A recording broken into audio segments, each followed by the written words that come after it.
Hello there, fools. I forgot to put my Bobby full break, but hello there, fools. Welcome in. Oh my god, it's been 7 minutes. Sorry, I was brushing my teeth very hard. Welcome in, Void. I hope you have a good look. Hi, Chloe. Welcome in. This kid is actually fun from what I remember. Honestly, I don't think this game is going to be nearly as bad as people are saying. Like, everyone is acting like this game is like the worst Ace Attorney game. First case I really enjoyed, and apparently second and fifth case are better than the first case, and the fourth case is like phenomenal. So I really think I'm gonna enjoy this game. Maybe the third case is as bad as everyone says, but I kinda doubt I'll dislike it more than Big Top. The victim looks like a Danganronpa character. I don't- Oh, hi Astro, welcome in! I hope they had a good stream. I had to leave because started getting a bit woozy again. But welcome in, I hope you had a good rest of your stream. It's not the worst Ace Attorney. It is the worst Ace Attorney, but it's not bad. I doubt it. I think Spirit of Justice is gonna be much worse. Got to EP, but it was good. That's good to hear. It feels so weird. I do not have music. It feels so weird. Like, I don't have music playing in my ears. Usually I just have the in-game music, but there's no in-game music for this game. SOJ is worse. Spirit of Justice wasn't that bad, it was fine.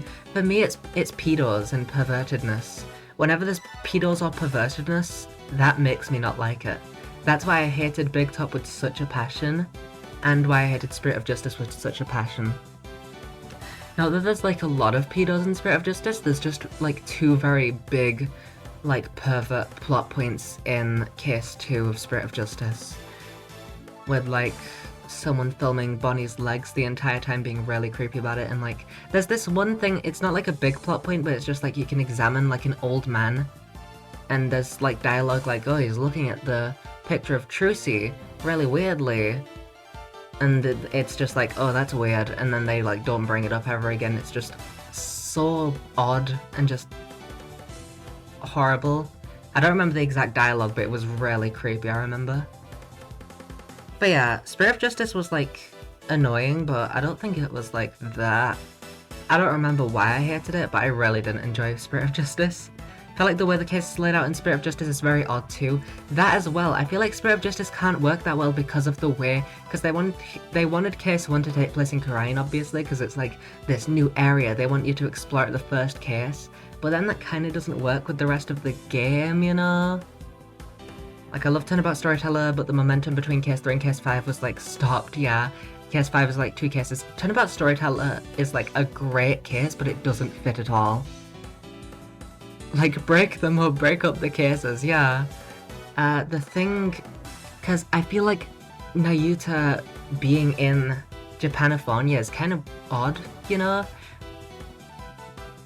I feel like they should have introduced him in Korean, but then he would have had like literally one case. He would have only had case 3. So I feel like they should have just had case 1 in Japanifornia with like Athena or Apollo, and then case 2 go to Phoenix with Nayuta. Nayuta is mid, I'm so sorry, yeah, Nayuta is kind of mid. Not sorry, yeah. I also just don't like Nayuta at all, yeah, that's fair. Nayuta kinda just sucks, to be honest, doesn't really get much character development. Plus, they made a non-binary character and then said, by the way, they use he/him pronouns. Which, like, I mean, more power to non-binary people who use gendered pronouns, but it's like they gave him a gender, but he was supposed to be genderless. I don't get it. Why? Anyway. Is that the one and only Papaya Mother Flippin' Aya? Hey, hi Daisel, welcome in. We're just ranting about Spirit of Justice. It's been 11 minutes. Let's start now. So, sorry for the sudden music stop. That does just happen. So, today... Bruh. Sudden music stop, yeah, sorry. Lying coldly, more like the music is not lying coldly. So today, our sus, currently at least, is, drumroll please, Cammy Meal or Cammy Mealy. I assumed Cammy Meal, but Astro said Cammy Mealy, so I don't know. But Cammy, she's sus as fuck. I don't know. Maybe it's because she's... I know 2 characters from this case. I'll show you the other one. I have her here, Miseroda. She looks lovely. But she also looks very plain, to put it nicely. So I feel like it can't be her. She just looks too basic. So, Cammy. Boob. Yeah. In Ace Attorney Land, bras do not exist. Tenero's nice, fair enough. Oh, you don't know some of the characters? This will be a time? Oh, fuck. Are there characters that I don't know? I assumed it was just these two, to be honest. Joke's on you, it will be her. We'll see. It's time to inspect every nook and cammy. But, oh my god, this feels so weird. She'll completely transform. I think it's gonna be Cammy. That's all I'm gonna say. So she's in our sussy baka report. She's being a sussy little baka. And let's start. I feel like I'm forgetting something because it's just complete silence, but it will change when we press continue. Alright, from chapters... Wait, 1 second. Let me... Load state, let's just do this, because... Oh, the murder that occurred in my office. The return of the great thief Yatagarasu. Thinking back, everything began on that fateful day 2 days ago.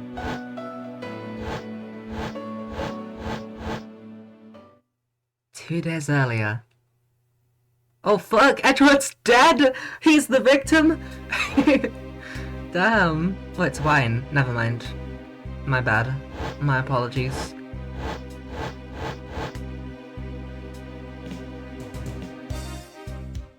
Oh damn, this music. Yes, everything began high up in the air, 9,000 feet in the air to be precise. I'm reading fast because I'm scared that the text will skip. Thank you for flying iFly Airlines. We're currently experiencing some slight turbulence. We're asking all passengers to please return to their seats and fasten their seat belts. That's difficult to read the green text on that. But it's me, bitch! Miles! Oh, never mind, that's not me, that is the murderer. That is blood! No! Ah! I don't like blood! Oh, never mind, it was me. Ha ha ha! I epically trolled you. What is happening? I also wanted to say something that I... This man was working on vacation, damn. He is. He's just like Ace from hit game Zero Escape. What was I gonna say? Right! I was like rewatching Jacques' breakdown, because I was clipping it, obviously. Not like a Twitch clip, but like a YouTube clip. I was getting that to clip, which will be out soon, who knows. And I noticed in the Yatagarasu, when it was revealed, there was a newspaper in the background that I didn't read. Well, there are a few newspapers. One of them said something about Great Thief Haunts Embassy or something. So I'm guessing that's something to do with Case 5. So I'm really intrigued how that plays into it. He just like Ace from Zero Escape for real, for real. Yeah, he's an Ace Attorney. I keep going to this side to try and press the arrow. Because on stream, you see this is over on the right, but for me this is on the left and this is on the right. So it's really confusing me when I go to OBS and then come back. Ugh. Also could just use my hotkeys. Oh, why do I feel like I just woke up from a horrible nightmare? Could you not change the layout? I remember that I specifically did it like this because I think that there's like something to the side of one of the screens that made me need to have it in this order, but I don't remember. It's not that bad though. Plus I don't even really need the arrow thing. I can just use X to skip text. 6:13, huh? I guess I was out cold for about 10 minutes. Lying coldly. Ha! Slight turbulence indeed. Ladies and gentlemen, we're currently experiencing some slight turbulence. For your safety, we ask that you return to your seats and fasten your seatbelts. Mike Wazowski. I suppose turbulence is to be expected on a flight. Though admittedly I'm less than comfortable with anything resembling earthquakes. That's... Oh no! Your wallet, it got covered in wine! Hmm? What's this? A travel wallet? But it's not mine. How did someone else's travel wallet wind up in my pocket? Ugh, my head. Oh, why won't this headache go away? This is giving some hella SSBia vibes. Oh my god. I'll take care of this travel wallet later, or hand it off to an attendant. Ugh, from earthquake-like turbulence to an elevator. An elevator in a plane? Thanks for that, Edgeworth. What am I doing hesitating like this? Actually, I know full well why I hesitate. It was when I was still but a young child. Thank you for this. What happened when you were a young child, Edgeworth? What happened in the DL6 incident? Oh my god! I was caught up in a murder that happened in an elevator! But how long am I going to let my past haunt me? It makes sense because it's like a spin-off series, so they kind of have to explain it at least a little bit, but like, it's still funny, you know? It's not like in Trials and Tribulations where they just had game amnesia and kept explaining everything in excruciating detail. This kind of makes sense, and plus it was a lot shorter. It's just an elevator. I'm a grown man now. I need to behave like one. Unless, are we not on the plane yet? That could be. Oh heck! Also, I don't know, I haven't played Danganronpa, but I get what you mean. What in the world happened? Oh! I don't know what voice to give me. I'm going to say this, sure. Is there something wrong, sir? I must ask that you please return to your seat. Eek! He's dead! Please, calm down. We mustn't jump to conclusions without all the facts. What's wrong? Did something happen? We're using the trial audience sound effect. You murderer! Oh, no, you have it all wrong. It wasn't me. Twasn't. Tell us what happened when you were a child. Yeah, come on, Edgeworth, do it. Oh, look at her. Look at Miss Rhoda. She's so lovely. Who's this guy in the background? Holy fuck. This dude's the killer. I'm calling it. Look at this dude. He's the killer. Look at him. That is Peppino's papa. I'm telling you right now, this is Peppino de Rossi's father. Who is this guy? I want to see this guy in a full body sprite. If this is just a background character, I'm going to be pissed. That man has so many glasses. He does. What the fuck, sir? What are you drinking? This dude has to show up and be the killer. He has to be. Oh my god. You gotta change the sussy back to random. 1 second. I'm doing that right now. I'm getting a screenshot of this man and I'm changing him to be the sussy backer. I'm sorry, actually, we'll do it when Miss Rod isn't covering him. Everyone, I'm sorry to interrupt, but I have an important oh my god, it's lagging. Lagging like heckity golly. I think it's because I loaded up Snip. I have an important announcement. I am one of your flight attendants today, Rhoda Tenero. Unfortunately, we've just had a minor accident on this flight. An accident? Don't treat us like we're stupid. I caught a glimpse and it was a murder. Oh wait, it's me. Look at me. I'm just a little guy. What? Murder? What's going on with this flight? Everyone, please calm down. There's no reason to panic. This flight will stay on course and make its scheduled landing. We're still currently in the middle of a rough patch of turbulence. So until we're out of this area of turbulence, I ask that you please remain seated. But someone was killed, right? I mean, what about the killer? Let me off! Please, there's no need to feel threatened. We have already apprehended the culprit. What the fuck? It's not... I didn't do it. Oh, it is this same sprite. I did know that Edgeworth got shackled because someone... Sorry, that sounds mean. I did know that Edgeworth got shackled. This is the same sprites that used in Investigations too, right? I'm pretty sure they get shackled at some point there. I don't remember why. I'm gonna ask the Ace Attorney team what plane they based this off of. It's clearly the one, you know? No? What do you mean no? Is this not... I swear that Edgeworth goes to prison in AAI 2. Right? And these sprites are used? Am I crazy? It's just an AAI 1 sprite? Really? Did I gaslight myself by seeing these sprites and knowing that Edgeworth went to prison in AAI 2?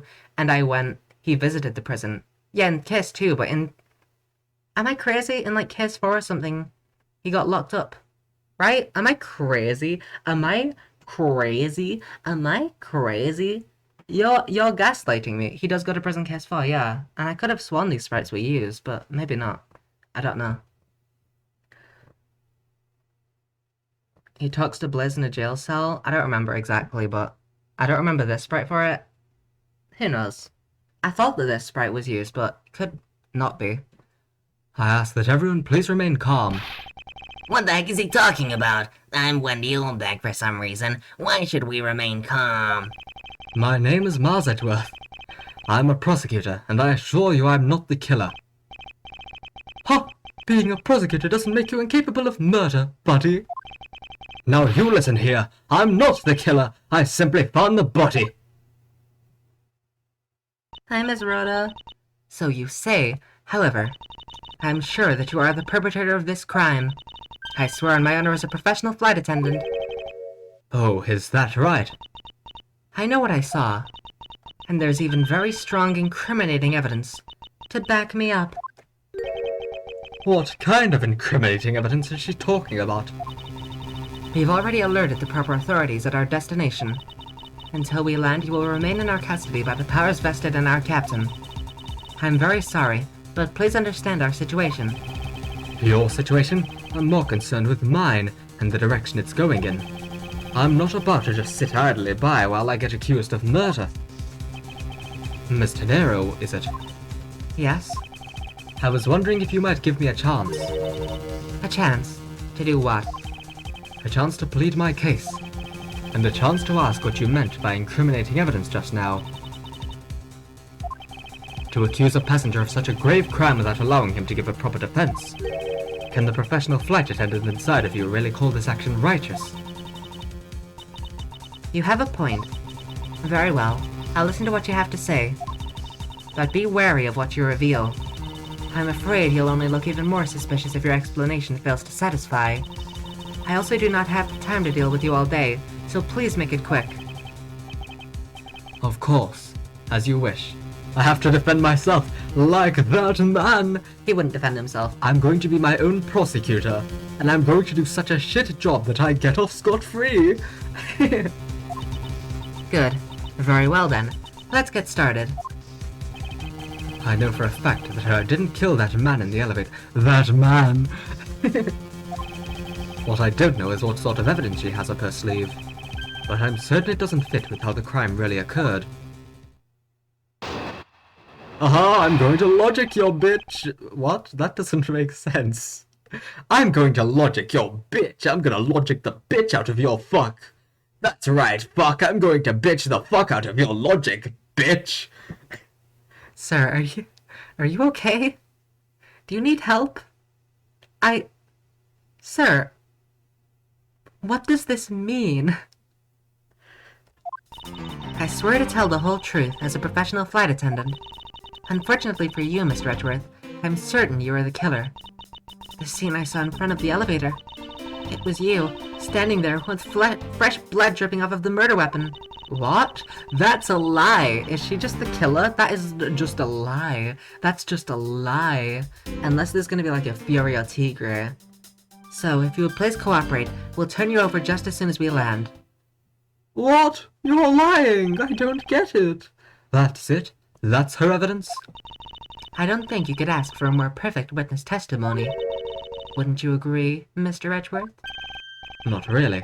It's hardly perfect when there's a gaping hole in it. Ha ha ha ha! What Mr. Nero saw? More like what the bitch fucked? Am I right? I don't know what I'm saying anymore. I swear to tell the whole truth as a professional flight attendant. Oh, really? I doubt it. Tell me, what exactly puts the pro in professional flight attendant for you?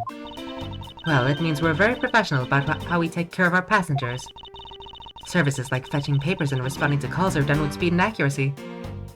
I love when Miles Edgeworth logicked all over the place, yeah. Services like fetching papers and responding to calls are done with speed and accuracy. I can assure you that I give testimonies with the same level of professionalism. But I'm sure you've already realized that by now, right? It's a bit hard to appreciate your professionalism while I'm the one under suspicion. Under sussy sus, among us vent crewmate imposter emergency button. And there you have it. My professional testimony is accurate and reliable. Unfortunately for you, Mr. Edgeworth, I'm certain you're the killer. Hold it, I'm not! You certainly seem sure of yourself. Madame Shibao. Of course, a professional flight attendant can't afford to make mistakes after all. Perhaps, but you must admit there are few who can look at a murder with a clear mind. We attendants all go through extensive training, and are always calm and collected. We'll even calmly serve you coffee if you so wish, as the plane makes a splashdown. I fail to see how that would be the calm and rational thing to do in an emergency. Even until the bitter end. Okay, she mentioned coffee and I didn't mention Godot, but she mentions bitter. She says right until the bitter end, and you expect me not to mention Godot? Even until the bitter end, we are there to serve the passengers. Speaking of Godot, let me go on a quick rant. I started watching the Ace Attorney anime season 2 today. Or I didn't start today, I started like a couple days ago, I think, and then I got to case 3 today. And the twin tea set, the dish that you get from Trivian, it's not a Twin Towers joke, it's a pun on 20, because it's $20, 20. Which I only got when Maya said, it's the twin tea set for $20. So yeah, not a 9/11 joke, it was a pun on 20. Even until the bitter end, we're there to serve the passengers. She's so lovely, how could she be evil? That is the duty of all professional flight attendants. You certainly are confident. Anyway, shall we return to your testimony? The scene I saw in front of the elevator. Uh-oh. The scene I saw in front of the elevator. Glad there isn't a 9/11 in this case. What are you talking about? That's what's happening right now. Yes, what did you see in front of the elevator? That's what I was just about to tell you, Mr. Edgeworth, but you cut me off quite rudely. Framed by the elevator doors and bathed in the light coming from within. It was you, standing there, with fresh blood dripping off of the murder weapon. And what even is this murder weapon? A murder weapon, dripping with blood. Really now? I swear what the fuck? I swear that was the grisly scene I saw before me. Thank goodness it wasn't a passenger who saw, or there'd be widespread panic by now. As I recall, you were quite panicked yourself at the time. Mr. Edgeworth, they hit the second courthouse. No! Excuse me? You were scared enough to misread the situation and accuse me of murder. Nonsense. Professional flight attendants cannot afford to be that flustered. I witnessed the murder scene and am now listening to your defense, all with a smile. Apparently you also lie with a smile on your face. So, if you would please cooperate, we'll turn you over just as soon as we land. Do I have evidence? What am I doing? I don't get it. I'm not the culprit, and yet you would keep these restraints on me. Let me check, do I have evidence? Oh, there's lots of evidence. I should check this. I just spat all over my computer screen. Travel wallet. How do I do this again? Fuck, not like that, clearly. Picked up off the floor in front of the elevator. It isn't mine, so whose is it? Wait, can I can't check that. Crime scene notes. This is documents. Body found at 6:15 inside the elevator. Inside the elevator, stopped at the first floor lounge. That didn't make sense in my mind for a moment. One of my possessions. Details, meals, movies, and other services inside. Touch the check button for details. We got question mark, with age, question mark, and gender, question mark. The victim was seated in first class like myself, but I don't know their name. Or their gender. Rudder! An Ivly Airlines flight attendant charged with taking care of first class. It was Gumshoe. I'm all alone in this world. This is so sad. Also, I can check this. Flight itinerary, meals, drinks, and movie. Single movie, only one. All times shown correspond to our departure time zone. Gummy's left us. No! He's the victim. We don't recognize him, but it's him. He's wearing an orange wig. What is the murder weapon? I don't get it. Unless it's this? Did I slit his throat with a wallet? Did you think this is blood? Oh, that's totally it. She was so flustered that she thought that this was blood. That's totally it. I'm not the culprit, and yet you would keep these restraints on me. Mr. Edgeworth, please try to understand what kind of situation you're in right now. And what exactly is my situation? I have the backing of the captain to keep you bound in this way. We are within our legal right to restrain anyone who might threaten our captain mid-flight. In essence, you're in the same situation as someone who's been arrested by the police. Absolutely fucked someone up with a travel wallet. Get fucked up by capitalism. I'm going to kill you with money. It is symbolism for capitalism. Get it? So I'm to stay restrained until I can clear up all of her doubts. At least I'm close. Her mistake shines like the silver lining on a dark rain cloud. And I'm going to capture some of that light with evidence. Standing there with fresh blood dripping off of the murder. Fuck! I'm a dumbass! The murder fuck! I said it, you heard me, the murder fuck. Dripping right off of the murder fuck. The murder fuck. It was you, standing there with fresh blood dripping off of the murder fuck. That wasn't a murder fuck, that was a wallet fuck. Bitch, fuck bitch, bitch fuck. Ms. Tenero, you were the bitch fuck all along. What is with the yelling all of a sudden? Ugh, force of habit. Well, it doesn't matter. Ms. Tenero, you say you saw the murder weapon dripping with blood. Is that correct? Yes, all that blood. Drip, drip, drip. Just recalling that scene sends a chill down my spine. Sorry, but your so-called professional flight attendant training has failed you. What? I'd like to direct your attention to this. Do you know what this is? It's a travel wallet, right? But it looks a little big and bulky. The thing you saw me holding when I discovered the dead body in the elevator. Was this very travel wallet, Ms. Tenero? What? Impossible! Now then, do you still think I'm the killer? That I killed him with a travel wallet? I saw blood dripping from the wallet. I know I did. As you can see, this wallet is clearly stained. But if you would be so kind as to take a whiff, I think you'd agree it's only grape juice. We cannot call it wine. This is a children's game rated E for everyone. If we say that it is wine, we will get sued. The red-haired man with the green suit is also just drinking grape juice. Then... That's right. You mistook grape juice for blood. The murder weapon dripping with blood does not in fact exist. No! There, that should clear up that pesky accusation. Hold it! Oh, wait just a sec. That is... I mean, even a wallet could be deadly if it was wrapped around something heavy. I demand that you show me what's inside. Please.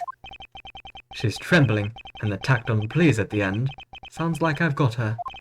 There's no need to look inside, even you can tell from its appearance that it's light. No, I can't be sure of anything until I see the contents of that wallet for myself. Ah, she's a persistent one. I suppose we have no choice but to see what's inside. Ms. Tenero, if you would be so kind as to open the wallet and check its contents for me. Alright, I was like, why haven't we checked it already? But yeah, Edgeworth is restricted. Alright, I usually don't pry into passengers' belongings, but we have no choice here. Oh my god! Let's do oh. I don't know why this is so funny, I just... It's blood! I mean grape juice. Grape juice stains the outer cover. True, it was I who dropped it in the juice.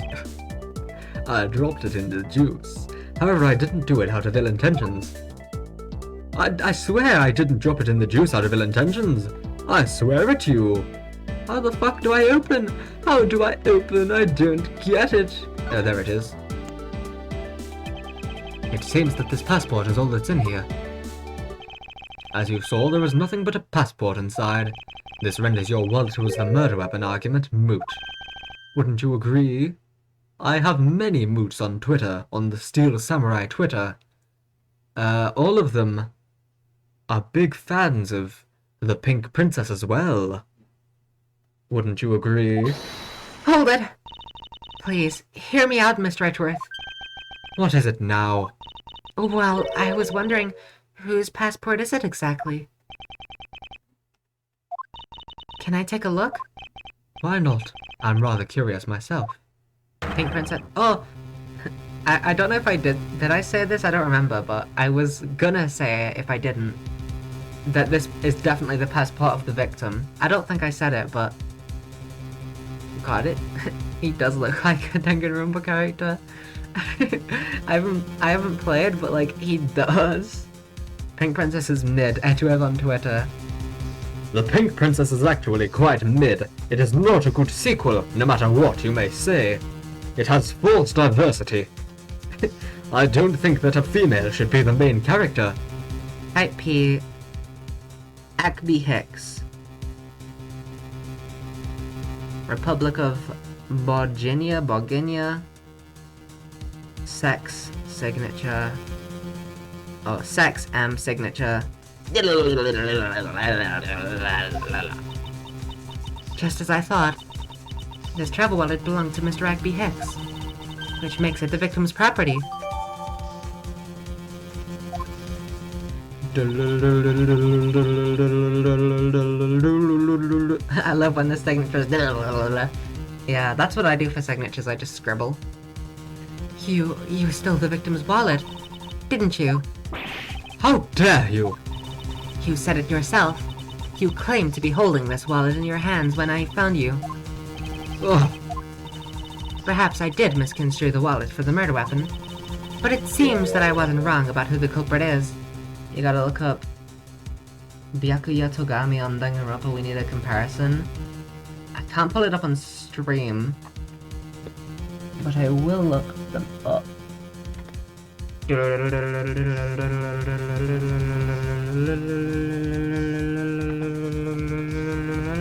Oh my god, you're so right, fuck.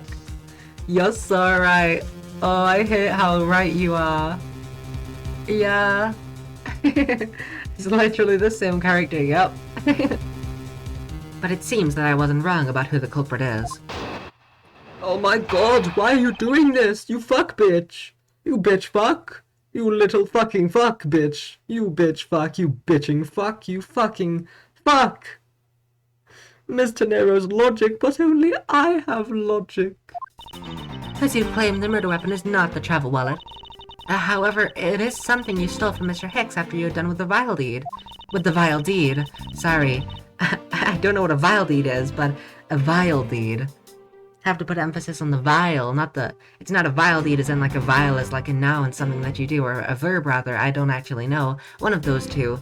But it's not a vile deed as in that is like the noun or the descriptor, but it is a vile deed, you know? I'm closing snipping tool. I'm probably not gonna get that screenshot, I just can't be bothered at this point. I found it hard to believe myself, but your motive was very simple. Maybe we'll get it when we're free. You were out to steal Mr. Hicks' money, weren't you? You little thief, you little money stealer.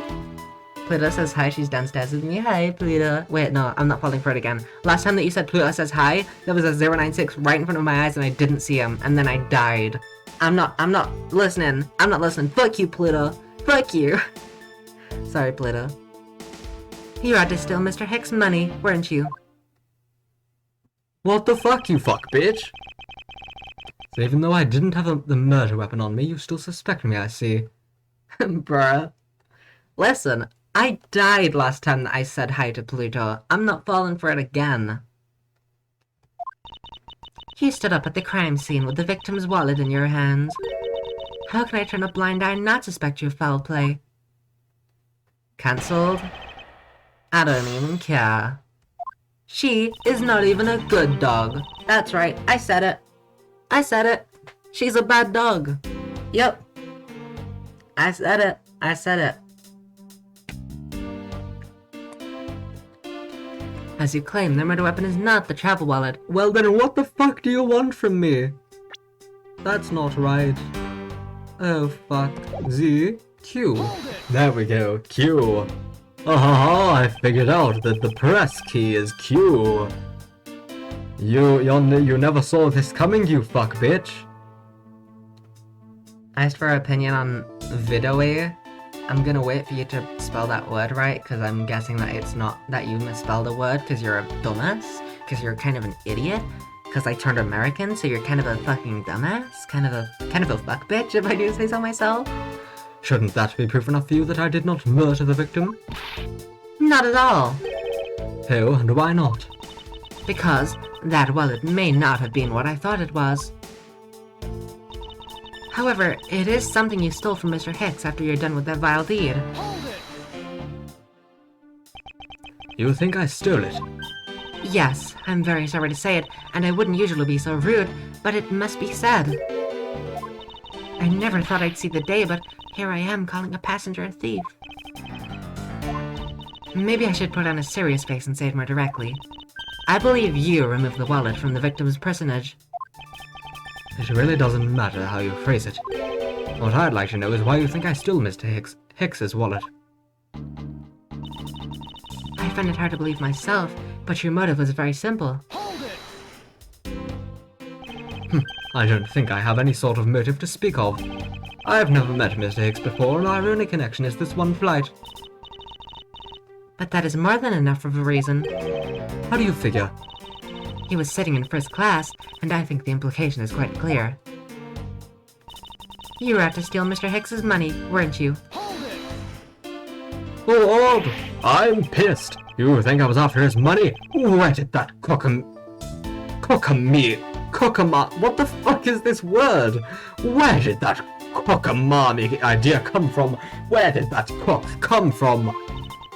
True, you are also a passenger in first class, but I thought something was off about you when those deeply etched lines on your forehead. They're not lines, they're perfectly normal and a part of my natural face. I don't think I've ever met someone with such a terrible countenance on a flight before. Ah, I'm pissed. And that's when it hit me. You have the face of someone with money trouble. She really is making a fool of herself, pursuing this line of logic. Cockamamie. I should spare her and present the piece of evidence that contradicts her testimony. What? I don't... Where is my evidence? Oh, that's the hold it button. What is this for? It just says hold it. Hold it! What is this? Is this like... I'm trying to figure it out. Is this like... Oh, is this... Is this like what you'd like press this button and then you'd say hold it and then it would do it, but it doesn't work because it's an emulator? Is that it? Maybe it does work and I haven't tried. I feel like I've tried. I hella tried. Yeah, I've hella tried. What the fuck am I...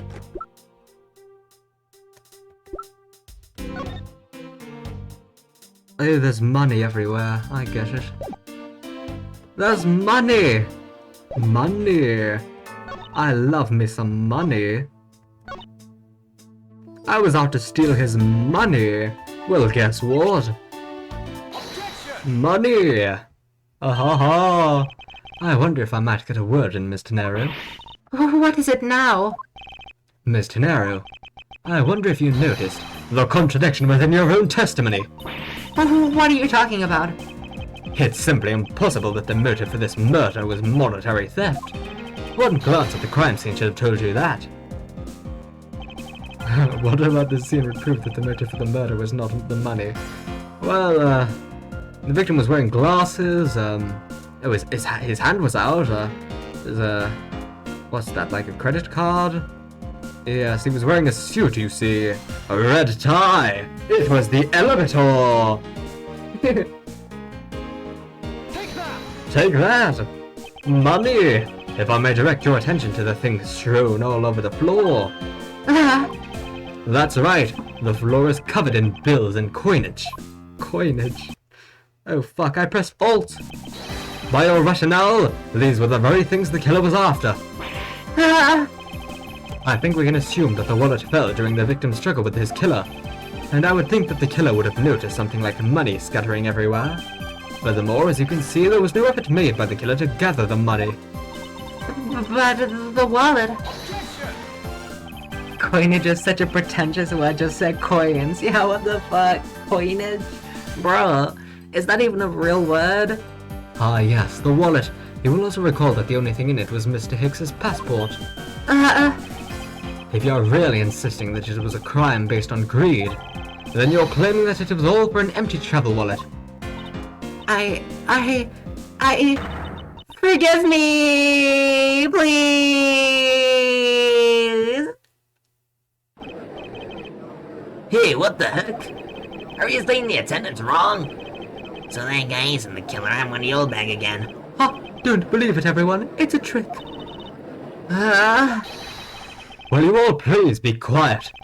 Mr. Nero, Yes? you lost your cool when you saw the dead body. Plus, the lounge was dark, and looking into the light from the elevator, it's easy to see how you mistook the wallet in my hand for the murder weapon. I take no offense that you thought I was the killer. Mr. Edgeworth. Thank you for releasing me. I speak in wingdings! Oh, it's Bulgarian, isn't it? Me when I have coinage, it is a word, is it? Quite the coinage we have here. Yeah, someone speaking Bulgarian, because this also happens in, AFR. With... Machi. Oh, heck. What is it now? Oh, golly, there's people. What? Is this a good voice? Skibbity-bee-bop, skibbity-bop-bop-bop. Mr. Nero, why is this man scatting? I don't understand. If you could please translate, I'd be much obliged. It sounds like Bulgarian, but I don't understand any of it.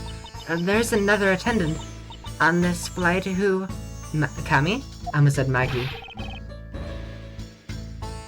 I said that he is giving the runabout. Is this a good voice? I don't... This guy's literally just a Karen. Is this a good voice? I've just turned into Victor Kudo.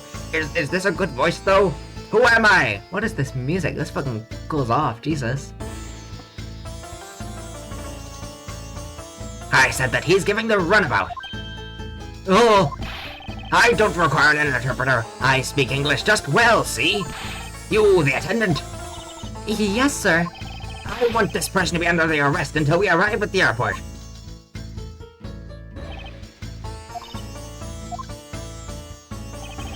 I'm sorry, sir, but what exactly are you hoping for? What is it you want? I'm finished talking to the likes of you. Please, I would like to hear why you would like me to be held under arrest until we land. I was finding it very difficult to speak for a moment. You! How dare you try to waste my time! You are the one who stuck your nose into my affairs. I wanted to spend even at least one more second with my precious art. I have no time for other things. I know what you are. I see through you. Insolvent! Yes, I am pretty sure that's how you say it in English.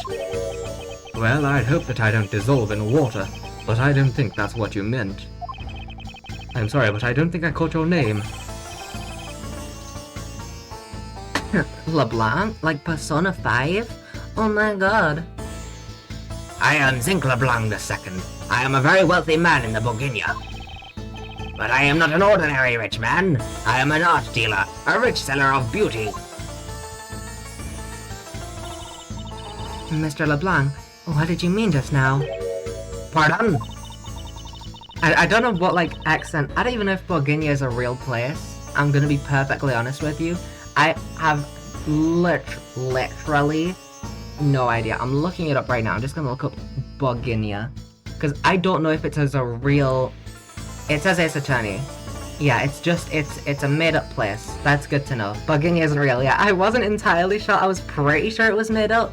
But I was like, a little bit like, I don't know. So like, you know, if there was any Bourguignons watching, if there was a chance, I was like, I don't want to offend anyone. Like, you know, I don't want to come up with like this, like, odd accent that just isn't anything. And then someone's like, what the fuck is that? Like, what the fuck? So I don't really know what to do, but we'll figure it out. When you said that Mr. Edgeworth is giving me the runabout... I have to explain. Unbelievable. I will say it once and only once. I do not have even a second to waste. Time is money, as they say. I don't want to offend the Buccaneers who speak in Wingdings. That's a fair point, they do speak in Wingdings, but also Giselle Brett spoke in Squiggles when she was speaking English, so I was like, maybe? But that is fair, they do speak in Wingdings. Yes, and yet you continue to blather on.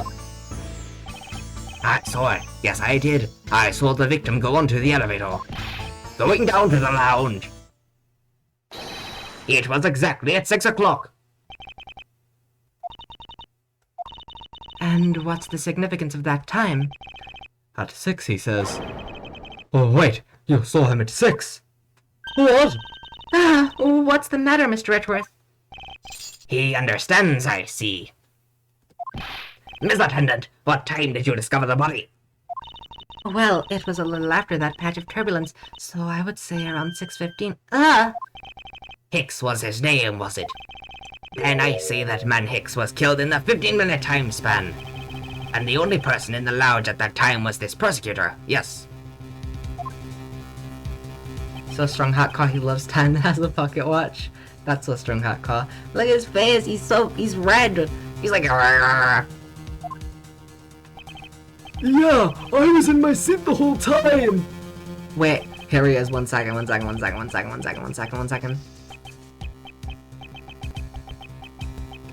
Give me a second, lag.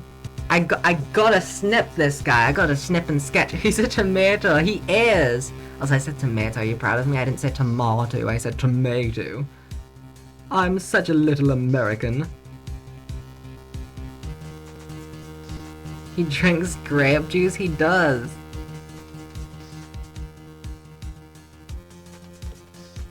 I'm snipping the heck out of this guy. I'm getting all of his grape juice in as well.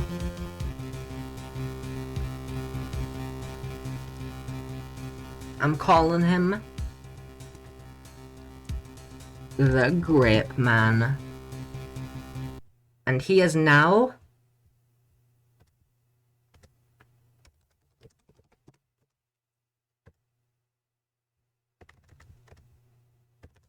a #1 sus. Put him over Cammy. Just put him there. Bam. Perfect. We have the Grape Man. He is on the sussy list. The sussy backer list. Let's just... Boom.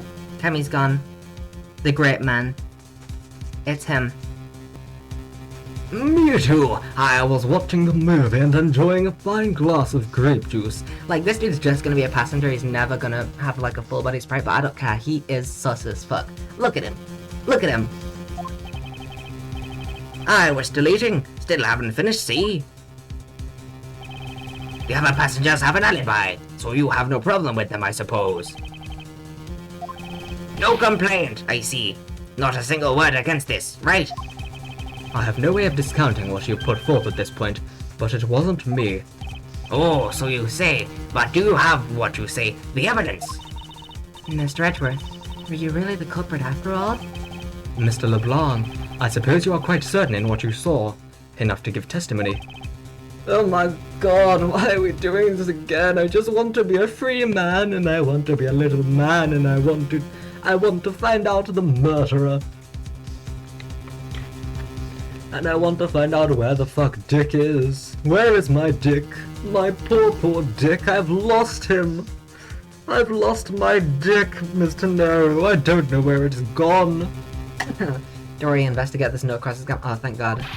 Of course, I was looking at that man the whole time. He was playing with that annoying little, small machine the whole time. Machine?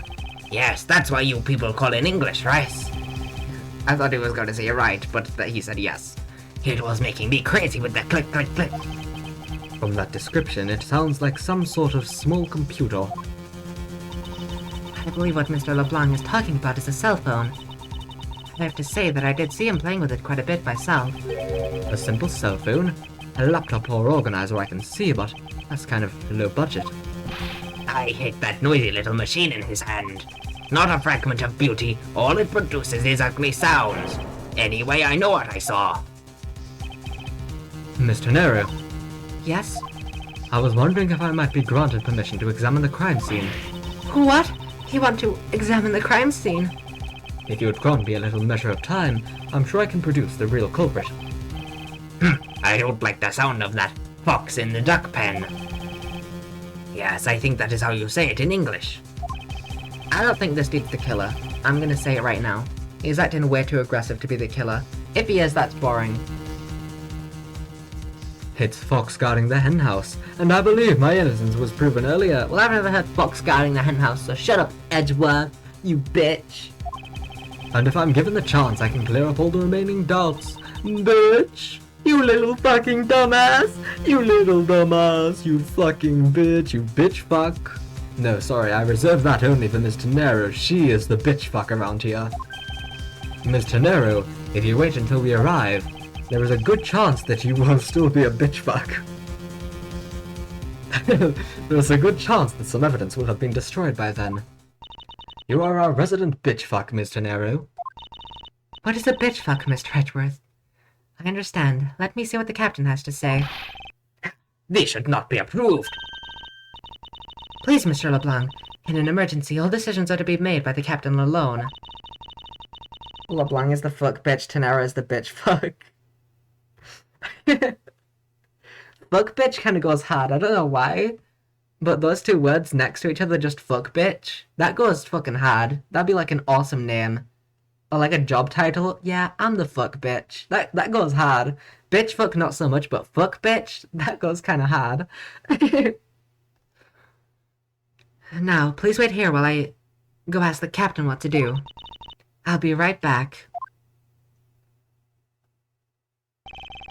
You are not planning to erase evidence when you are doing your investigation, yes? Of course not. We will see.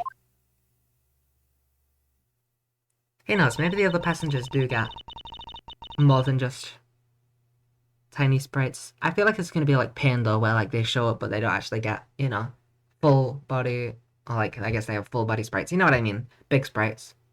Mr. Edgeworth, you have the captain's permission to investigate the crime scene. What? Unbelievable! I'm in your debt, Mr. Nero. Why are you turning more and more British, Mr. LeBlanc? However, there is one condition. I am to supervise you. Can you agree to that? Of course. I see no problem with that stipulation. It's only natural, as I am still a suspect in this case. Ah! I take full responsibility and will watch Mr. Edgeworth's every move. I hope this is reassurance enough that there will be no foul play. Now then, Mr. Edgeworth, shall we proceed? Oh my god, is she weird girling?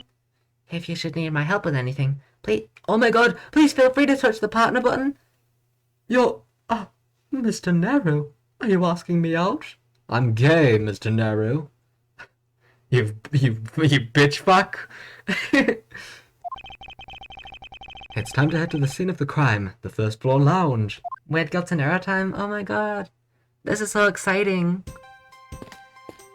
Where am I Oh, it's Cammy! Oh my god, Cammy! Cammy! I'm gay, bitch fuck, I like that man! Yeah, also, LeBlanc is just fucking fuming. Oh, she swears! Excuse me, but may I have a word with you? You there! If you need something, please ask Miss Rhoda over there, okay? What the— Hey, wake up, you! I'm terribly sorry that she's being so rude, Mr. Edgeworth. No need for you to apologize. I just find it hard to believe she's asleep on the job. If I were her boss, I'd see to it that her salary was cut so low that it was in the red. Of course you would. Cammy's so cute, she just got a little stuffy in her hand. She could do no wrong. Exactly, she's definitely not a killer. The killer? What? That leads to the emergency escape hatch. You can't go there in mid-flight. Bitch, I'm looking at a food tray. I don't think that goes to the emergency escape hatch. What's the probability that the criminal escaped through here? 100%. Oh, what? That's not right. Oh, let me finish my thought. I'm 100% certain they didn't. When I'm searching for an answer, only complete thoughts need apply. You make me look like a fucking idiot, you bitch fuck. Why? And it's the elevator. In order to preserve the crime scene, I'm afraid the elevator's not in service. To get to the first floor lounge, we should take the stairs. Why does this plane have an elevator? Mr. Narrow. What? Ew. I can get rather close. I'm going to get up in your face. You bitch fuck. Why is there an elevator on this flight, you bitch fuck? Come here. Why is there an elevator? Tell me, Mr. Narrow. Why is there an elevator? What? Oh fuck, I'm inside of you. Why is there an elevator? Tell me, you bitch fuck. Hi there, you fuck bitch. Mr. LeBlanc seems to be protecting the gargantuan vase on the chair rather closely. It's a marvelous vase, though, isn't it? Yes, I dare say so as a professional attendant. I don't think there's any real connection between a piece of art and being an attendant. But I'm not just any old attendant. I'm a professional flight attendant. As though there was such a thing as an amateur flight attendant. Oh fuck, I'm inside you, Edgewell. I did indeed say that, but I only say that to that man. And look at the elevators the same way after my stream earlier. Oh right. Oh no! I'll get wet down there. What?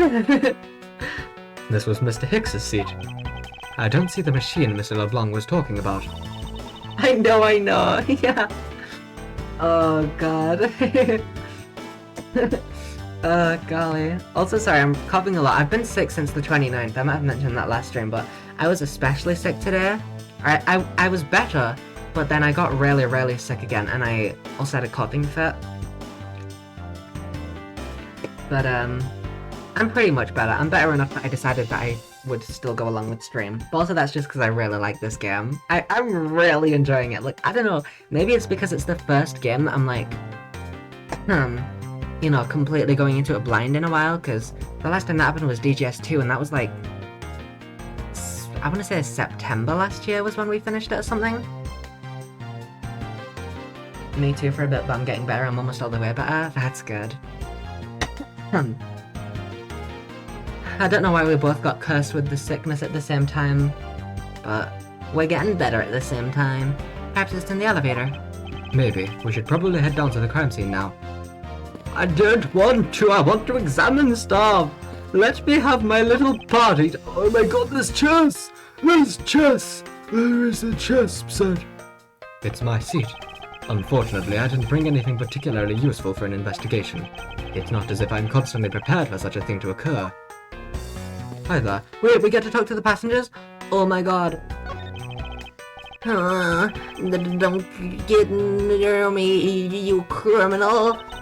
He said don't get near me, you criminal. I'm not the killer, and I intend to prove that starting now.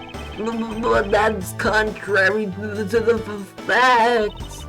He says, but that's contrary to the facts. I can understand his English just fine, thank you very much. He was playing chess with himself at a table, nerd. What's a lifesaver doing here? I'm the body that in flight charges beyond the lounge. If something should happen, having one will save your life. I think this guy would have been better off not taking a plane to begin with. He has been shaken for a while. What's the lifesaver doing here? What's that gonna do? Save a life? We're talking to him last. If I may have a word with you. I don't remember my voice that I gave me. This steak, so awesome. Oh, that's great to hear. However, I would like to ask you a few questions. Why would whole time would know. Eat or speak. Please pick one. I think he chose to eat. Yes, I can hear that. Emma Sky Snacku's reference. How do I examine your shit? You don't have any examinables, you fucker. Oh my god, let me look at his grape juice, please. Look at all these bottles lined up in a row. It's a miracle they made it through the turbulence without a scratch. Actually, we asked the drink vendor to clean up all the ones that did break earlier. Then you mean to tell me he put all these up here after the turbulence?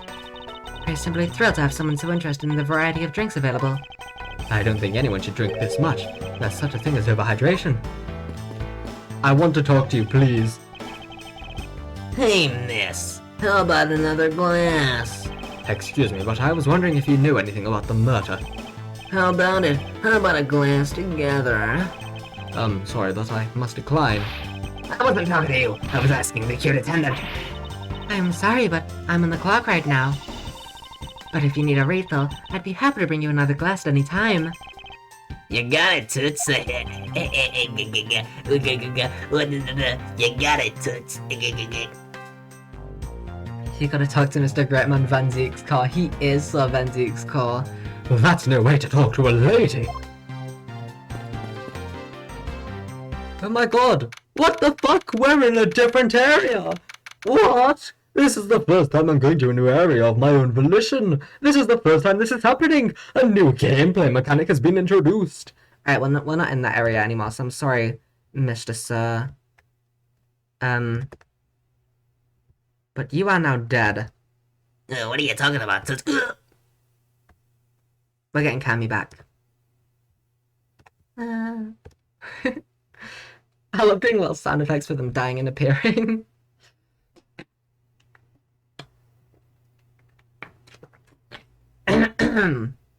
My throat is fucked from all these voices, by the way. The only characters that I knew of are Rhoda and Cammy. So I was like, oh, this is going to be an easy case for my throat. There's not going to be any tricky voices. Even Edgeworth has been tricky on my throat when I've been doing like the angry bit where I go, like that has been fucking up my throat. Like Edgeworth alone. And then also all of these passengers. Why am I doing this? I think that was Mr. Gripsman's only line of dialogue ever. Nice. We got him.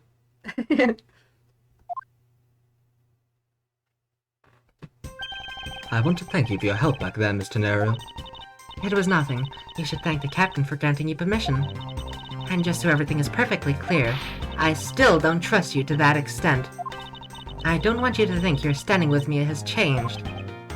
It's him, Your Honor, Mr. Great Man. He was the murderer. I know because he drank so much. I see. I will bear that in mind. He had this one line of dialogue ever. And it... You see, there was a fatal contradiction in his dialogue. He said, I wasn't talking to you, I was talking to Toots or whatever. But guess what? Wait. I don't know the meaning of toots, I just know that it's like a weird thing that creepy men say to women. Is that supposed to be like tits? Is that... Toots meaning...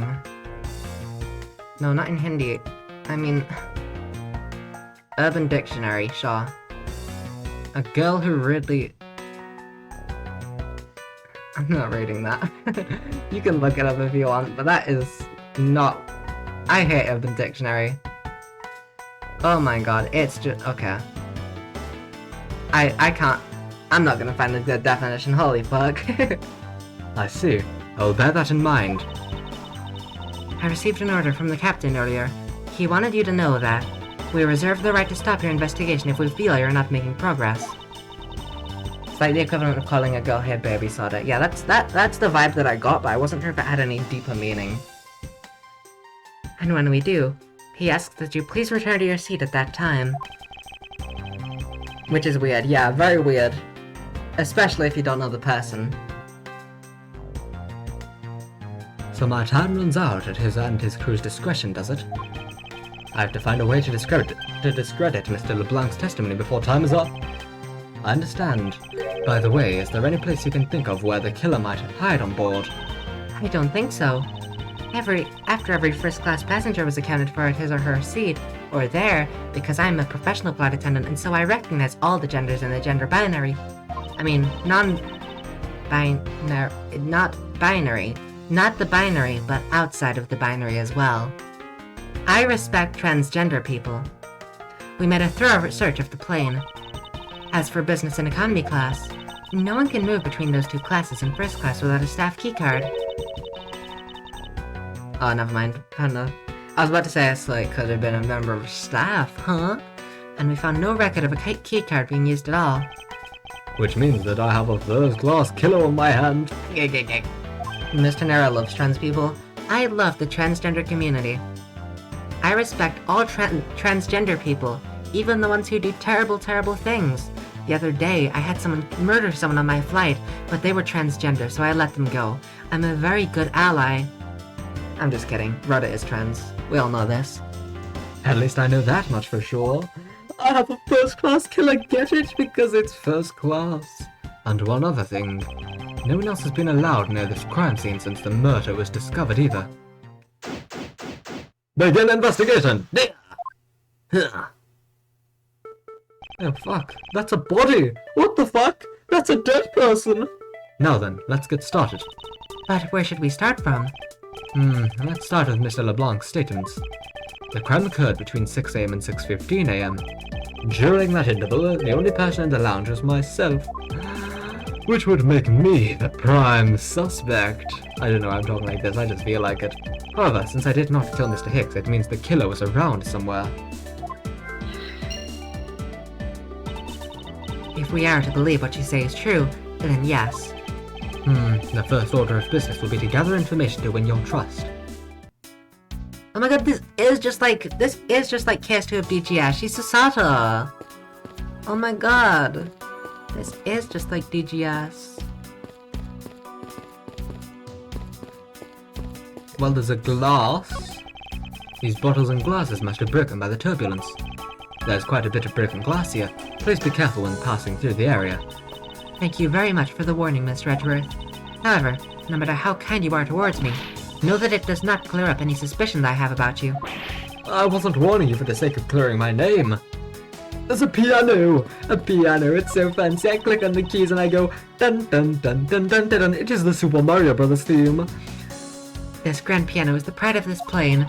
It can play the music of whatever CD we insert into its CD drive. That's not a piano, it's more like an overcooked music box. Oh, music box, DTS. But it's keys to press, just like me, along with the music, as though there really is someone playing it. Like a ghost? Some people have entirely too much money to waste on overly complex toys. You bitch fuck. These counter windows offer a glimpse of the sky, but these clouds, they tell me nothing. Mr. Redworth, you look like you're talking to the clouds. Is that so? Then tell me, what do you suppose I said to them? I don't know, but it looked like a rather one-sided conversation. The clouds, they tell me nothing. I don't know what that was. There are a few copies of Sky magazine in the magazine rack. This month's special is an English trivia quiz. That's not a bad idea. I've heard that the youth of today don't know a particle from a... What? A particle from a participle. Yeah. Now, please don't go around confusing people with made-up words, Mr. Redworth. Who's ever heard of such a silly word as participle? Case in point. There's a statue! What or who is this? This is a bronze statue of the founder of iFly Airlines, Mr. Hugo iFly. The one on the left is of when he was in his 40s, and the other one is him in his 80s. Damn, he hasn't aged. He doesn't look a day over 40. Did the man actually age in the span of 4 decades? Maybe I need to squint more. There's blood! Oh my god! Oh, it's just wine. There's some spilled grape juice, sorry. My bad, it's a children's game. I wouldn't have guessed from all of the fucking murder. There's some spilled grape juice in front of the elevator. I assume it was spilled during the turbulence. Oh, we must clean that up or someone might get hurt. Aha! What is it, Miss Redworth? Wait, if his last name is iFly, wouldn't that mean it's actually pronounced Ifly? Ifly? I don't know, I'm just gonna keep saying iFly because it's the most obvious one. I've found some very important evidence. Yeah, maybe the footprints? What is the important piece of evidence in this scene? I cannot guess, I don't know, and I cannot tell. Fuck. Q? S? S, take that. What is it? They're a little smudged, but I think we can both agree they're a set of footprints. Wasn't the logic so you think? Yes, these belong to our killer. Oh, then maybe we should check the shoe sizes of everyone in first class. I don't think that will be of any help to us. Check who has wine on their shoes. Oh, sorry. Grape juice! Hmm. Unfortunately, the prints are too smudged. which will make it hard to get a definitive match. Oh, I see. Wasn't the logic just like... Where could the killer have gone? And then there's some footprints. Is that it?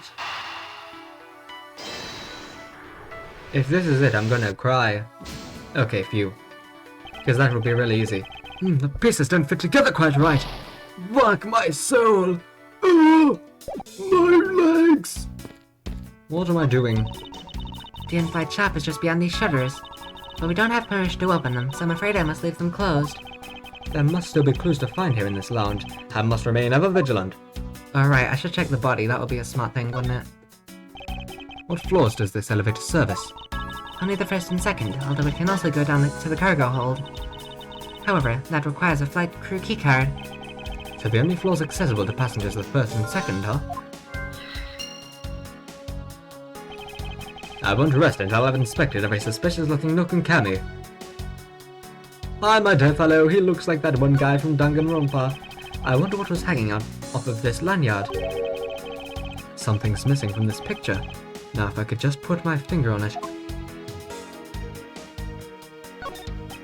I doubt anyone was expecting to find a dead body in an elevator of this flight.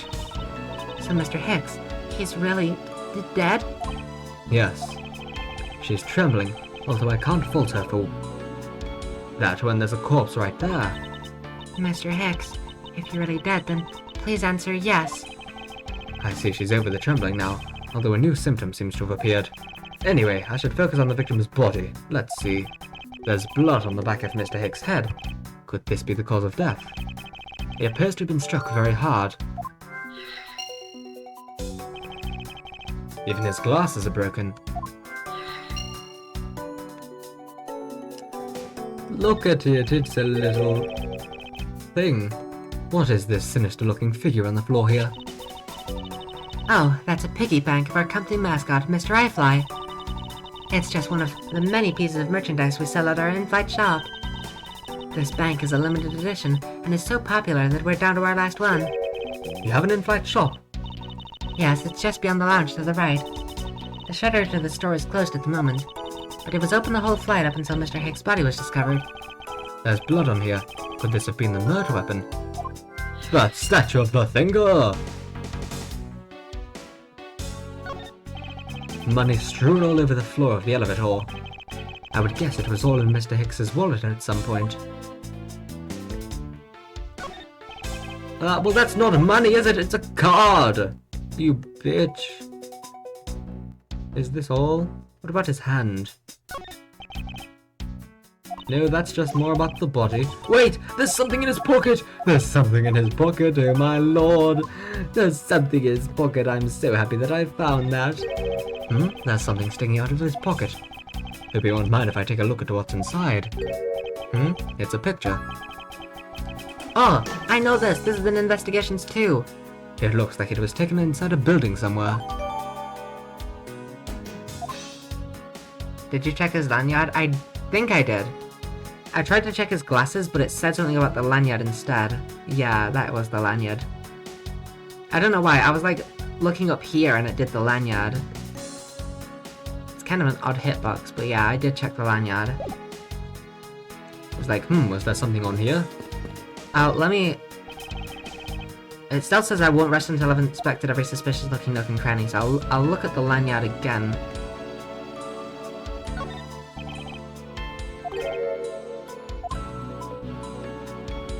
Oh, I have to deduce. I completely didn't even realize. Fuck! This could actually be good. Oh, I have so many... Oh my god! Oh! I'm taken aback! Well... fuck. I'm a bitch! I'm a bitch! Oh. I didn't mean to do that, but I...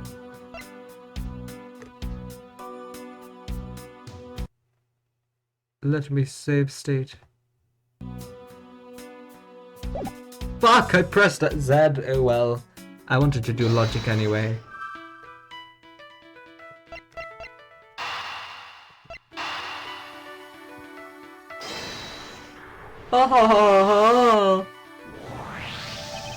A statue with blood on it lying next to the body of a man who was beaten to death. Oh, Mr. Edgeworth, I think I figured something out. Yes? What is it? The way the blood is on this, it looks like it matches up with the wound on his head. Well, aren't we deserving of the Master of the Obvious title? Well, what do you think, Mr. Edgeworth? Don't you think that's worth investigating? It would appear that this figurine is our murder weapon. Oh, I just knew it. I mean, I can't think of any other connection. She's going through a weird girl act. We love her for it. Why are you twitching, though? Perhaps Master of the Oblivious would be more befitting. Edward, you're a bitch. You're a bitch. Mr. I Fly Piggy Bank. Ba-da-da-da-da-da. Anyway, time for my... what clues point to where the killer could have gone? Where could the killer have gone? Maybe this and this?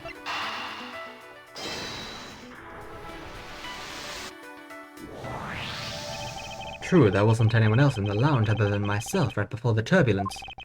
But if the killer was in the elevator along with the victim, then that's a different story. If only I could prove that the killer rode the... Rhoda. Rhoda Tenero. I don't actually understand, like, any of the pun names in this case so far, but, I assume Rhoda has something to do with this. Rode a Tenero. What is a Tenero? Someone rode a Tenero. If only I could prove that the killer rode this elevator with Hicks. It was you! My own weird girl assistant. If only I could prove da-da-da.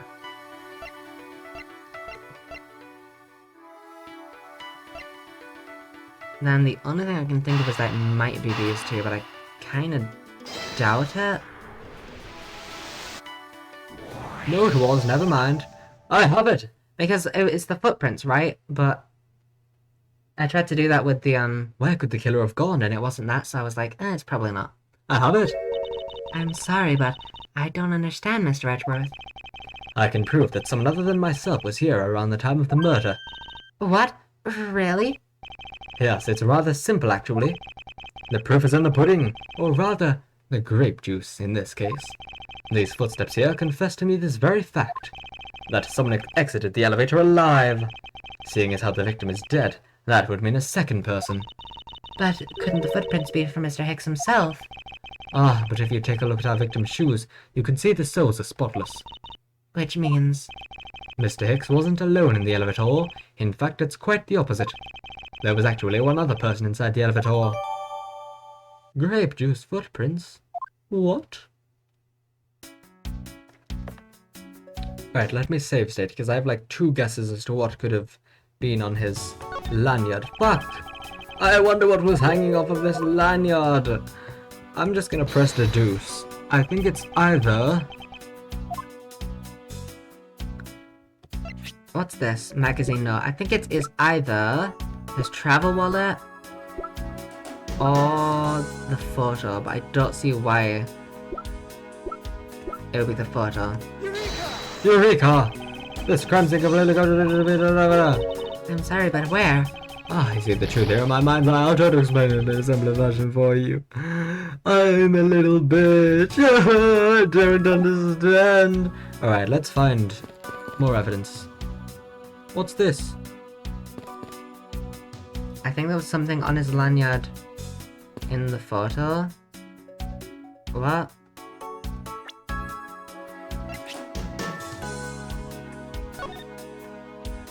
You mean this? Oh, right!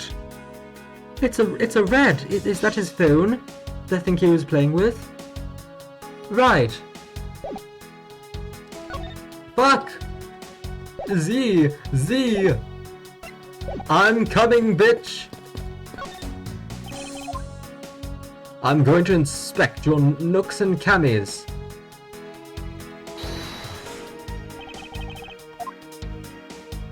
Bitch! Eureka! Mr. Hicks's machine is nowhere to be found. This machine? His machine? His cell phone, Mr. Nero. Ah, so I guess because it's not here. Yes, I think we can safely deduce that the killer took it.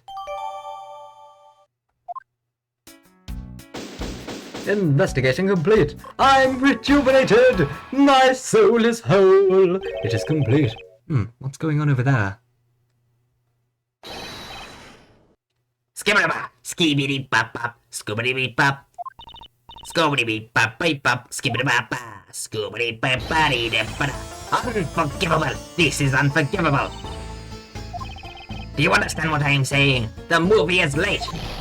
It is the same level of bad as if the plane arrived late! But the movie... What? I will not talk to you anymore. You are just wasting my time. What is the matter, Mr. LeBlanc? If there's no emergency, please return to your seat, sir. Like the movie is late because there's been a murder, I don't get it.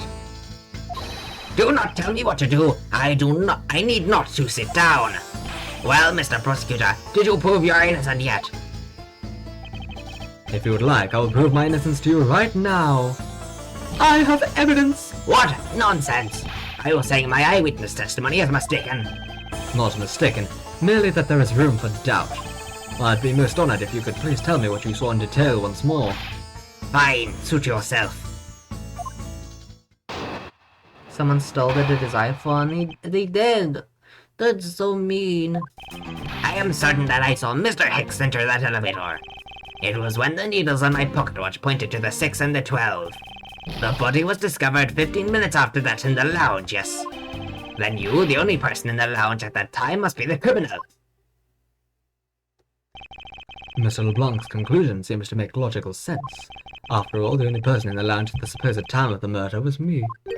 So, my eyewitness testimony, if you think you can destroy it, then come, let me see. Hurry, do I look like a man who is having the time to wait for you? Why is he so irritated? I'm the one accused of murder here. Anyway, I must find a way to discredit Mr. LeBlanc's account somehow, and fast. What I saw. What he saw, rather, but you know. I am certain I saw Mr. Hicks enter that elevator. Fuck. I'm a fucking bitch. A fuck bitch, rather. A fuck bitch. How do I press? I genuinely can't remember. Q! I remember again! My memories are back, my amnesia is gone.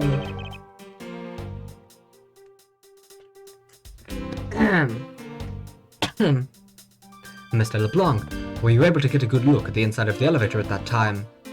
Of course. I saw what was inside. And you are sure that the victim was in the elevator alone? Yes, the only person inside was that Mr. Hicks man. This last outburst is a bit too important to let go. My mom's playing someone called Cock. Oh, something called Cock, yeah. Cock. I know what that is. I don't remember quite what it's used for, but I do know it, yeah.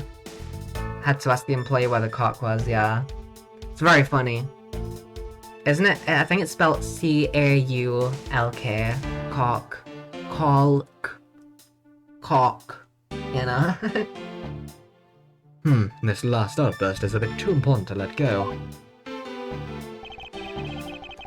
What did I say? I don't get it. The only person inside was that Mr. Hicks man. Was he really alone? Of course. I will bet even 1 cent. A cheap auntie for a cheap testimony. But if that's how you want to play it, I'll happily take your 1 cent. I'm going to take your money. It was when the needles on my pocket watch pointed to the 6 and the 12. I assume the pocket watch in this case is the one you keep checking. Is that correct? Oh, you noticed. It is a very expensive antique, I will have you know. The feeling is wonderful when I fully wind it up by hand. It does look very well designed and quite classy. I will have to charge you if you want to touch it. Oh, that's quite alright. Let's continue with your testimony. What a cheap man you are. Now return the time you wasted back to me. And if we must, I saw Mr. Hicks enter the elevator at 6 o'clock. The body was discovered 50 minutes after that in the lounge, yes? Hold it. You fell right into my trap. Yeah. And that's when I found the two of them as well. You see, it all matches my testimony. Then you, the only person in the lounge at that time, must be the criminal. No! Stop it! That is the most mistaken way of thinking I've ever heard of. Hold it! No, your silly opinion is what is mistaken. Please calm down, the both of you. In a sense, you're both mistaken. Well, if that isn't the pot calling the kettle black, then I don't know what is. I spy a little hole in his words. And you wish, Mr. LeBlanc, I will now show you proof of my innocence. I don't know what that is. Let me look at my evidence. Where's my evidence? Where's my evidence? You saw it, you say? Is that something you say that contradicts what he looks like? Oh, the only person inside was... Oh, I see. Well...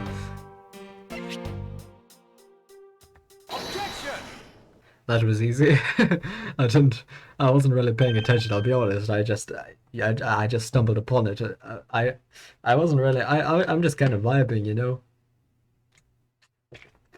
Mr. LeBlanc. What is it? There is a very glaring contradiction in your testimony. What do you mean? Please take a look at the area in front of the elevator. There, at the spilled grape juice. Yes, and? Will you admit you also spilled it with the blood? No, it spilled itself during the turbulence. But the interesting thing here is the set of grape juice footprints. Footprints? Yes, the ones that lead from within the elevator out into the lounge itself. It's evidence that proves that someone other than Mr. Hicks exited the elevator, alive. Ugh! There must have been another person in the elevator with Mr. Hicks. Now then, I'm done playing games. Why don't you tell us the truth? Skibbity baba, skibbity baba, skibbity baba. Can you please translate for us? No way. That's totally impossible. I guess is what he said. No way, that is totally impossible. I know there was no other person in there. I saw with my own eyes. If you want to know what I think, Mr. Edward, I don't think Mr. LeBlanc is lying to us. I suppose she's right. He doesn't seem to be lying. But then, what does it mean? What about this contradiction? Mr. LeBlanc, please, just once more, will you recall the details of what you witnessed for me? All testimonies must be happening in twos! What I saw, after. I was very upset when Mr. Hicks passed by my seat. I was always checking the time over and over again. To follow that man with my eyes when he passed. That man! And I saw clearly into the elevator he was entering. But I swear there was no one else inside. No one! Mr. LeBlanc, if you would please calm down. What? Dare you to have an issue with my eyewitness testimony? No, not at all. Please forget I said anything. Yet again, he doesn't appear to be lying. But I can't let this testimony stand as the truth. I don't know why I keep laughing like that, but I just feel like being a silly little man. I'm just a silly guy, I just committed some silly murder. Every once in a while, a girl should be a little bit silly, don't you agree? Girls should be allowed to be a little bit silly, do a little bit of murder. This is me speaking, by the way, not Edgeworth. I killed him.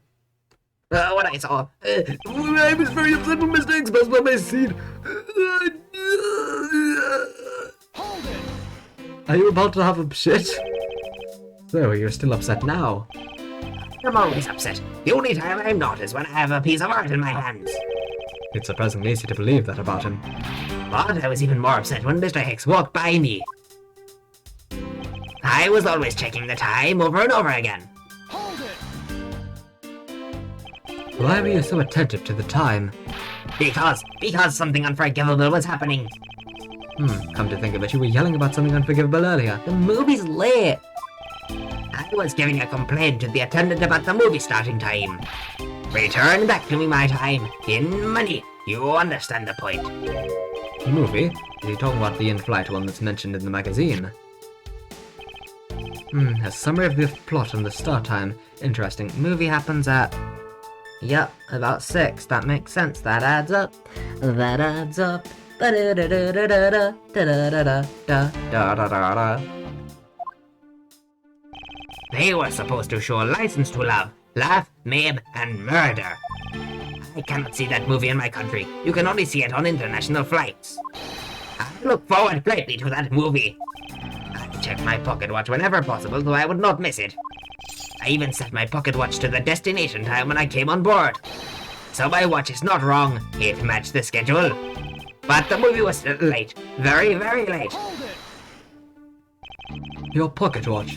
I'd like to ask you a little more about it if that's alright.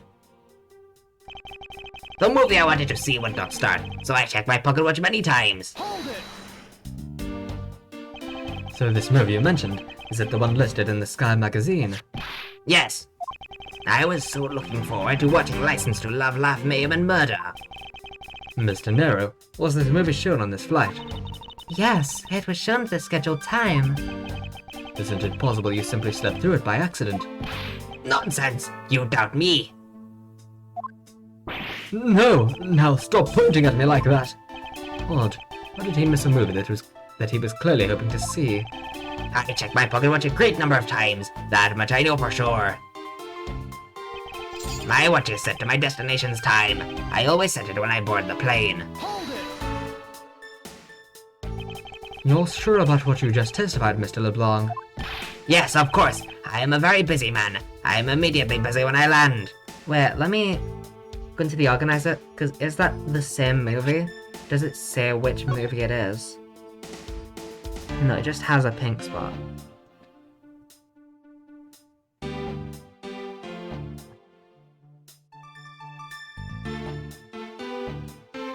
Six. Is it this 6 and not this 6? This is, wait, so what is...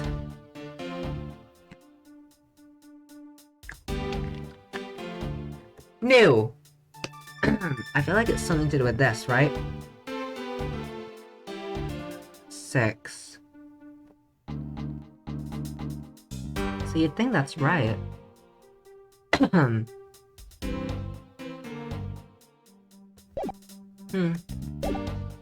I am a very busy man. I am immediately busy when I land. I have many places to go, and no time to waste adjusting my pocket watch. I see. That was a very valuable statement you just made.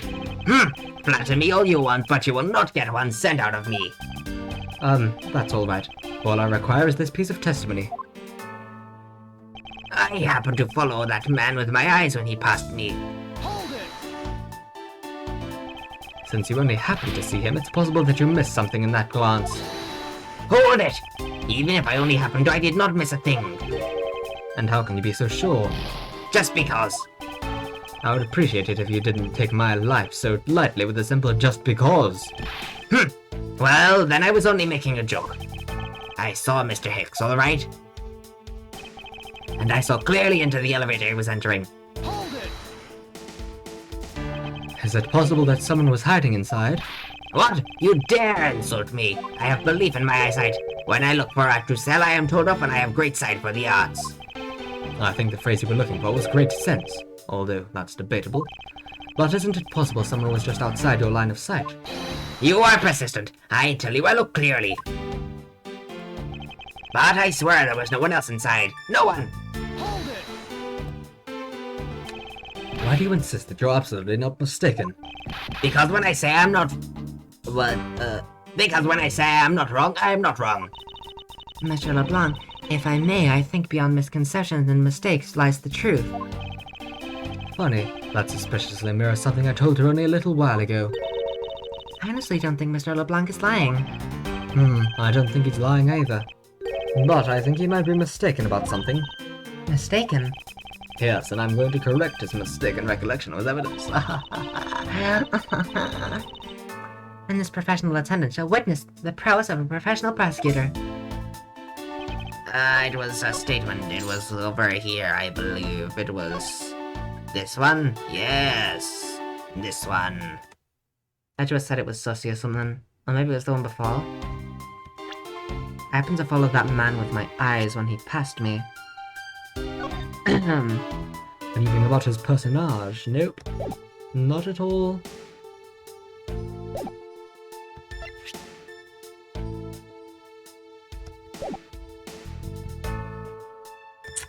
Well,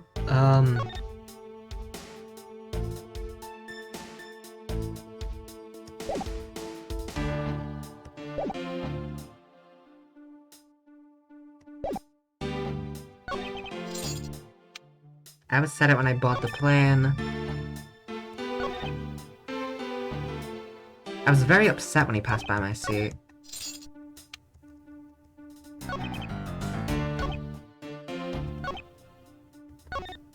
Fuck. I think it is that statement that I was looking at.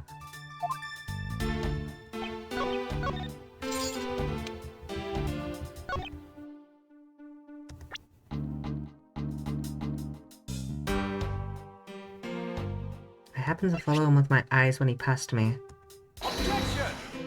fuck. I'm a little bitch. But not a bitch fuck, or a fuck bitch, like you two. Bitch fuck! Mr. Nero, you are a bitch fuck. Fuck! I'm awful.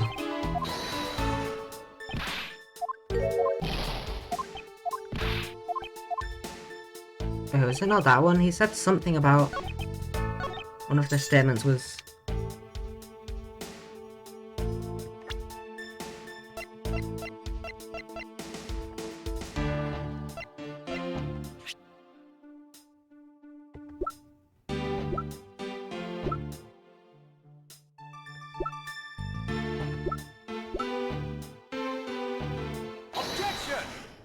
Oh, well, okay. Mr. LeBlanc, who said this just now in your testimony? I even set my pocket watch to the destination time when I come on board. Now, if your watch has been set to our destination's time zone, it would mean that your watch is displaying the time of our destination. Yes, and the correct time is worth its 6 cents. I would like you to take a look at this. All times shown correspond to our departure time zone. Right. If you believe this Sky magazine, clocks on this flight run in accordance with the time of our departure time zone. Of course, the movie schedule was also created with that in mind. Mr. Nero, for confirmation's sake, what time zone is this flight aligned to right now? Well, we made a short stop at the transfer point. That's right, it was in that small Asian country, the Republic of Zhengfa. But we didn't readjust our onboard clocks at that time. So right now, we're still running on Burgundian time. What? The time difference between Burgundia and our destination is 9 hours. In that case, it's only natural that your watch would be out of sync with the schedule. Oh my god. Further, with your analog watch set to our destination's time, it would appear to be running 3 hours fast when compared to the flight's onboard clocks. It also changes everything about your testimony. And you can bet 1,000,000 cents on that! In light of this information, it means you saw Mr. Hicks 3 hours prior at 3 AM.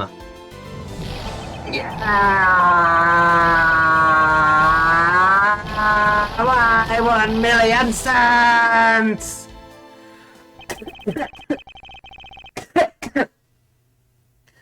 Oh my god, I had a coughing fit earlier today. Why did I do this voice? Okay. If you're wondering why that voice was like completely not his voice during that breakdown, I got like super caught in my throat and I just could not like fix it. Oh my god, don't kill your throat. It's worth it though, isn't it? It's worth it for the funny clip. Oh god. This should clear up all of the remaining accusations. So this basically widens the time frame for the time of death, right? Do not kill your throat. It's worth it though. It was funny. Yes, because Mr. LeBlanc saw the victim enter the elevator at 3 AM. Entering an elevator at 3 AM challenge. He died. Like redacted DGS2 spoilers. Yeah. It means that the time of death could be anywhere from 3 to 6:15 AM. You said redacted DJs too. Spoilers, that could be like 5 different people. I swear, I'm thinking like so many people in my head. I'm like, it could actually be so many different people. The question now is, where was Mr. Hicks during that span of time, and what was he doing? I've got something to say. And you are? Yeah. Oh, I'm Cammy Mule. I'm a flight attendant. And what is it you wish to say? Well, I think your story is a little different from how I remember it. What do you mean, Cammy? I saw Mr. Hicks sitting in his seat at 5 a.m., you know. What? How can you be so sure of the time? Oh, that's right. He pushed his call button when we were parked at the transfer point. Your voice for Cammy is so accurate to it, is it? I'm so happy. I was thinking about that voice all day today, like literally. That's literally one of your best voices. I'm so happy. I was thinking all day today because I was originally going to give her like a Viola voice. Viola Cadaverini, but just make her sound sleepy rather than like, You know, 'cause Viola just sounds kind of scary. He. so I was like, what do I do? I was like, alright, well, Rolly Beat, he was kind of sleepy. Yes, sir. Constable Rolly Beat, sir. And I was like, well, I can't really do that for Cammy. I'm so happy that it fits. Oh, that's right. He pushed his call button when we were parked at the transfer point. A message from Mr. iFly. This flight will be making a brief stop to refuel and transfer cargo in the Republic of Zengfa between 4 and 5 a.m. Yes, all passengers remain on board at that time. Thank you for cooperation. Present for our readers. Super class juice. That's not right. It's not super class juice, right? Super class juice to Rikas or readers. I don't know. If there was an investigations anime, you need to be a voice actor for Cammy. Thank you. I'm here all night. Ah, the stop we made for refueling and cargo transfer in Zengfa, correct? Superb class juice to 10 of our something readers. Right, it's just random stuff. I was like, it might be random stuff, but I want to read it just in case. Oh my god, this orange text is so difficult to read against this. Yes, it was from 4 to 5 a.m. according to our clocks. And during that time, did any of the passengers leave? Or did any new ones board this flight? No. Not a single person got off or on in Zengfa. What about the flight crew? The few who were handling the cargo transfer might have temporarily gotten on or off. But eventually everyone, including Cammy and myself, came back on the plane. So basically, I can assume that no one left or got on since our initial takeoff. Interesting. I should keep that in mind. I don't know why I sounded so pissed. I felt it in my soul. Information received from Ms. Camille. Yeah, and I answered his call. I can tell you that Mr. Acme Hicks was there in the sea when we took off again at 5 a.m. And we have Ms. Meal's testimony. I don't know if it's Meal or Mealy. Trying to figure out what the pun is. Cammy... Mealy. The only thing I can think about is chameleon. She blends in with her surroundings or some shit, I don't know. Alright, then that puts the time of the murder between 5 and 6:15 a.m. Okay, now what time did you come down to the lounge, Mr. Edgeworth? I remember coming down here almost as soon as we left the Republic of Zengfa. Oh! You were here the whole time from 5, yes. Then you are the only one who could be the killer. Mr. Edgeworth, were you really here in this lounge the entire time from 5 a.m. onwards? Unfortunately, yes. But then, how do we explain the footprints? Is not that obvious? This man waited for Mr. Hicks here in this lounge, waited to kill him. And then he put the corpse into the elevator. This is when the turbulence happened. My eyewitness testimony may have been mistaken, but what time I saw Mr. Hicks enter the elevator on the second floor does not matter, because the entire incident concluded here in this lounge. Everything happened in this lounge. Is that what you really believe, Mr. LeBlanc? Oh, do you have another idea? I simply feel that there is something out of place in the scenario you presented. Is there something that can tie this crime to a location other than this lounge? missing cell phone, maybe? Oh, the Mr. Iffy piggy bank. The murder weapon. This little piggy bank is sold at the in-flight shop. Wait, does Cammy have one of those? Does she have a Mr. iFly? Also, I said Mr. Iffy. It is Mr. iFly. Not Mr. Iffy. I thought that was an F. Mr. Iffy. Is that what Cammy's holding? Is it a little Mr. iFly? That's so cute. The murder weapon. This little piggy bank is sold at the in-flight shop. It is sold there and only there, and is not displayed here in this lounge. Bitch! How then did it find its way here? Don't you find that a tiny bit suspicious? Such a trivial point. It only means you prepared it taking it from the shop first before coming here. It doesn't prove you're innocent at all. Is there no way to win with this man? Hold it! If I may. What is it? You see, well, it's just as Mr. Edgeworth says. Oh, and why do you know this so well? Oh, well, it's just that piggy bank was there in the shop. I saw it with my own eyes. And when was this? It was maybe around 5:40 a.m. Isn't that just before we hit that patch of turbulence? My God! That's right. You were in the shop just before the turbulence? Yes, I was. Come to think of it. Mr. Nero, when I found the body...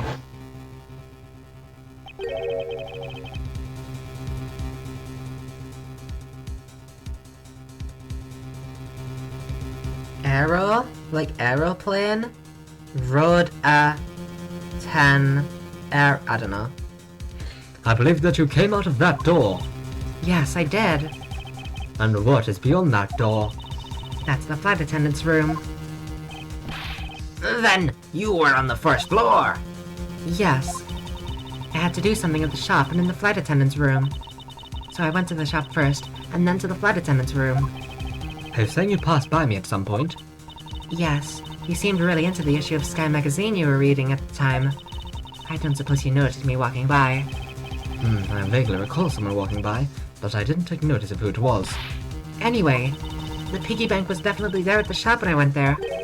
Why did you go to the shop in the first place? I went there for a work-related matter. Work, you say? Yes, the upkeep of the shop is also one of my responsibilities. Why did you not say anything about that until now is what I want to know. In any case, I believe it's clear that the shop needs to be investigated as well. Shall we head over there then? Hold it. I can't really show it. Hold it. Hold it. Oh, what is it now? Aren't you forgetting something, Commiserato? Don't you need the captain's permission to check the shop? No, I haven't forgotten. But I've already asked him for permission to search the entire plane. So I think we're all right. Huh? That's weird. What is? I just talked to the captain, see? And he said that he didn't give you permission to do anything like that at all. What is the meaning of this, Mr. Nero?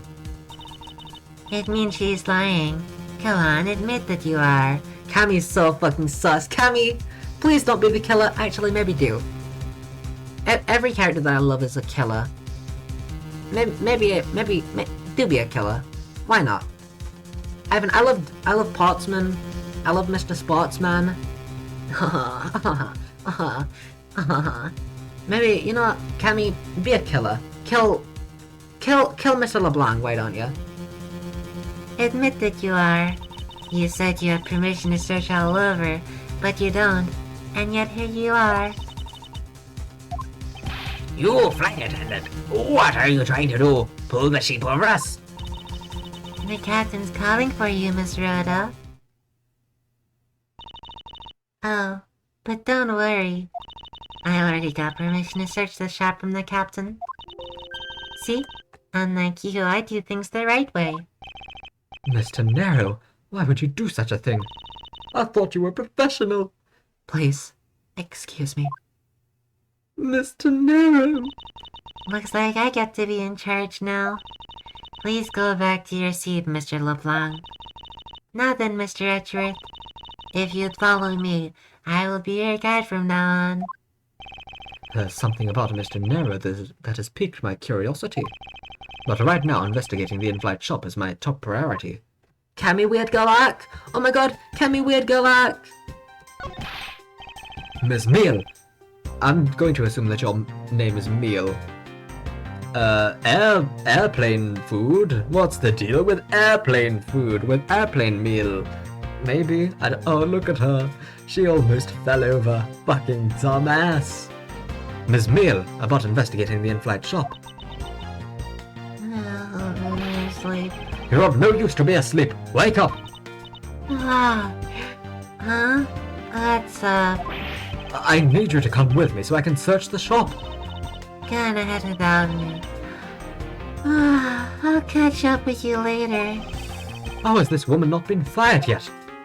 What about you? You're gonna fuck my throat, but... Oh, I am really mad. You had better hurry and bring me to some evidence. If you could just wait a little longer while we look into the shop. Don't number the birds before they are born. Don't number the... What? I have no idea what he's trying to say. Don't count your chickens before they hatch, perhaps? All I ask of you is...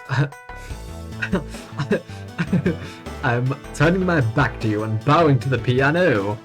All I ask of you is your patience and cooperation. Well, see ya. Aren't we going to go to the in-flight shop? Wasn't that this way? What? Of course, I still fully intend to. Okay, well, the shop is over there. Don't forget now. Wasn't it upstairs? Oh no, it wasn't. Why did I think... What did I think? Why did I think that...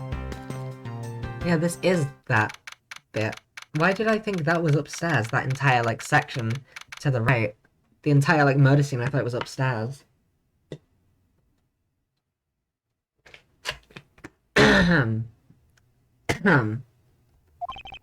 So this is the in-flight shop. It's quite a mess in here. You think? Guess I'll have to clean things up then. Hold on! You can't clean up a potential crime scene. Oh, thank goodness. I hate cleaning so much. I mustn't rush things here. I must remain cool, calm, and collected. Because this piggy bank was left at the crime scene. The blood on it's still fresh. Could this be the murder weapon? There's a very good chance that the killer had paid this place a visit. Begin investigation! Da da da da da da. I need a theme song for my begin investigation. It should go a little something like da da da da doo-ba-dee dee ba da da doo-ba-dee da. I think that would suit quite a bit. Sorry, I was just doing some random improv while I was getting my jacket on. I was a bit cold. Oh, there's not any space to run, but that is my favorite thing to do. Hi, Cammy. What? I didn't mean to check the suitcases. What are these? Oh, there's our company's completely original line of suitcases. They're practically flying out the door. That's how popular they are. You should buy one and see how you like it. You won't regret it. Perhaps that's how things work on this flight, but in the real world you try then buy. No way. But either way, it doesn't really matter. True. Either way, why would anyone buy a suitcase after they've boarded the plane? You fucking... Oh. Anyway, see that? Just look at all that Mr. iFly has painted on there. Cute company mascot, isn't he? They're painted on with a lot of care. Doesn't he look like he's about to jump out at you? It is certainly making something jump inside my stomach. Huh? Oh, I guess there's no fooling your fine tastes. What? You look like you really wanted to get one. And I thought I was gonna finally make my first sale, but you saw right through it. Glad that's done though. Never make me try to give you a sales pitch ever again, okay? But I never showed any interest in it to begin with. It really is pretty horrible, isn't it? You wanna know something? This suitcase was designed by Miss Rhoda. Mr. Nero designed this. Yeah, it was a company-wide contest. Well, it does have a very sharp design sense. Sharp, like stinky sharp cheddar, maybe. I really have no idea why the bigwigs decided to go with it. It's so... well... Miss Nera designed this, did she? It's definitely not what I would have expected. Oh fuck! Oh! Oh, I'm a bitch. I'm the fucking bitch fuck all along. Oh, I was so rude to Mr. Nero when I was the bitch fuck. It was I. You okay? I'm fine. Please wash yourself, Miss Meal. Letting a suitcase freely roll around has got to be a safety violation. Here, I'll put it back. Oh, damn. When she walks, Mr. iFly just fucking flops. Right, I wanted to talk to you, Cammy. I want to talk. I don't know much about this shop, but you can still ask me about whatever. Nah. Sorry.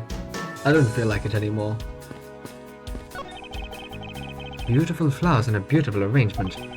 I feel cleansed just by looking at them. Mr. Etcherit, you're getting pollen all over. Oh, excuse me. I'm like trying not to slip into just Viola Cadaverini. Inside this display case is a row of lifesavers and life vests for sale. We sell a lot of those when there's some kind of accident or something. But some people buy them even when nothing's going on. How about it, Mr. Etcherit? Care to buy one? You said no more sales pitches! Cammy! I sense that this shop is one shopper away from being sued. I was not trying to investigate that. I wanted to look at the papers on the floor, but okay. I didn't even notice there were life vests. There are all kinds of luxury name brand merchandise for sale in this display case. And they're lined up in just such a manner as to scream, "Buy me!" to any passers-by. Who would be passes? There's no passers-by. You can't really pass by the shop, it just leads to a couch.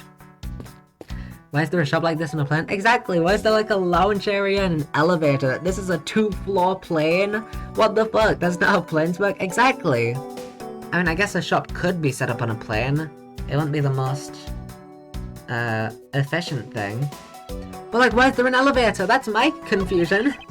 Stuffed toys, just like the one Miss Meal is holding, are on display here. Is it Miss Meal? It sounds so wrong. Mealy? It's Mealy. I'm gonna keep saying Meal, because that was my first assumption. Cammy Meal. I'm just gonna keep saying Cammy Meal. Are on display here. They're relatively cheap, which explains why they're displayed so haphazardly. How about it, Mr. Etcherit? You know you want one too. They're great for when you're stressed. Why do I envision stuffed animal abuse when she says that? She just fucking beats the shit out of it. Thank you! The glass from this display case's door is shattered all over the floor. And it looks like there's nothing on display inside either. Wait. Actually, I think there is something. What's this? A mini captain's hat. I wish I looked like Cammy. To be honest, Cammy is gender as fuck. She's so pretty, yeah. Cammy's just... I mean... If I grew up my hair, I kinda already do look like Cammy. Like, my hair is a fucking mess right now, by the way. I basically woke up, sat up, and started streaming. That's basically what I do every day. I hardly ever brush my hair. I only brush my hair on like really bad days when it's just all over in my eyes and shit, and I'm like, oh my god, I need to get this away. It's like my hair's always this messy. It's not as long though, but like, oh my god. Just messy hair. Kinda looks good sometimes, you know? Just vibe with it. Just let it do it once. It's a tiny captain's hat. I swear I've seen one of these before. Wait, let me... Is it an evidence that would be handy? No, it is not. Fuck. Oh, Cammy! Cammy! An iFly Airlines flight attendant charged with taking care of first class. She's epic. 62! Damn, you look good for your age. From N European Republic of Bulgaria says he's a wealthy art dealer, time obsessed. Wait, I realized some of the captain's hat is the one on Cammy's stuffy. I only realized that because of the Sussy Blacker report. I knew that, and that's what I was checking, because I was thinking, what does it look like? Because I was thinking it might have been belonging to this, but that wouldn't make sense.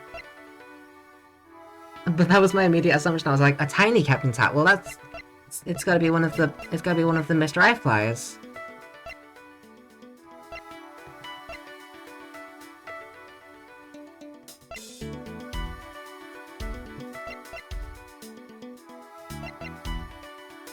Is it? Wait.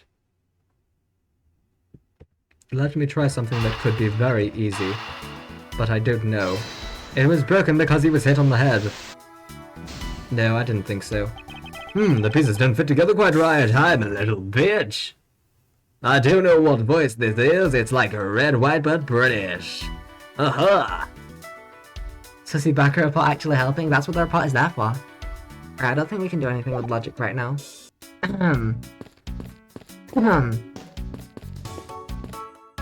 What am I looking for?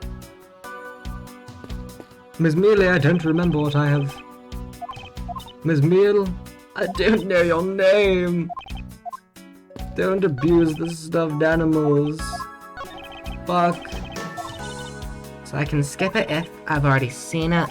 Maybe I need to re-look at the suitcases. Suitcases designed by Mr. Nero. That's one sharp design. Oh, thanks.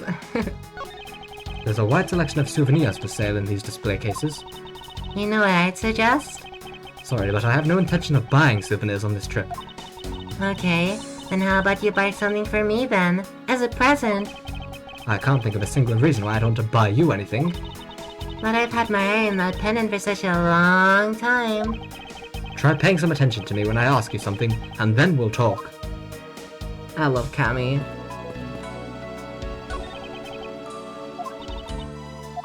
Wait, but couldn't we look closer at the suitcases earlier? I suppose not anymore. I'm guessing I do have to do something with logic then.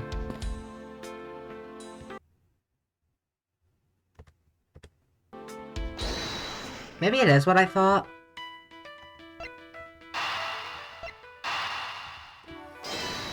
I really doubt it, but...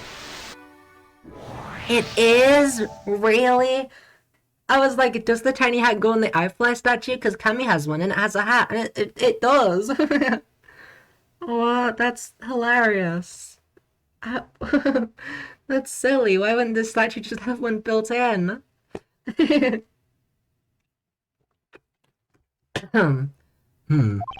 hat probably used to be on the piggy bank's head. Let's give it a go and see. I believe this piggy bank was forcibly removed from this display case. Does this mean that the killer broke the glass to get at it? Eh? Really? Don't tell me you don't know what things go. What things go where in this shop? Well, I don't. Miss Rose is in charge of this place. So come on, how should I know anything? I sense that further inspection of this display case is needed. Well, I doubt that's it. Further examination of the oh, I won't rest until I've inspected every suspicious-looking nook and cammy. And cranny. And cammy. And... oh my god, this dude looks suspicious. The glass in the store is broken. Perhaps it was the killer who broke it in order to take this piggy bank. But it's a bit odd that the inside of the case is so devoid of glass shards. Plus, the glass broke rather cleanly. Ah! What is it? I touched the glass and it cut my finger. It hurts, Mr. Edgeworth, it hurts. Please tell me you can deal with such a minor cut on your own. Edgeworth, you're being rude to Cammy. Is this the same man as the one portrayed by the statues around the elevator? That's not what I clicked. Yeah, that's a paperweight of the founder of iFly Airlines, Mr. Hugo iFly. On the bottom shelf, you have the cute one, the middle shelf is the realistic one, and on the top shelf, that's the floral version. Floral? Are you sure about that? Let me guess, you just said the first thing that came to your mind, right? Looks I hit the bullseye. Oh. So it's the cute version, got it. That makes sense. I don't want to look at the glass, I want to look at the book. The book. At the book. No, it's just the same thing. For security, there's a lock on this display case. Ms. Meal, if I may ask you about this lock. The one who's in charge of the shop is Ms. Rhoda, so... she's got the keys to all of the display cases. I see. Oh, I bet you want to buy something. This? No, never mind. I was about to say this feels like it's framing Rhoda, but she would have just opened it and took it if it was a frame for Miss Rhoda. Realized the deduce thing by myself. Big brain. Do you want me to go get the key from her? I played it already, but I forgot it until now. No, that's alright. I didn't even realize. I do not notice that there's an extra button here. I'm guessing that it's,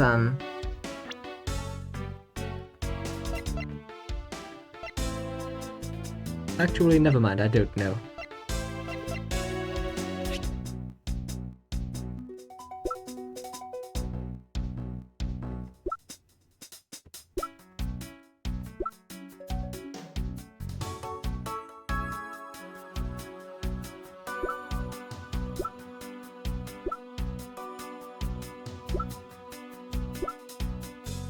We'll figure it out. But now I want to inspect every nook and cammy. Oh wait, that's it? iFly Airlines related books line the shelf. The history of iFly Airlines, the future of iFly Airlines, the 7 wonders of iFly. Flight on, iFly Airlines! Working name, Go You Airlines, iFlying! The titles make it very clear that they won't be making the top sellers list anytime soon. Okay. So it's either the lock or the glass, obviously.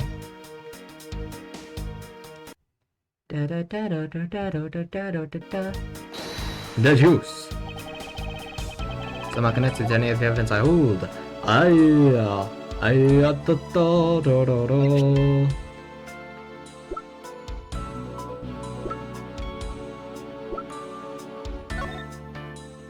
Nope.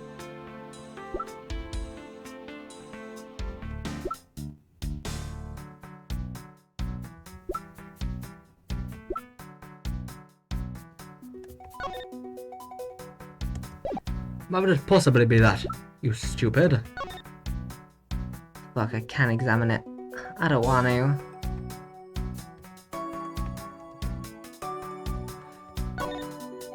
And there is some blood on one of the corners. Could this piggy bank be the murder weapon? Thanks for that. That was really helpful.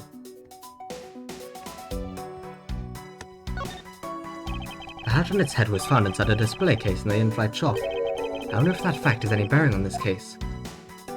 Well, that was helpful, wasn't it?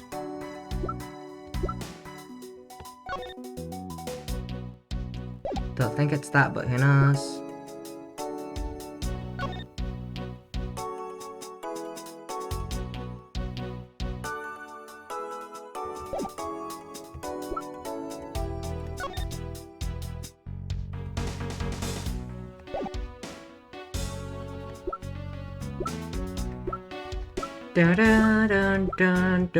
Wait, can you present profiles?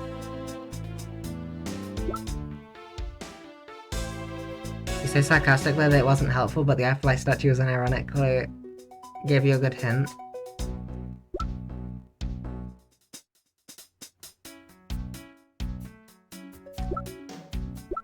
One of my possessions. Is it just that the glass looks like it was shattered cleanly? Because Edgeworth mentioned that. I cannot present,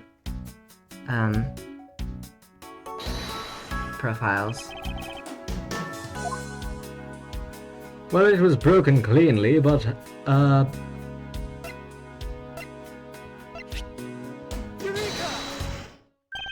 is definitely something very unusual about this. About what? If the killer had broken the glass to get at the Mr. iFly bank, there should be shards of glass inside the case itself. Ooh, I see. Yeah, I guess it'd be like that. Yeah, I guess. Yeah, that does make sense. However, there's not a single piece of glass inside the display case. Nope, no there isn't. Wait, that's not what I thought? Chloe! You silly? You silly as heck? Which means that the glass was broken from the inside out. The piggy bank must have fallen over from the turbulence and right through the glass. Yeah, that's for sure. There's so much glass all over the floor. I'm willing to bet that this hat was knocked off its head at that time too. Eh, that's nice. Which leads me to believe that the killer took the Mr. Eyefly from here after the turbulence. I was gonna present the Eyefly statue in the empty spot. Well, I did do that. So... But, different logic. Mr. Eyefly Piggy Bang! Oh, she's asleep. Take your power naps on your own time, Miss Meal, and listen when I'm talking. But the murder occurred before the turbulence, which rules the piggy bank out as the murder weapon. So you mean the bank's not the real murder weapon? It's a fake? Yes, at this point that is a very real possibility. But then what if when the killer went to take Mr. Eyefly, they broke the glass by accident? The display case is locked, so that's highly unlikely. Yeah, because my thought was that Cammy is evil and she's trying to frame Rhoda. That's my brain. The display case is locked, so that's highly unlikely. Yeah, but there's one person who could've. Oh, and who would that be? Miss Rhoda, of course. I mean, she's the one in charge of this place, so she has the keys to everything. Miss Rhoda Tenero, huh? Well, bitches! Wait, let me examine again. I've already checked this area, okay then. It does hurt to take another look. It doesn't matter! Can we leave? I don't know much about the shop. This is new. No wait, was the other one new? I don't know. Either way. Oh yeah, this one's new. I cut my finger on those bad pieces of glass. Don't blame the glass for something you did to yourself. Just be more careful. Same to you. You're the one walking all over broken glass. You sure you're okay? I'm fine. Any glass I walk on I crush. Like this. That's nice. Please be careful around the display case, okay? Wouldn't want you to get hurt. Compared to the glass around my feet, the inside of the case is nothing to be afraid of. After all, no glass fragments appear to have ended up inside. Then I guess even you can tidy up the case, right? Perish the thought! I guess that was just as like a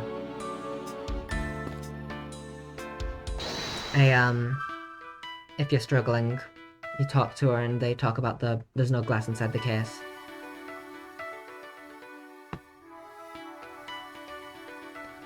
So the victim's glasses were broke. The plane shook so much that it made a huge mess of the shop.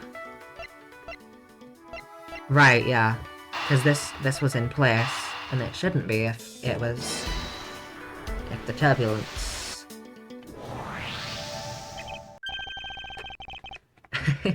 She's asleep. Yes, there is definitely something wrong here. What's it, the sudden yelling? Sorry, I wasn't yelling.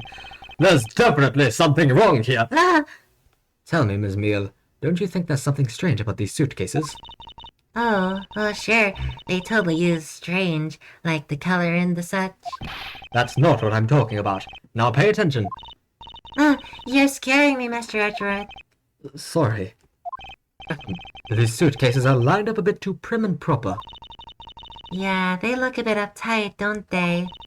But I guess they take after the creator. Damn, you hit Rhoda, what the fuck? Again, that's not what I meant, Ms. Meal. Don't you find it unusual that these cases are the only things undisturbed by the turbulence? Never mind, I'd sooner find an answer by inspecting these suitcases myself. I have to examine every nook and cammy. Upon closer inspection, they really are quite hideous. I wonder how Miss Rhoda would have reacted if she heard what you just said.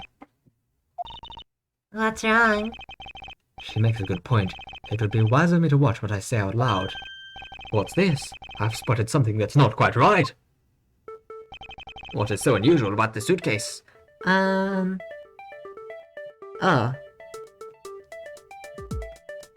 I don't know which one I present, but this is odd.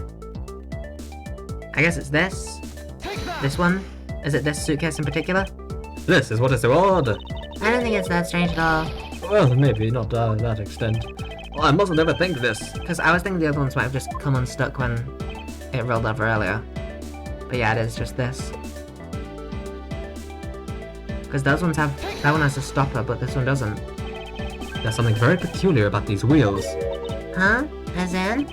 As in, there are no stoppers in place of these. Without stoppers, one would think the turbulence would have sent it flying. And?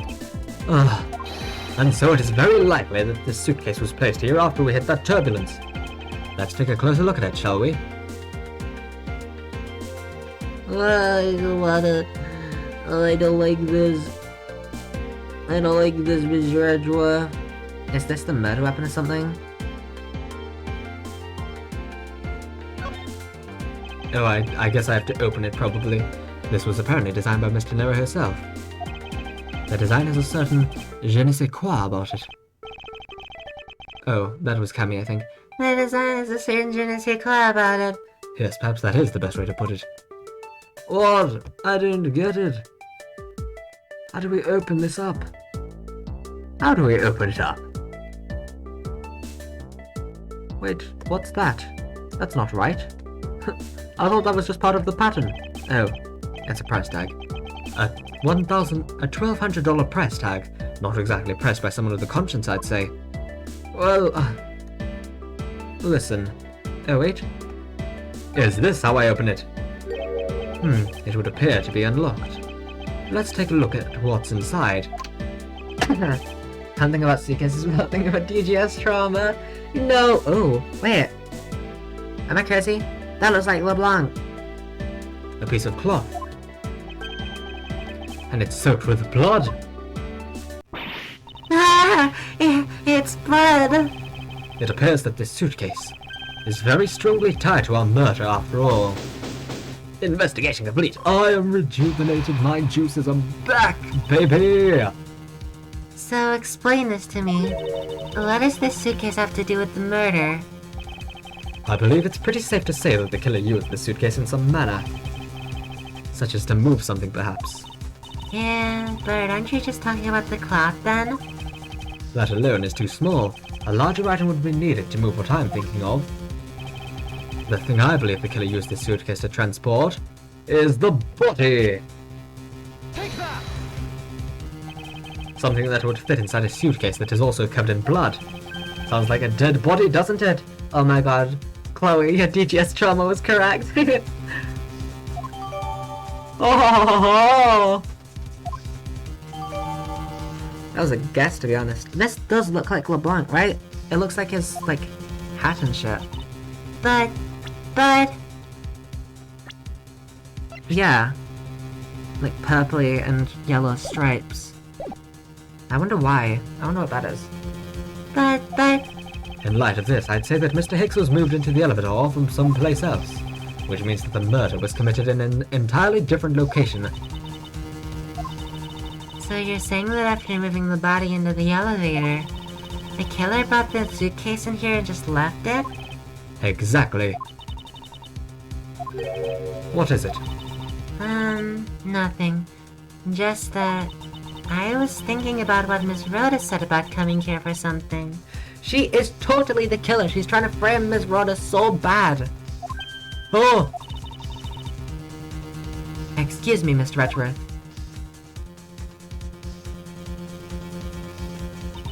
I wanted to give you a bit more time, but I'm afraid I wasn't able to convince the captain.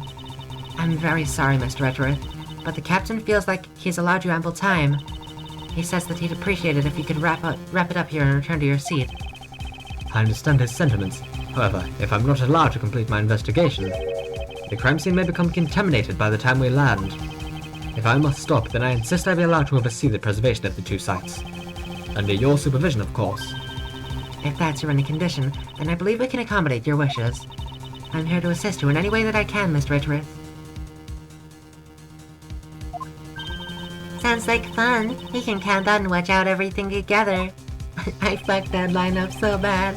I found proof that the real crime scene was not in the lounge, and I have enough evidence to prove myself to be innocent of any wrongdoing. And yet, regarding what Ms. I bit my tongue. Regarding what Ms. Meal mentioned reminded me about Mr. Nero. I can't allow my investigation to end here. The truth must come to light. So I'm guessing this is, yes, to be continued. It's been 2 hours, 25 minutes. We'll go another part, and then that might be where we end it.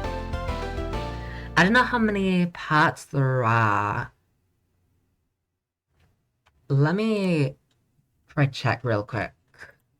Da-da-da-da-da-da-da-da. Turnabout.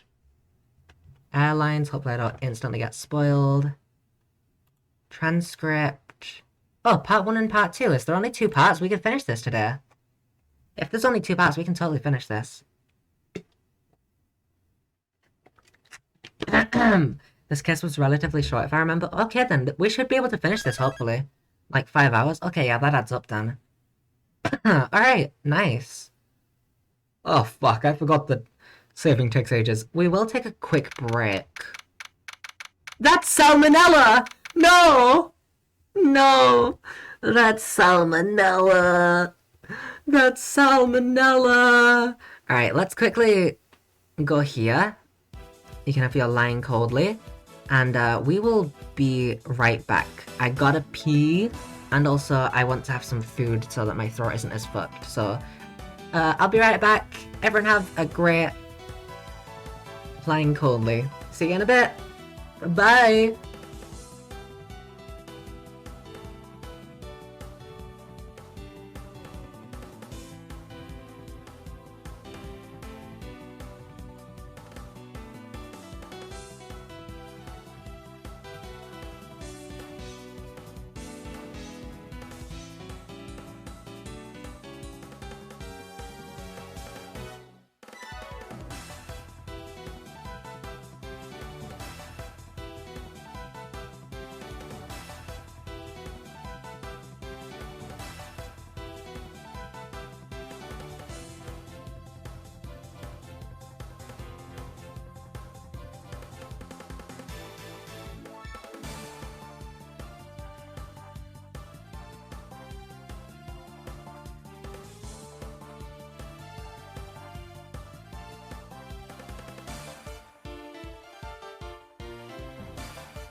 Okay, I'm back, and I'm taking away your line coldly. That's it.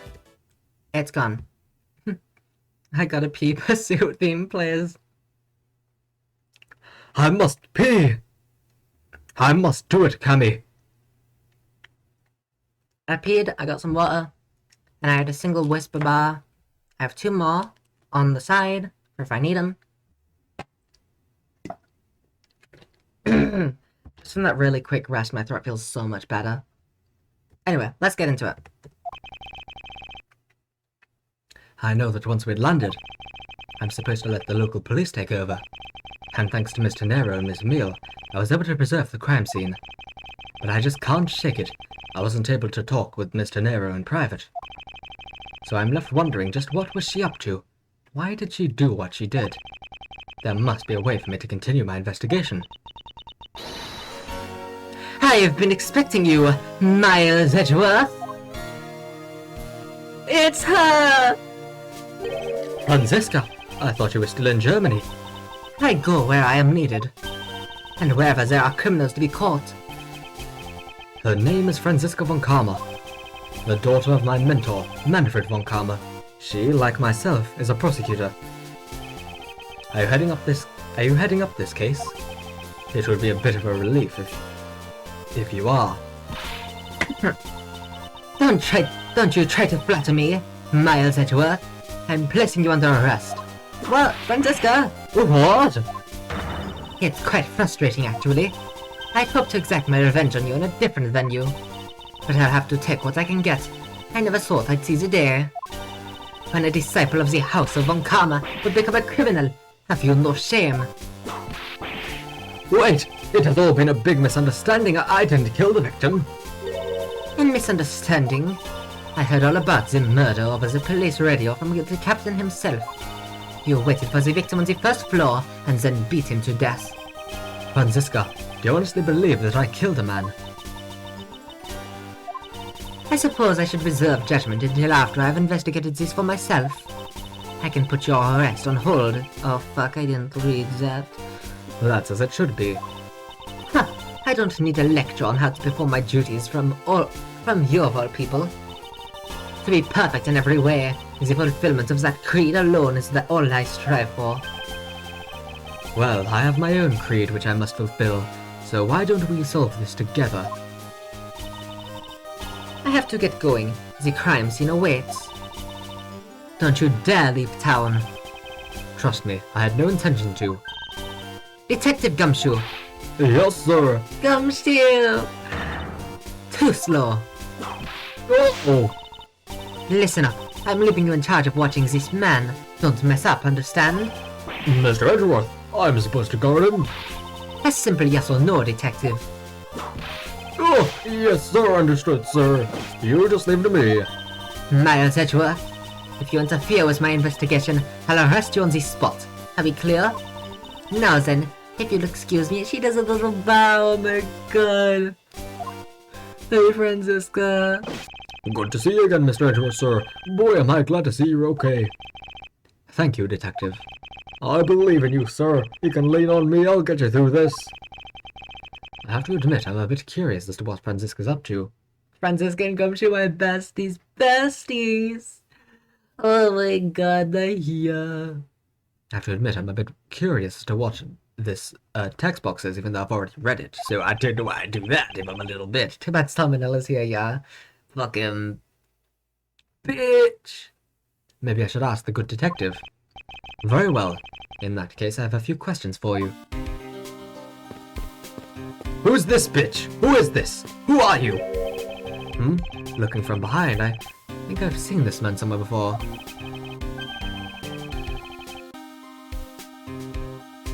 What was his voice? Nom nom nom nom. In Soviet Russia, world flags landmarks eat you. Fucking American. Found it. Whoa.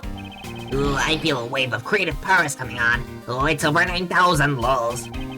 For my next lead movie, it's gonna be the Steel Samurai War of New Old Tokyo versus the World Samurai Champion of Earth. It's gonna be Roxer and so many boxers. And we had Edgeworth would know Salmonella, wouldn't he? So the Steel Samurai is finally getting a movie. Because, yeah, he was a witness in a case, but also, Edgeworth loved the Steel Samurai. What about you? This child seems to be happily enjoying the sight of so many planes. Wow, I'd love to take a run down that runway. Oh, the youth of today, so much potential yet so misguided. What the fuck are you talking about, you dumbass? Lunchland. Not bad. I guess it's gotten big enough to warrant its own brand shops. What should I go with? I recommend our airport special, Red Flags lunchboxes, only available for a limited time. We have a variety of lunchboxes, made up to look like different countries' flags. I wonder if they're aiming to take the lunch line to the international market. This man was in first class with me. He was quite shaken up by the whole affair. I do remember my voice. I did it. I made it the whole flight. I'm not scared of turbulence anymore. He must have been pretty scared. He's repeating the same thing over and over to himself. Awesome. I can't believe there's no one manning the counter when a murder's just occurred. What a view of the planes preparing to partake off. Besides the turbulence, they're really not all that bad as a mode of transportation. Sir, why are you ignoring me? Sir, you're examining every single thing except for me. Sir, that's a plant. Sir, you can't look at that. It's just a plant. It's not Charlie, it's just a plant, sir. Sir, please, don't leave! I should try to get some information out of Detective Gumshoe first. Paul, sir, what the fuck were you doing? Bro, bitch, are you the bitch fuck? You're the bitch fuck. You're the bitch fuck I've heard so much about. Hey, Paul, the bitch fuck. Fuck. I want to talk, please. So how is the initial investigation going? We just shipped the body up to the coroner's office. And we're taking statements now, sir. That sounds like Franziska. She was always good at quick responses to a case. I'd say she was a little too quick, sir. Oh? How so? I rushed on over as soon as I got word of the affair, sir. But somehow when I got here, Miss Von Karma was already here barking out orders at everyone. It was kinda creepy, as though she knew there'd been a murder or something. Oh my god, it was Franziska! And had come in advance to await your flight's arrival. That is sort of odd. She did show up rather quickly, and out of the blue. Plus, I still don't know why she's here in America. Oh, right, this is America, yeah, I forgot. America, love this place, America. There must be some backstory to all of this. Because I've been watching the Isatani anime, my mind is like, oh yeah, there's Japan, obviously. But no, it's America, obviously. That's why I give Cammy that voice. I was sort of going for like Maya from the anime specifically. A hoisting samurai! Franziska Von Karma! This Von Karma just kind of pumped up with the prosecutor's office about a week ago, sir. I don't know why I spoke so fast, this is how I cope with speaking. Something about chasing down leads related to a certain incident. No details. It's kind of top secret, so she can't talk about it. Even with me, sir. Knowing her, the only type of talking she likes to do is with her whip. Oh my god. Murder. This is so fucking slow, oh my god! Plus, I doubt the top secret part was what stopped her from talking to you, Detective. Although, I wonder if her case has anything to do with mine. Anyway, that's about all the info I have, sir. We should find out more as we investigate. Yes, it is high time to resume my investigation. Starting with talking to the people involved in this case afresh. What? But I've already oh, look at Dick! He's following me. Oh, look at Cammy! Who's this? So, you must be the captain. Why, yes I am, and who might you be? I am the prodigy prosecutor, Franziska Von Karma, and I have a few questions for you. Don't you dare, Captain, getting friendly with another woman. I'll never forgive you if you do. Oh, what are you talking about? I only have eyes for you, my dear Cammy. It wouldn't be money on our dear captain to be much of a reputable person. Sure you don't want to ask the captain some questions, sir? He was in the cockpit the entire time. I wish I was him. I highly doubt he would know anything of use. Anyway, I'd like to leave this type of witness to Franziska and her whip. But Cammy... I want to talk to Cammy. Oh! That wasn't his voice, that was Gumshoe, but... Oh, I'm the coolest. Oh, sir, I think that guy's dead. Oh, he's pissed. He's fuming! No, see here. Oh! Sorry, I'm sorry! How long do you intend to hold me? It is impossible for me to be the criminal I told you. Mr. LeBlanc. Oh, it is you. Tell this man to stop stopping me from going. Time is money.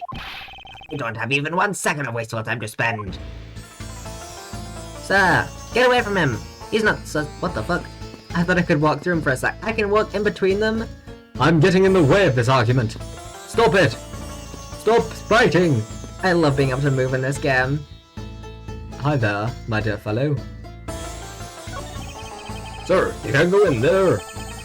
I'm Mars Edgeworth, and why do you sound so much like Gumshoe? I'm one of the prosecutors on this case, so please let me through. I'm very sorry, sir. No one's allowed to enter without Ms. Von Karm's express permission. Random bailiff.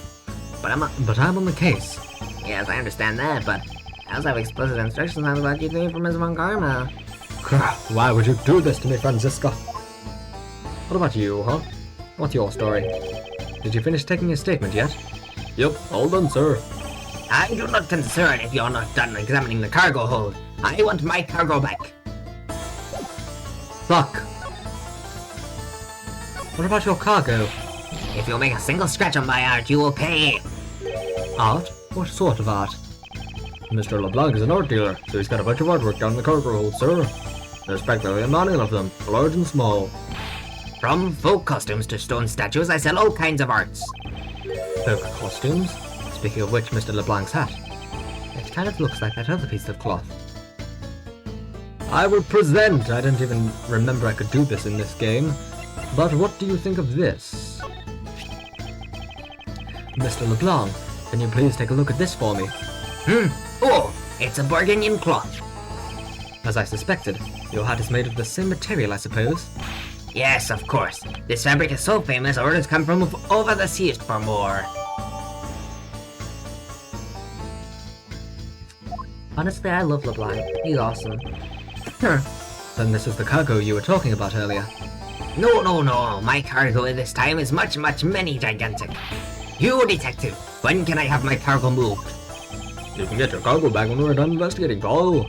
The stubbornness of you police, it is no good. And it is no good that the attendant who refuses to exit the attendant's room too. That attendant? I wonder if he's talking about him as Tonero. Is that all? Oh no, Rhoda. What did you mean by that attendant, Mr. LeBlanc? She was taken into the attendant's room for her interview. And then they still have not come out. They make no sign of coming out either. I was finished with my own interview much earlier, quicker than her. Why is Miss Tonero's interview the only one that's taking up so much time? Franziska Von Karma. Miles Edgeworth, you were given free rein to examine the plane, weren't you? Yes, I was able to obtain the cooperation of the flight attendants. Speaking of attendants, I'd like to speak with Miss Tonero. I wonder if you might grant me permission to enter the flight attendant's room. Before I do, you still have to clear up a few issues surrounding your own circumstances. I understand. You may have tricked those attendants with your sophisticated talking, but you can't put the wool over my eyes, Miles Edgeworth. Oh, fucking hell, Franziska! Franziska! Stop it, please! I don't want to do this. I'm so sad. Let's not complicate things and go with the most obvious conclusion. The scene of the crime was here, in the very lounge the body was discovered. From the time the victim was seen calling for an attendant until his body was found, the only person in this lounge the entire time was you, Miles Edgeworth. This unmistakably makes you the likeliest suspect. The likeliest suspect, Franziska. You have a problem with that? No, but it's not like you to use such vague wording. You're usually a bit more absolute. I'm simply trying to watch out for you. Or is my kindness too hard for you to comprehend? Thank you, but your leniency is unnecessary, for I will prove my innocence soon enough. If I want to continue my investigation, I'll have to break her line of logic fast.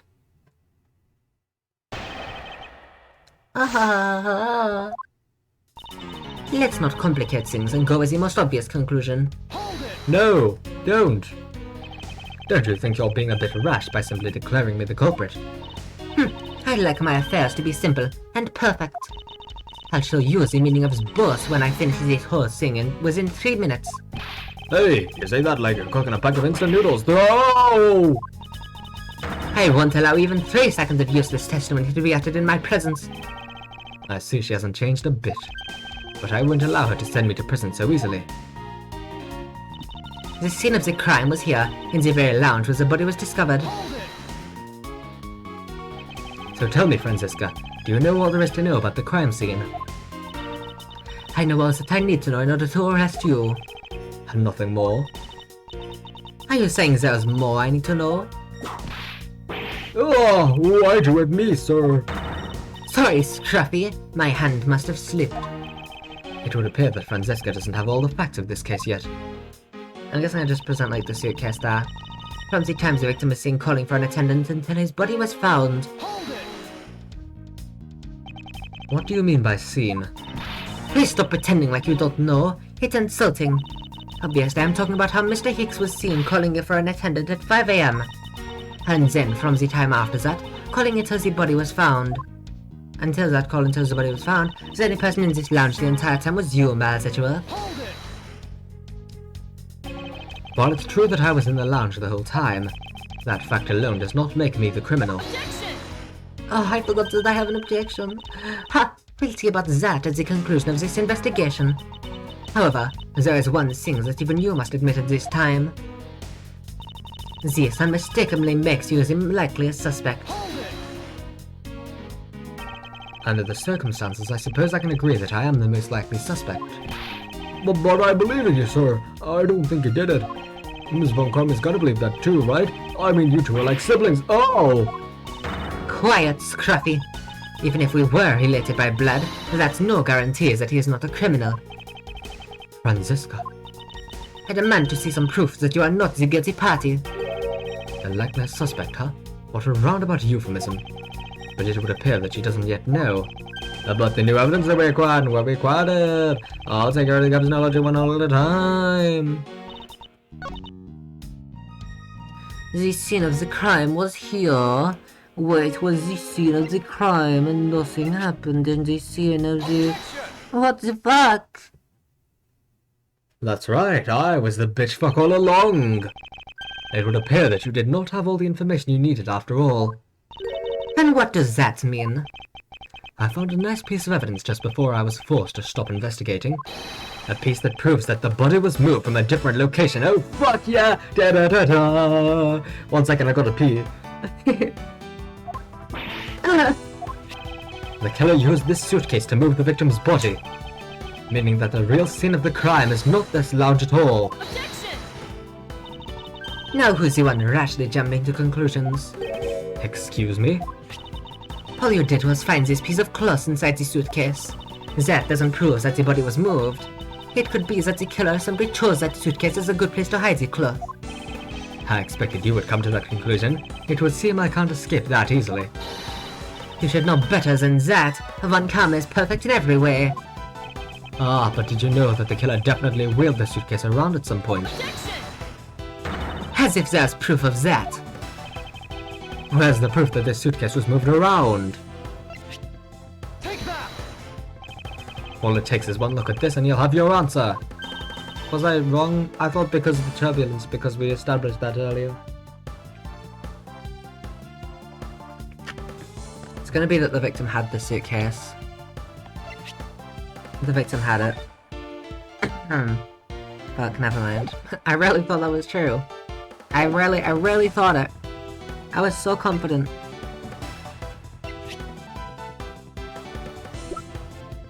Dun dun dun. Dun dun dun. Dun dun dun. Dun dun dun dun dun dun dun dun dun dun dun dun dun dun. What?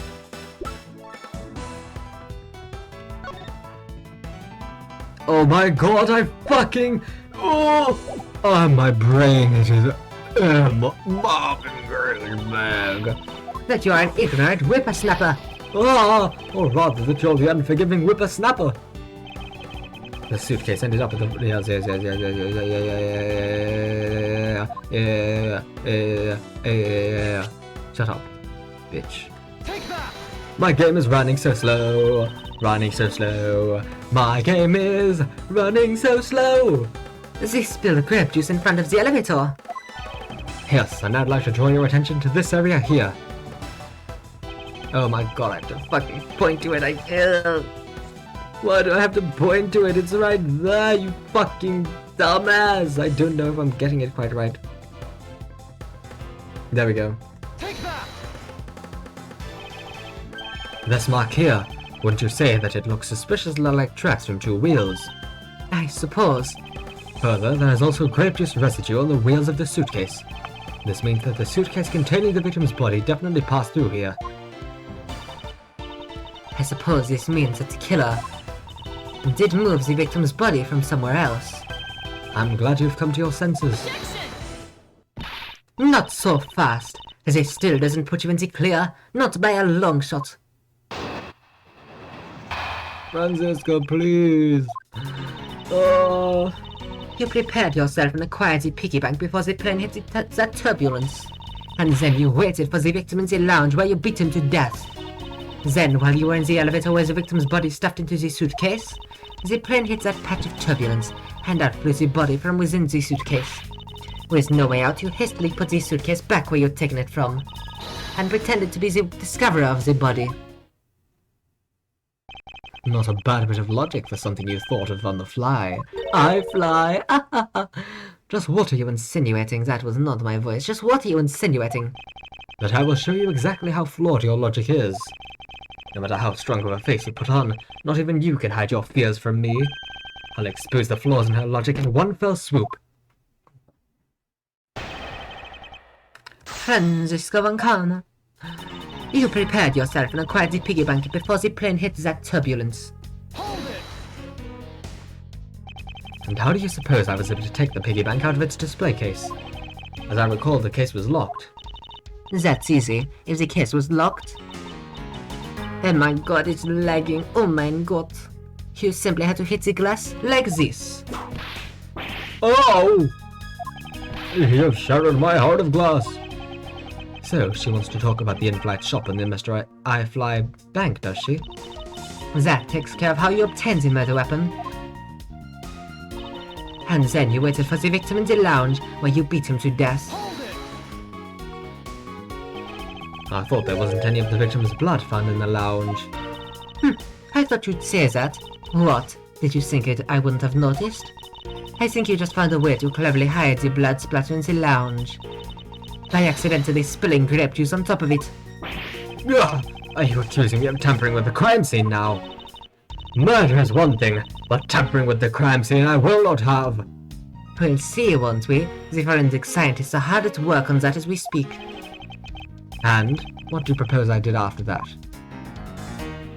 Then, while you were in the elevator with the victim's body stuffed into the suitcase. So I put the victim's body into the suitcase, and then, where was I headed, Francisca? That's pretty obvious. You're bringing it to first class where you could safely keep an eye on it. We're talking about this thing, you know. I'd hardly call it discreet or ordinary. Annoying brat. Well then, you're intending to leave it inside the elevator. But unfortunately for you, a wrench was thrown into your plans because the plane hit that patch of turbulence and out flew the body from within the suitcase. You've experienced turbulence on a flight before. Of course, many times. You get used to it after a while. The patch we hit was especially rough, and I passed out briefly, but only for a second. Good thing it was only for a sec, sir. It'd have been bad if you'd really blacked out. Yes, indeed. Unfortunately, blanking out is exactly what got me into this mess in the first place. That's enough of your idle chatter. I'm not through with you yet, Miles Edgeworth. With no way out, you hastily put the suitcase back where you'd taken it from. If I really were a criminal, do you really think I would be so easily caught? Objection! You are certainly in the middle of being caught right now. Gah! I have to find a contradiction fast, or I won't have much of my own hide left to save. I have to say, you're looking rather caught right now.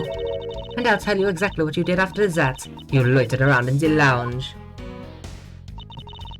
And pretended to be the discoverer of the body. I didn't pretend to be anything. I really was the first to discover the victim's body. I suppose that's true. So then you're yielding to my statements? Don't be foolish. I still insist that you are the killer, but in that sense you really were the first to discover the body to be dead. No matter what I say, she seems dead set on making me out to be the killer. Her logic is reasonably sound, and a large majority of it reflects the truth. But there is one point about it that is not quite right. I feel like I saw it, but I can't remember.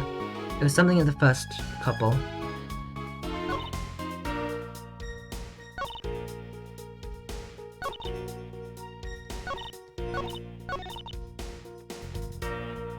Before the plane hit the turbulence, yeah.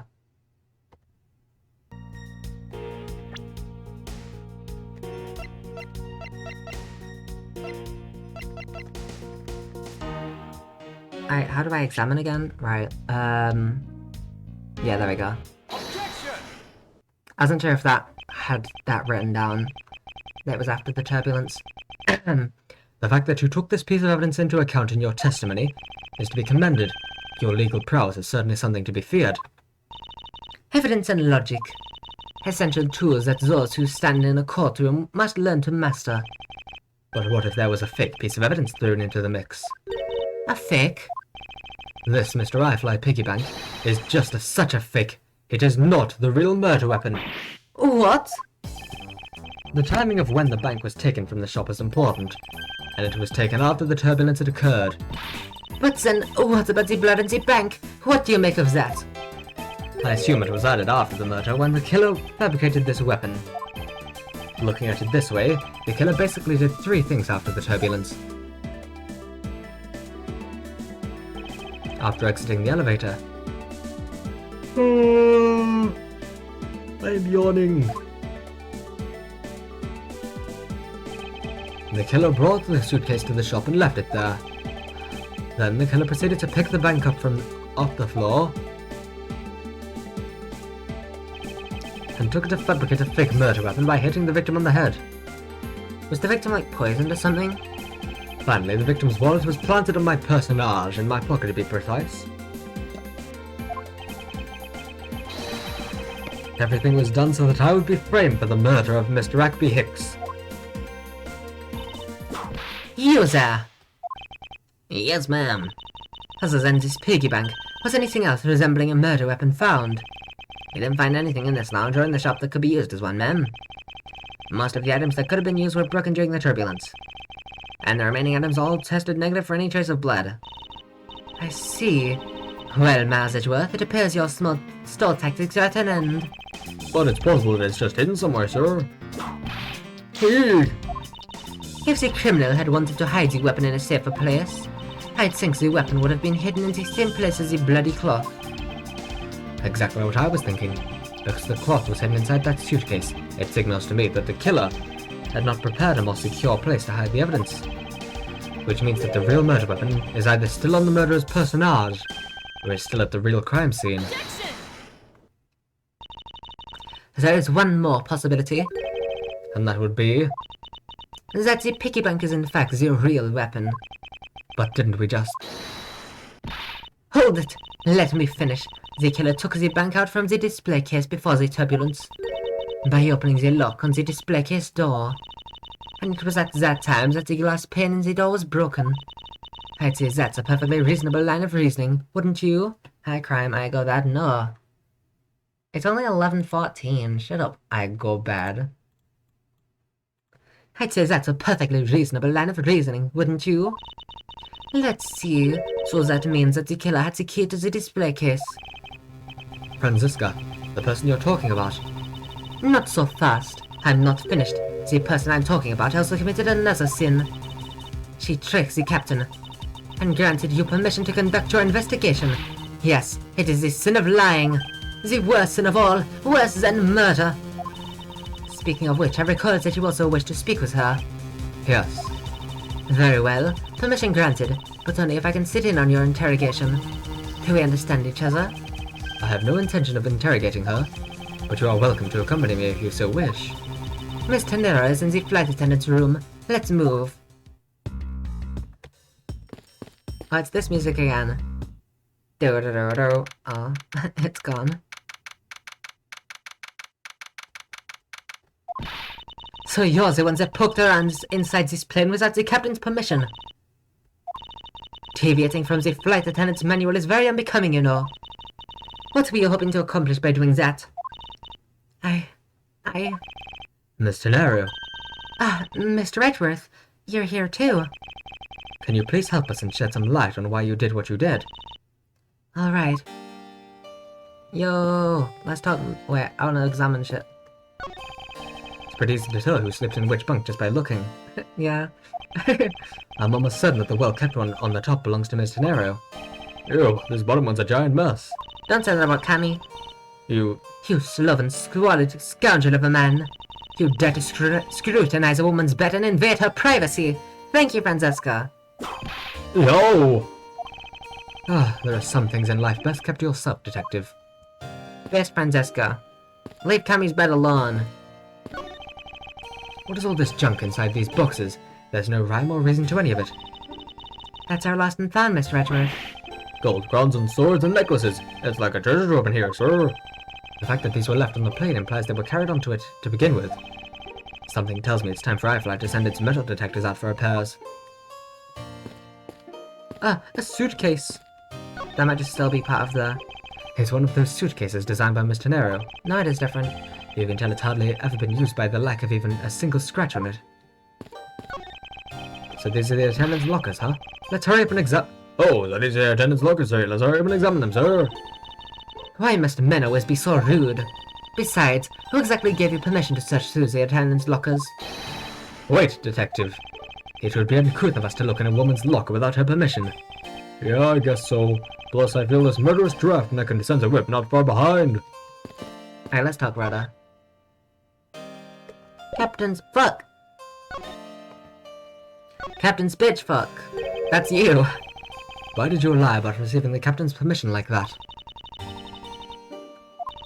Because I didn't think I would be able to get his permission. What do you mean? The captain. He only has ears for Cammy. I spoke with the captain a little earlier myself.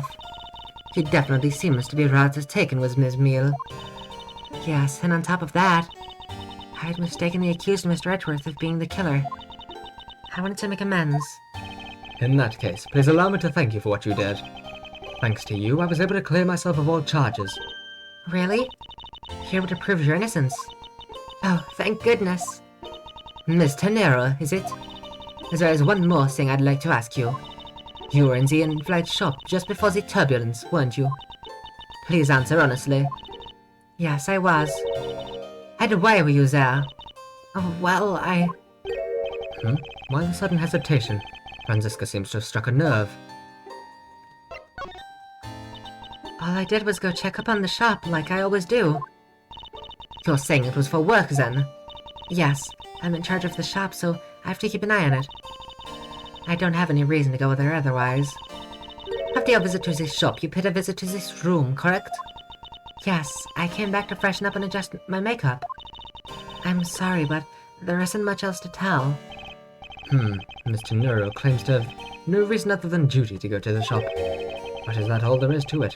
Maybe I should ask her about that thing. The thing, you know, that thing. The thing. If you could please take a look at this for me, Mr. Nero. Oh, that suitcase. Yes, about this suitcase. You're the one who designed it, correct? And I think I figured something else out about it. This suitcase is the reason you went to the shop, isn't it? There's nothing you won't find out eventually, is there? Won't you please tell me more about this suitcase? Yes, I was interested in seeing how the suitcase I designed was selling. I know that as a service professional, I'm not supposed to care, but I really wanted to know, and I was glad to see that it was the last one there. The last one there?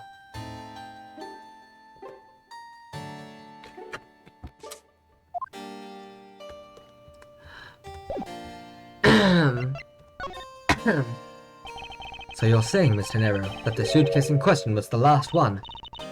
Yes, they're just so popular, they're practically flying off the shelves. That's not exactly the impression I got. The one in the shop is most definitely the last one. Well, we're currently looking at that suitcase. Really? Then I guess we sold all of them. Thank you very much for taking the last one. I didn't say anything about buying it. Then say you'll buy it. I'm sorry, I can't. But why? I think it'd go great with your complexion, Mr. Edgeworth. It really suits you. I guarantee it personally as a service professional. Well, that is... How should I put this? It's hideous. What? Maybe that was a bit too direct. Moving on. That was so rude. My issue with the suitcases isn't the design, it's the number of them remaining. Remaining? There were 2 suitcases in the in-flight shop when I investigated it. Well, yeah, obviously someone bought one and then brought it back there. That's why there was no stopper on it. Dumbass. 2? But that's impossible. I'm sure there was only one. It looks like our store has generated quite the contradiction. When I left the shop, I'm positive there was only one suitcase left. Something's amiss here. What could be the meaning of this inconsistency? By the way, Mr. Nero. What is one of those suitcases doing here? That's... I thought you said there was only one left. That one is, it's mine. I've used it for a very long time now. Bro thought of a way to say it nicely and said, it's hideous. Yeah, like, bro. Jesus Christ. He's like, oh, I think that... She says, oh, I think that the suitcase would rather suit you. And he's like, Oh, I fucking hate it. It's disgusting. Oh, it makes me sick just thinking about it. Oh, it's fucking horrific. Oh my god. She's used it for a long time. I think not. Mr. Nero, I'd appreciate if you wouldn't lie to me. come on, it's obvious. There's a price tag. Excuse me?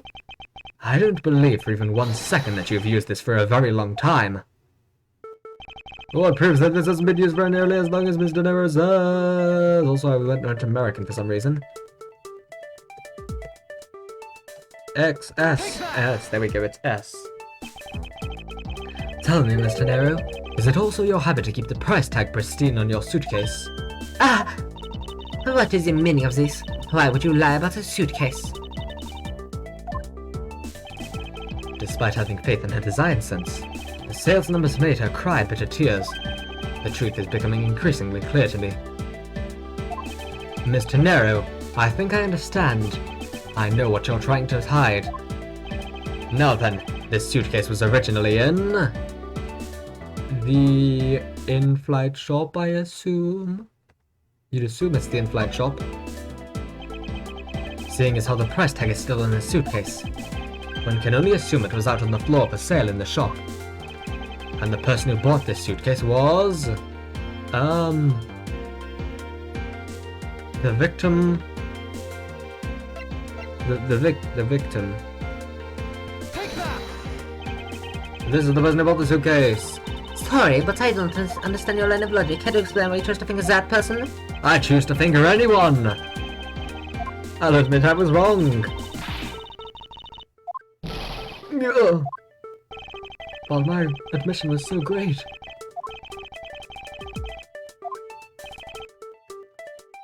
I was thinking it can't be Rhoda, but... I guess... maybe she bought it to make it look like they were selling more. It was you, wasn't it, Mr. Nero? I hate to say this, but this suitcase that you designed, it hasn't sold very well, has it? You saw how poorly this design you poured your heart into was selling, and were deeply hurt. That's why you wanted to make it look like it was selling by buying it yourself. Isn't that right? It's like view-botting a YouTube video. If we decided to ask thoughts in too far, he would have thought, how do I say this nicely? Kill yourself. yeah. Then the reason you went back to the shop and came back here was... I'm sorry. All I really have is my job. I was overjoyed when my design was chosen. I thought that maybe I'd finally accomplished something. But the suitcases didn't sell. It's because of the design, isn't it? Or because it's, as you put it, hideous. I can't say they chose a great place in which to sell them either. You know what? I'll be nice. I'll say something nice to Rhoda. Rhoda! I don't care if you're suicidal! Kill yourself! Testify! Do it! I don't care! They weren't selling a single one, and they were just sitting there collecting dust. I felt so bad seeing them there, day in and day out. So I decided to buy one for every flight I worked. You buy one every single time you work a flight. I see. So in order to keep your resolution, you went and bought one today as well. Yes, and here's my receipt for that purchase. This receipt is clearly timestamped 5:40 a.m. The truth is, there's still a bunch of them left unsold. 5:40?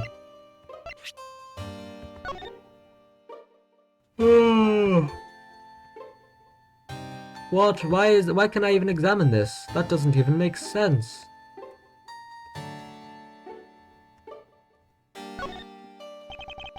Just as Ms. Tenera said, the timestamp says she bought the suitcase at 5:40 a.m. Well, fair enough. Zoomed in as much as can be.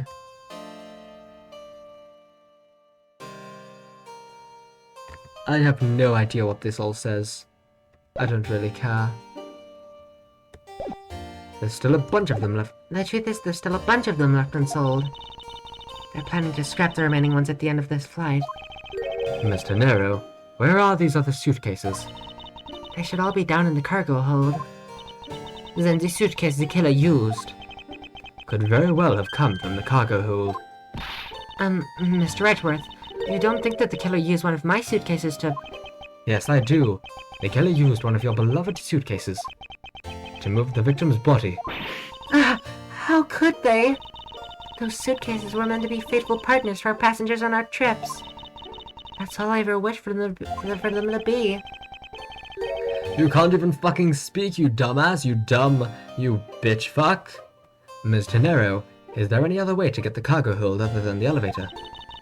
The only other way is just through that door there. And what about security? That door has no special lock installed because, just to enter this room, you need a special keycard that only crew members have access to. Crewmate, imposter, sus. Which means that the culprit is someone sussy. Eliminating the passengers and leaving only crew members as potential suspects. It's Cammy, it's gotta be.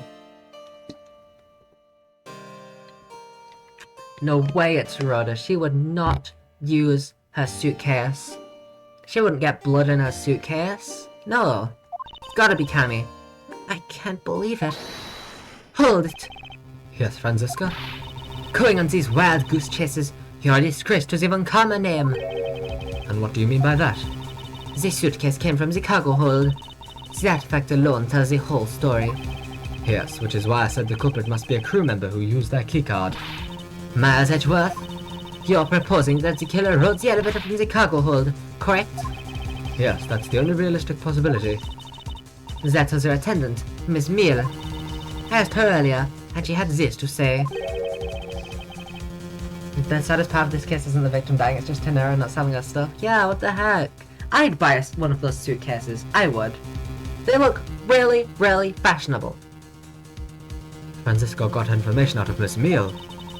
In order to make the elevator go down to the cargo hold, a different keycard is required. A different one?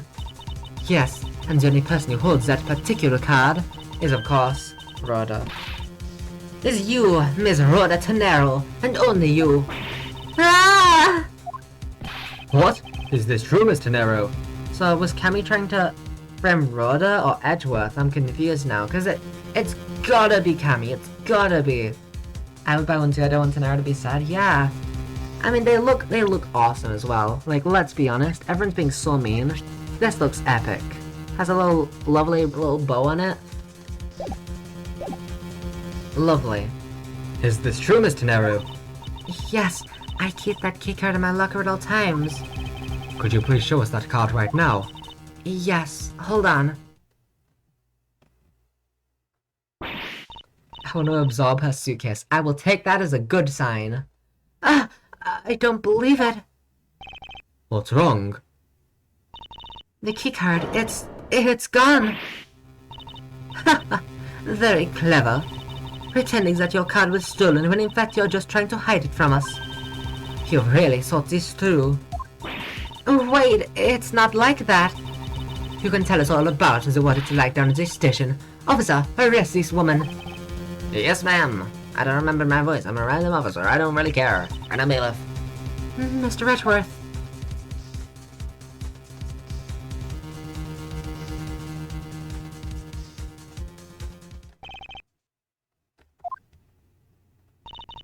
What's wrong? There's disbelief written all over your face. Francesca, I know that you're the lead investigator on this case. However, Hold it! Don't even think about wasting any more of my time. Francesca, you change your mind an awful lot about who's guilty, don't ya? Sounds like you're not a very good investigator. Maybe we should change the prosecutor, maybe. I don't know. oh, You know the rules, and so do I. A full commitment. Evidence speaks louder than words.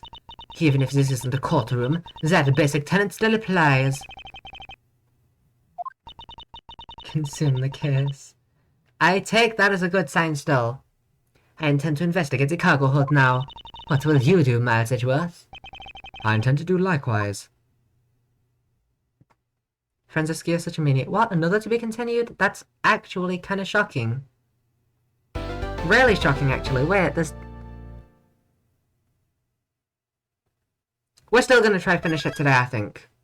But that's confusing, because I looked at the transcript and it said that there were 2 parts.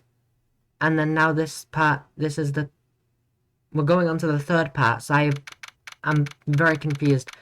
Chloe, would you mind, if there's any easy way for you to find out how many parts there are? Because it's almost over there. Okay, so is this the last part then? Okay.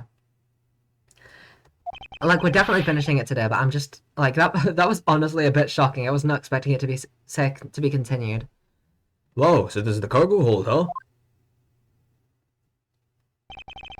It's so big!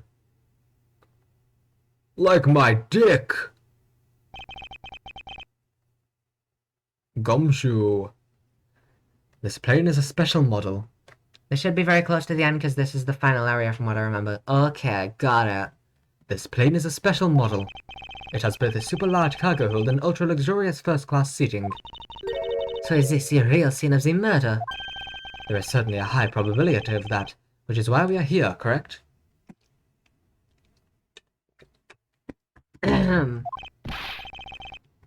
Language? What do you mean language? Fuck you. I'm 17. Investigate one more time and there's a bunch of cross-examinations then you're done. Okay, got it. Okay, let's get investigating, sir. Also, that wasn't me, that was Gumshoe. And he wasn't saying a swear word, he was saying his name. Dick Gumshoe. Crime. Get it right before you accuse me of swearing. You didn't get a single thing right. I can't believe you. I love running about! Let me examine the elevator. Oh, I just love pushing the buttons on elevators and crosswalk signals. Here, you should give it a try, sir. Go on, push it. The elevator is currently stopped on the 1st floor, Detective. It can't move. Oh, yeah. I guess nothing would happen if you pushed it now. Well, nothing would happen normally anyway without the special keycard. Both the door to the attendance room and the elevator's control panels require a keycard, which makes it impossible for a passenger to come down here. Not as big as my eye, not something you'd say. Yeah, I would. Because I'm massive. That's not as big as me. That's not as big as my Ayako. I would say that. I hella would. Don't say that you wouldn't say, not as big as my crime. In reference to yourself and how massive you are. And proper tall I am. Require a keycard. Also, that wasn't even me speaking, it was Gumshoe, so if you're gonna accuse anyone of swearing, it's Gumshoe. Which makes it impossible for a passenger to come down here. All sorts of boxes are piled up here. This one says flammable, and this one says... and this one it says pharmaceuticals. This one says for exorcism use only. God, Dick, what are we doing? Just what kind of operation is this airline running? Get out of my fucking way! You're not even a person, you're just a random bailiff. Random bailiff. I want to look at the suitcase. Hey, what's with the suitcase, Bo? It's what the victim checked in, sir.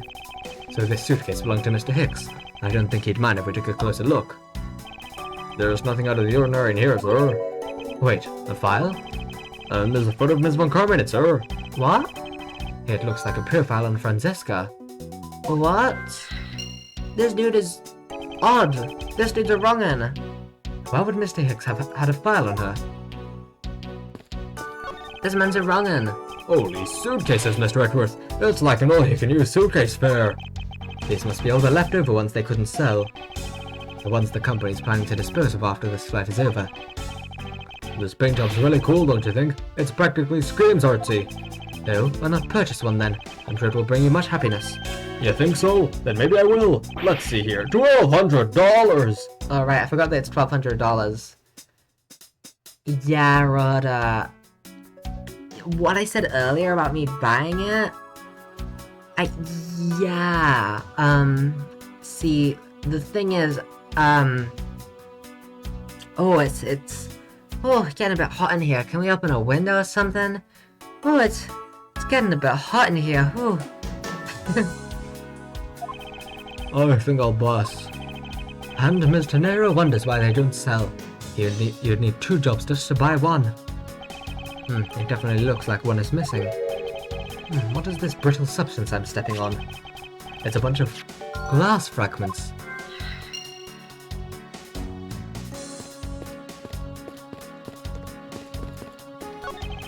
I didn't know that this plane was capable of carrying such large pieces of cargo. This thing's as tall as 2 of you on top of each other, sir. It would probably take 20 of you to cover the entire surface of this monstrosity. What, really? Yeah, I guess that sounds about right. Looked it up, there's 2 more parts, 1 cross-examination on this part and 2 on the last part. Okay. That makes sense, because it's only been 3 hours 22 minutes. There's really no need to take that throwaway estimate seriously, Detective. Is this different? Keeping track of this many pieces of cargo must be very taxing on the cargo crew. This sure brings back memories of when I worked as a part-time mover, sir. By the look in his eyes, he's waiting for me to ask about the rest of the story. But no matter how he paws on the puppy eyes, I have no intention of doing so.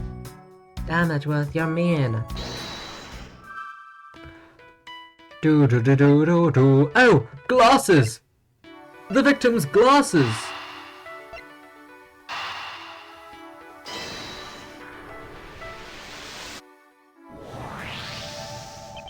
I think we can safely conclude that these fragments are from a pair of glasses. And the victim is wearing a pair of broken glasses. Exactly what I was thinking. I'm sure that the shards would match up perfectly with the remnants of his glasses lenses. Oh go, the victim was here, just as I suspected. So you're saying that the real scene of the crime was here, sir? Isn't that what I've been saying for a while now? Oh, is it? I didn't know that. Perhaps it's a bit early to draw that conclusion.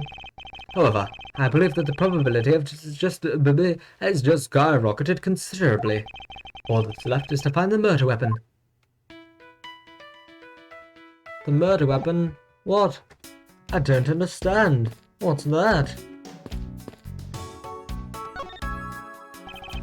You arrived at the scene of the crime before Detective Gumshoe, correct? And you then immediately began to direct the investigation. It seems to me that you were already here at this airport for something besides this murder. Yes, I was. I've been following a very large and involved governmental-level international crime, but it's much too large for one person to take on alone. So it was decided that I should form a joint investigation with Interpol. I'm guessing that that's what the other logic comes to. Thanks, Franziska. Interpol is involved. It's a top-secret operation, so I can't tell you any more than I already have. Well, thanks, you told me enough. You fuck bitch. Got you.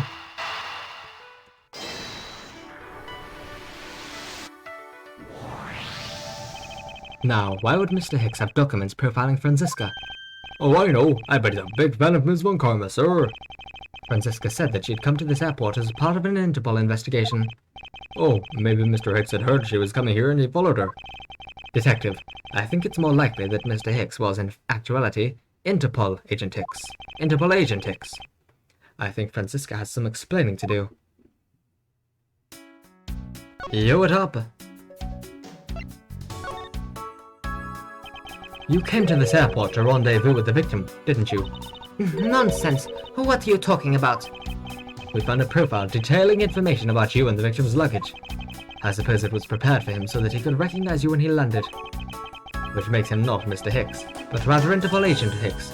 Isn't that correct? I should have known you'd figure it out, Miles. But it looks like they got to him first. So you really did come here to receive an Interpol agent then? Yes. Agent Hicks was on the trail of a very large international smuggling ring. Oh, here it comes! The smuggling ring! It's starting! finally! I know that there was something to do with the smuggling ring, but I know like shit all about it. He went undercover to investigate his crime. And it was I who put him on this case. I was supposed to receive a call from him on his cell phone once he had landed. I never expected to receive a call about his murder instead. I think we now have pretty definitive evidence that Agent Hicks came down here to the cargo hold. But what was he doing down here, sir? There's nothing but luggage. Oh, I get it. Maybe he forgot something in his suitcase and came down to get it. Oh! Agent Hicks came here for a work-related reason. Of that, I'm sure. Yes, I'm sure he was here to investigate the smuggling operation he was observing. Franziska, do you know exactly how he intended to pursue his investigation? No, unfortunately, I was going to find out from him after he landed. I see, but this raises another question. A normal passenger can't access the cargo hold on their own. Agent Hicks must have identified himself to a member of the crew, and entered the cargo hold with that person who let him in. Yes, and then he was murdered here. These glass fragments and his broken glasses are a testament to that. And then... The killer put Agent Hicks into one of the spare suitcases, and... They entered the elevator, but while they were riding it up, the plane hit that patch of turbulence. Because of the intense shaking, the suitcase propped open and Agent Hicks' body flew out. At the same time, his wallet fell out of his pocket, spilling its contents everywhere. Which explains why there was money scattered all over the elevator floor. Yay! I am rejuvenated! I think it's pretty easy to say who the culprit is at this stage. What? Really, sir? I know what you're thinking, Miles Edgeworth. But the killer can't be none other than Miss Rhoda Tenero.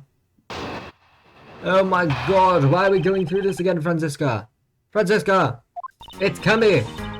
If it was a crew member, any one of them could have shown Agent Hicks to the cargo hold. But the point to keep in mind is the keycard that allows the elevator to come down here. The only person with such high-level access is Miss Rhoda Tenero. I'd say that's a pretty decisive piece of information, wouldn't you? I know what she's trying to say, but I'm not certain it's as simple as that.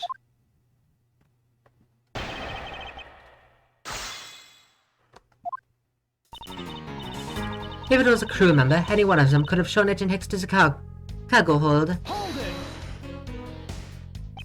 That might be true, but then it could be anyone, including Miss Meal or even the captain.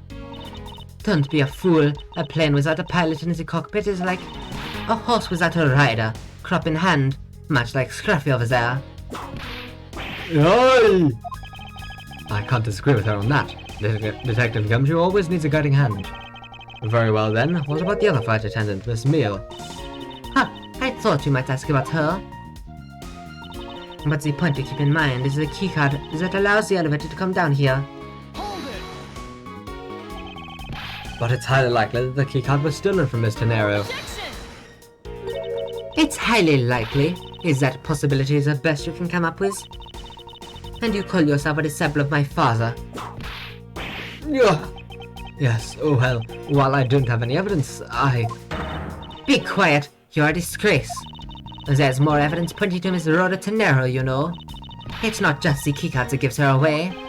You're talking about the murder weapon, the Mr. I Fly Piggy Bank. Yes, she's also the only person with a key to open that display case.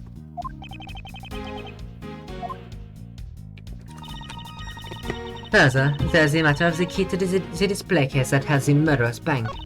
Fuck.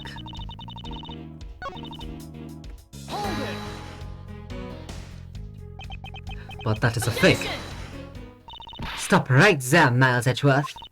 You don't have any proof that this is just a red herring. But you must keep on insisting that it's a fake. Then what is the real murder weapon, and where did it go? Ugh. Speechless, I see. That's not a surprise. After all, you know that we've searched the entire cargo hold and came up empty-handed. There must be a way. There must be something that can help me rule out the piggy bank as the murder weapon. What should be examined further to help us ascertain the authenticity of the weapon?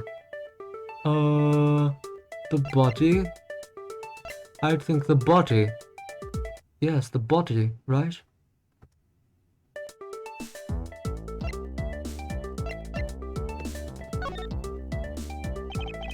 Francesca, I think you were too quick to jump to your conclusions. Oh, was I? Yes, we don't even have the autopsy result yet. How can I not say that you made a snap judgment when you have yet to even see if the wound on Agent Hicks' head is consistent with the murder weapon? I thought they was gonna get cut off, which is why I said it like that. Scruffy, Yes, sir. contact the medical examiner's office at once. I wish to hear the results of Agent Hicks' autopsy. Yes, sir.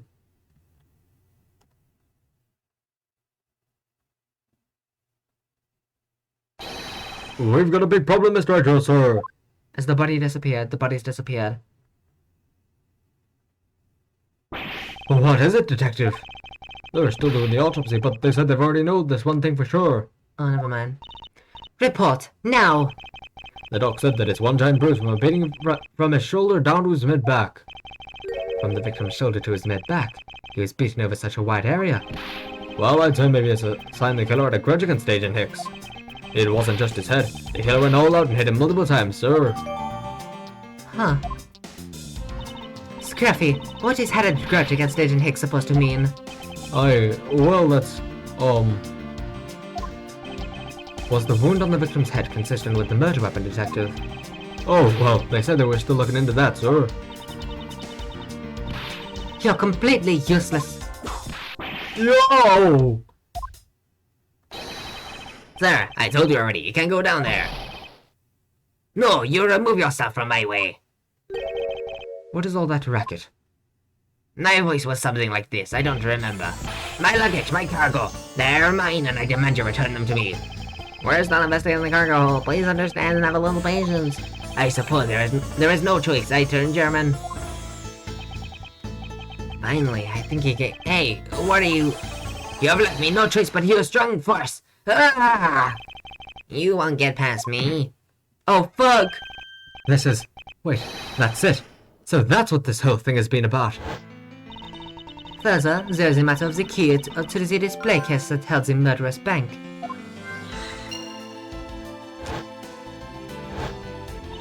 After all, you know we've searched the entire cargo hold and came up empty-handed. Is this like a D. Vasquez kind of murder? Did she push him off the thing? The doc said that it's one giant bruise from a beating from his shoulder down to his mid-back.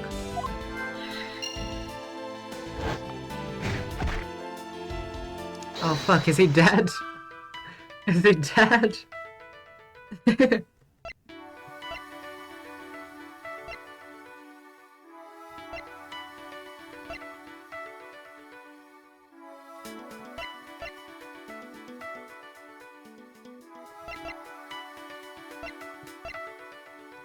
So the smuggling doesn't fit into this yet, I don't think. Unless it's...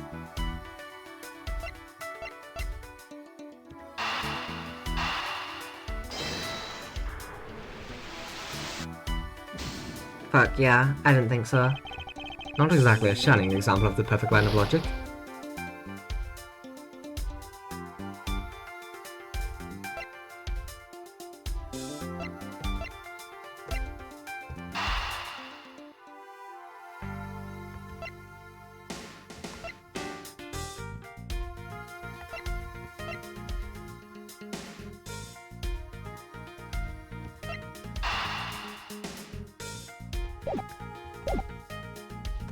I don't quite... I'll try connect shit. No. I'm a dumbass.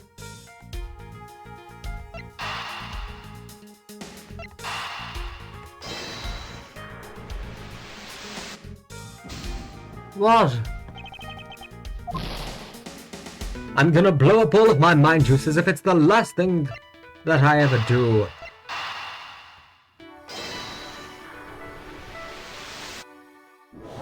Thank you. Allegedly, the killer struck the victim many times over, which is why there is extensive bruising over such a wide area. But is that really the correct conclusion to draw from the evidence? The bruise from his shoulder to the middle of his back is one continuous mark, which is more suggestive of a single blow to the back. If that's the case, then the piggyback is much too small to have caused that. Also, it's bank, not back. Therefore, the murder weapon must be something far bigger.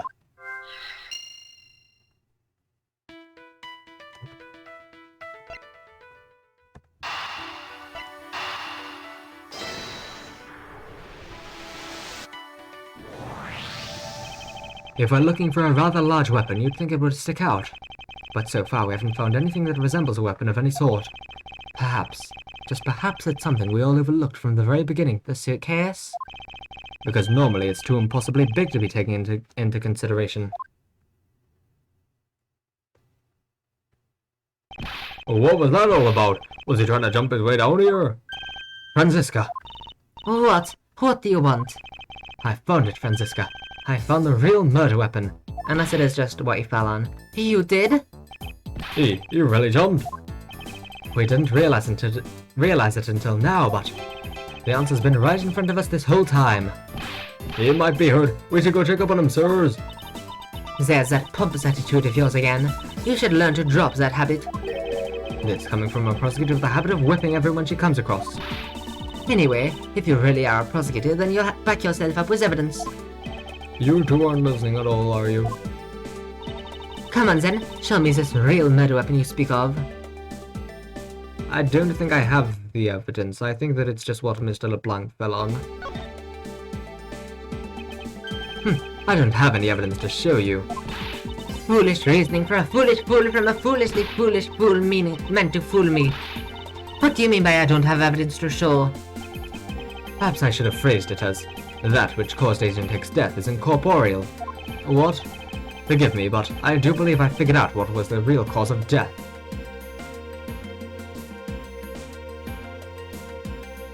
Suffocation?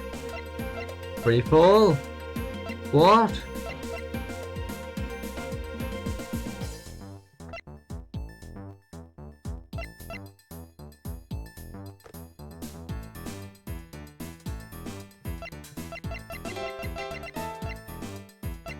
This is a good question. I don't know. The victim suffered from a lack of— oh no, it's the second one. A lack of oxygen in the elevator and suffocated. I'm thinking about DL6 again. And the bruising on his back and his broken neck was caused by a sudden fall to the ground. You are like a fly buzzing in my ear. Begone! Oh! Oh, that wasn't such a bad guess, Mr. Edgeworth. Without a shred of proof, did he just accuse me of making a good guess? Wait, what he did imply I was on the right track. Forgive me, but I do believe I figured out whether— yeah, it was the free fall. My bad. The victim fell from a great height and— oh, that's what it meant. See, I didn't know what free fall meant. I thought that they meant like, what, did they drop him off the fucking plane? Is that what they meant? Because like, how would the body— that makes sense, just that he fell. I don't know why the word free was there, but that makes sense now. The victim fell from a great height and subsequently died as a result. In other words, the real cause of death is free falling to the ground. Fell to his death? Yes, this is the only plausible possibility. The victim has extensive bruising on the back of his head and his back. Jumping off the plane? Listen, I don't know what free fall means. I thought it was like when you like parachute or something. And the only rational explanation for these injuries is that he fell to his death. But the murder happened inside this plane. I know.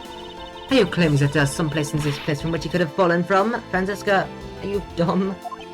As I said earlier, the answer has been right in front of us the entire time. You can't mean— Yes, I do. The victim fell from the top of the stairs of this very cargo hold. What? Then, we're in trouble. We may have a second death on our hands, sirs. yeah, that's what I was thinking. Like, come on. But you didn't fall that far. I'm guessing that wasn't there originally. Hey you, tell me you're a dead ball. Quiet! Why are you screaming? He's alive. And there you have it, Miles Edgeworth. It's not possible that Agent Hicks fell off the railing to his death. That man is living proof of that. I suppose it's true that it's not possible, given the current circumstances. The current circumstances? What is that supposed to mean? Suppose that large piece of cargo wasn't there at the time. What would have happened then? It would have been a Bourguignon pancake for sure, sir. I suppose that none of us there witnessed it be breezing. But the reality is that the cargo box is there. So there's no point in entertaining your wild hypothetical scenarios. It may be there now, but there's no proof that it was always there. Ha! As if there could have been a window of time when that giant box was not there. Ah, but there was. What? Before the turbulence? What can I use to show that it's possible the box was not always where it is now? Turbulence?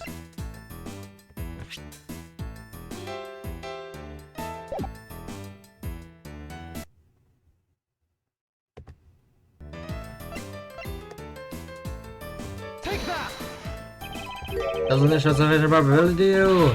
Why are you asking me? I was the one asking you. I think there's some possibility in that, sir. No one was asking for opinions from the instant noodle crowd, Scruffy.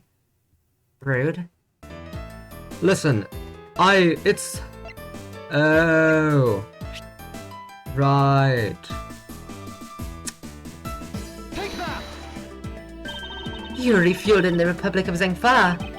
Yes, this fight had a short layover in Zengfa in order to refuel. But that wasn't the only reason for the layover. We also transferred some cargo. But if the box in question was only transferred onto the plane at that time. To further prove my point, let's take a look at what's next to the box in question.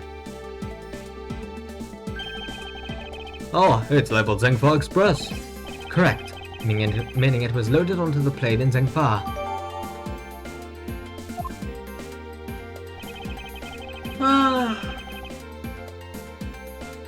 They just dropped him off the plane and landed to pick him back up. Yeah, that's what the layover in Zengfa was for. They dropped him off the plane and they went down to get him. Now, what if the box in question was also loaded on at the same time? It would mean that the box was not here in the cargo hold during the Europe-Zengfa leg of the flight. Making a clear drop from which Agent Hicks could have fallen to his death, entirely possible. Ah, but your theory is still very far-fetched. Then allow me a chance to prove how very likely my scenario is. My first order of business will be to examine that piece of cargo in more detail.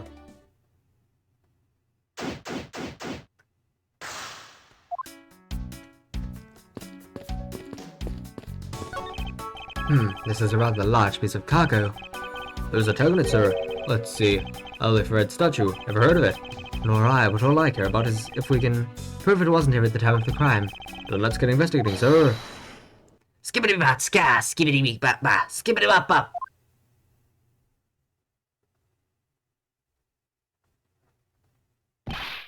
Look here, do not go about touching my possessions without my permission. Oh, don't rush up on me like that, Paul. So, this belongs to Mr. LeBlanc, does it?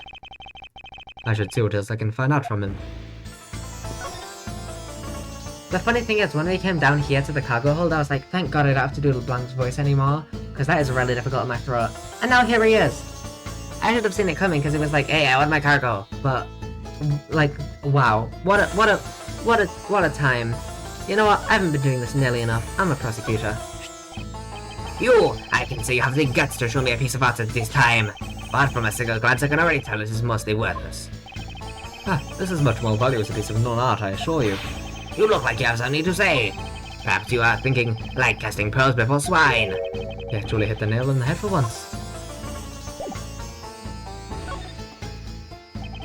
I take it that this large piece of cargo belongs to you, Mr. LeBlanc. Of course it is mine. I shipped this fine piece of art from Europe. This leaf red statue is worth 10 million cents, no? Maybe much, much more. Mr. LeBlanc's reason for choosing this plane must have been the large cargo hold. 10 million cents? I suggest you stop trying to calculate how many packets of noodles that makes, Detective. Darn, how'd you do that? I feel like you keep getting better and better at seeing right through me every year. Though I grow with each revolution of the planet something, I have the distinct impression it continues to madly spin in place. Hey, Miss Redworth, the 10 million cents, is that in euros or in dollars? Does it really make a difference to our case? Mr. LeBlanc, there is a chance that your cargo is related to our murder case. I was wondering if you would allow us to examine it in a bit closer. It is a very valuable piece of art, so no, there will be no touching.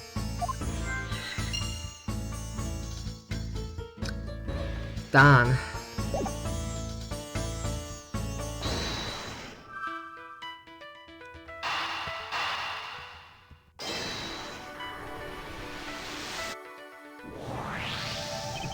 If Mr. LeBlanc has something to do with the smuggling ring, then it's possible this fake statue was brought on board in Zengfa. I think I need to question him a bit further. Fuck!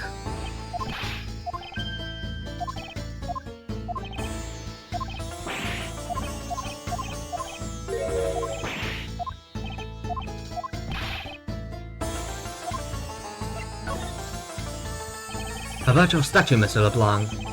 I wonder if it might be a fake. What? How dare you say my art is fake? I suspect that your statue might be the target of an international smuggling ring.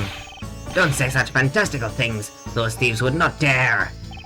I have the certification of my cargo right here. You mean the cargo certification document? Mr. Zinc LeBlanc, why didn't you say so earlier? Please show it to us at once. I can't read this. What does it say? It says as plain as day that... It says as plain as day the cargo is put onto the plane in Europe. And there you have it, Miles Edgeworth. Too bad for you. This statue was brought on board in Europe, just as it states in this certificate. No, that's... Which means that there never was a window of time in which this statue wasn't sitting there.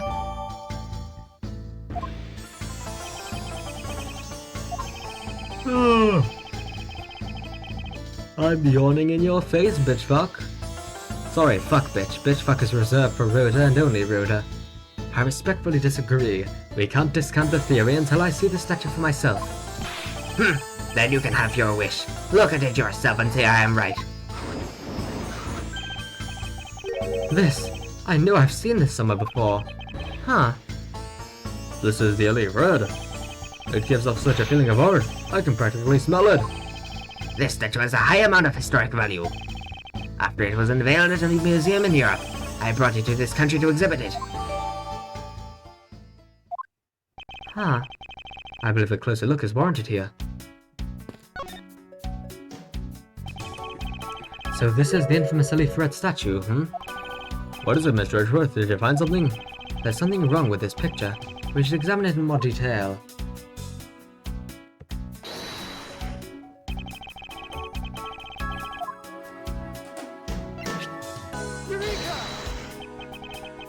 What? What do you mean? I'm... whatever.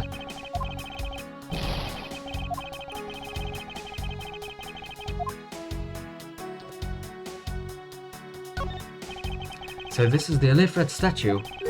I swear I've seen this somewhere before, but I will not tell you where. I wonder if this thing would tell a million cents. Look at how it sparkles, sir. I wouldn't call it sparkling, detective. Maybe more along the lines of dully shining.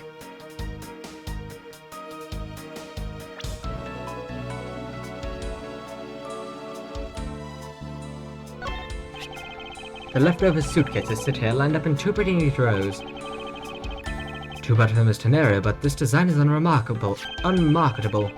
Oh, why don't they sell them in the airport and have a bargain basement sale? Buy one, get one free. If you win the raffle, you get one more for free. About those ideas, sir? I think if they did that, everyone would lose. Everyone would lose. Edgeworth, you mean? What's this? The statue looks like it's stepping all over its neighbor's cloth cover. Kinda resembles its owner's attitude in a sense. Oh! You, what did you say now? Further, my clothing's hem is not being stepped on by anyone. It is too expensive for me to allow that to happen. Please forgive the trespasses of my subordinate. Why should I forgive if the dress passes? Unless it is an expensive dress, you keep it. Fuck! I just pressed X, it was an accident, I swear.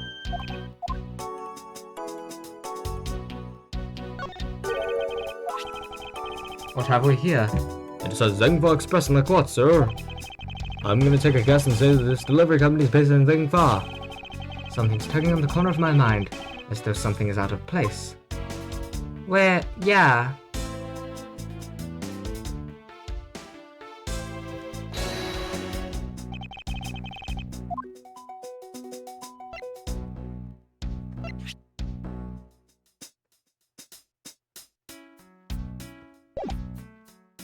Certificate. Eureka! What do you mean? Oh my goodness. I don't understand how that is not it. Do I have to do it here?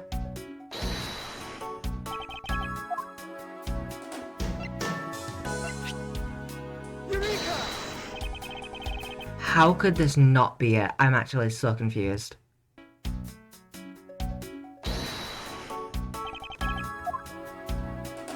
I have to present the statue instead? How? What? I'm actually so confused. What? It is standing on the Zhengfa thing.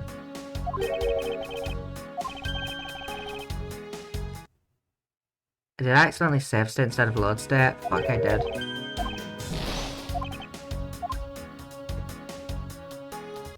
I am so confused.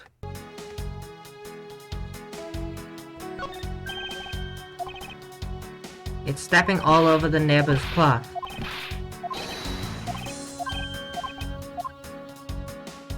But that doesn't make sense. Because the cloth was brought here after.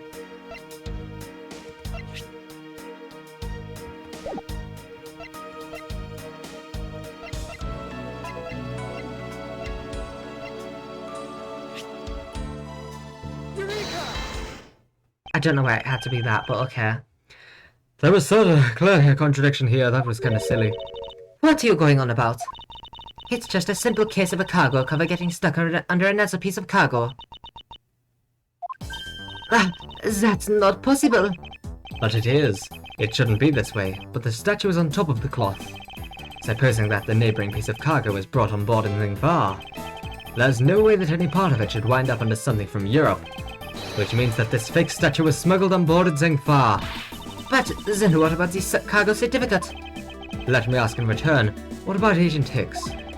Why did he come down here in the middle of the flight? There's only one reason why, to secure proof of the smuggling activity aboard this flight. So you say, but I don't believe he had to do that mid-flight. We could have just as easily inspected all the cargo after the plane had landed. That may be true. However, you have it backwards, Francisca. Sure, Agent Hicks could have waited until after the plane had landed, but he had a reason for coming down to the cargo hold. Suppose he'd found the fake at the airport. It would have been after the swap occurred.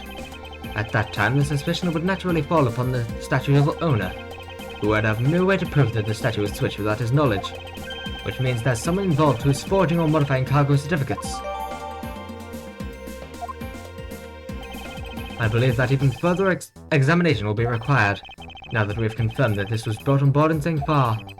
There must be some sort of proof that this statue is indeed a fake, and I'll present to you evidence that will resolve the remaining contradiction.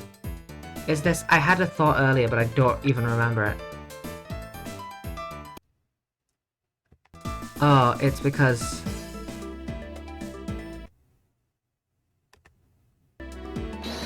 Right, it was the picture.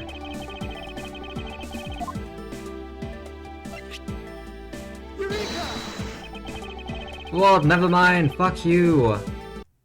You fuck bitch.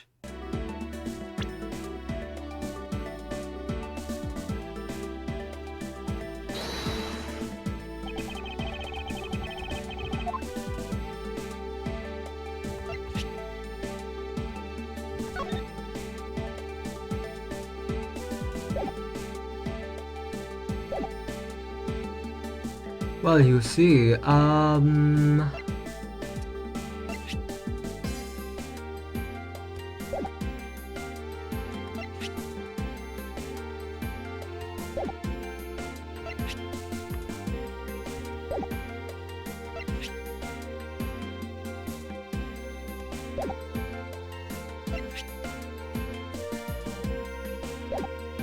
let alone 10 million.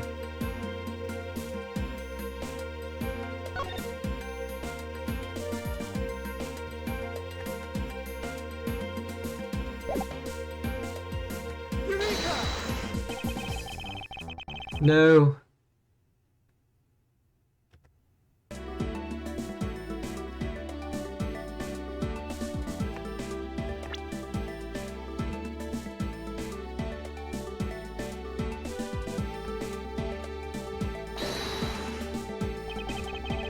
Okay, so, basically, fuck.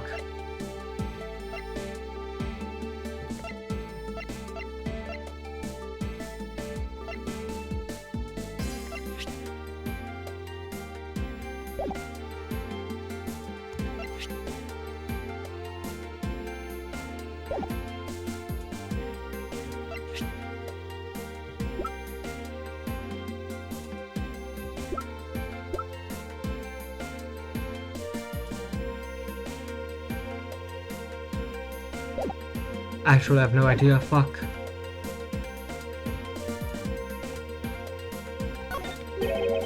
What have we here? Says Zhengfa Express on the clock. Something's tugging on the corner of my mind as though something's out of place.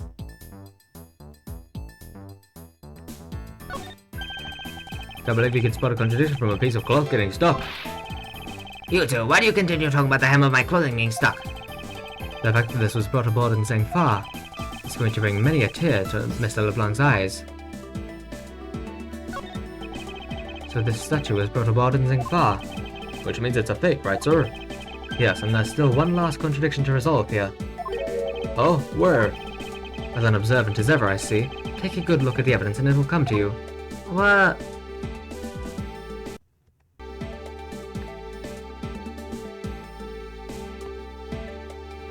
You're a meanie.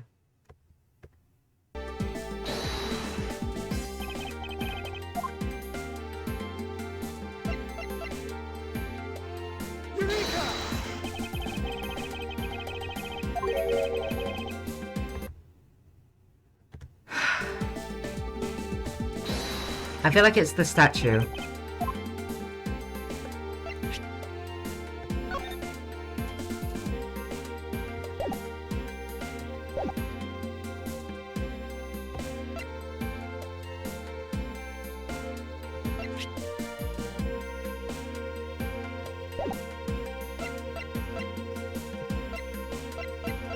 I get it. It has yellow eyes. What? Oh, I have to specifically go to the eyes.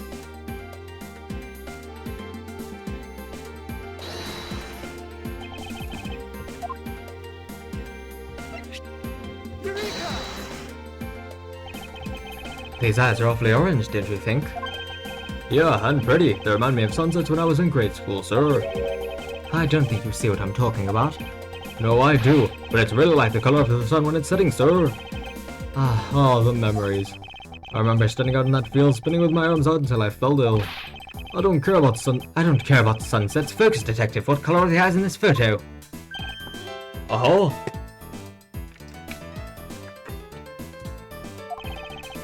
Oh, sir, the red. As I thought, this statue is a fake. Mr. LeBlanc. What do you want? Do you not know I am busy man? I allow you 2 seconds for your answer. Really, Fred? I suppose this is your pride and joy, is it not? It is the biggest trophy on this European trip. Do you know why I wanted to possess this statue? The trigger started 17 years ago. Better grab a chair, sir. Sounds like this is going to be a long story.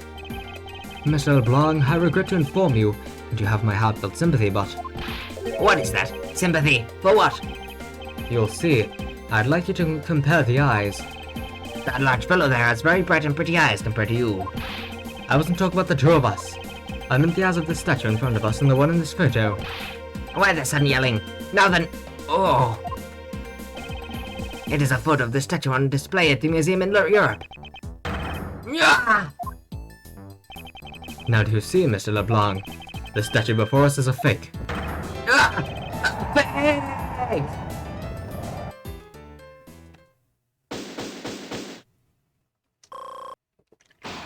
I'm not even fully rejuvenated.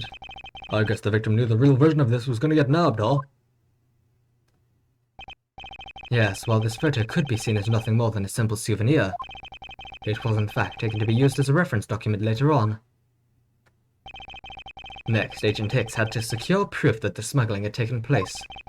He came down here to take a picture of the cargo hold. A rather empty one at that, right before the fake statue could be loaded on board. A photo of the hold missing a valuable piece of cargo would have been proof enough. After that, all he had to do was hold the Zhengfa cargo crew and arrest the smuggler. Exactly. This only goes to prove my theory. If the statue was not in the cargo hold during the Europe-Zhengfa leg of the trip, there would have been enough height from which Agent Hicks could have fallen to his death. Officer! Move the statue immediately.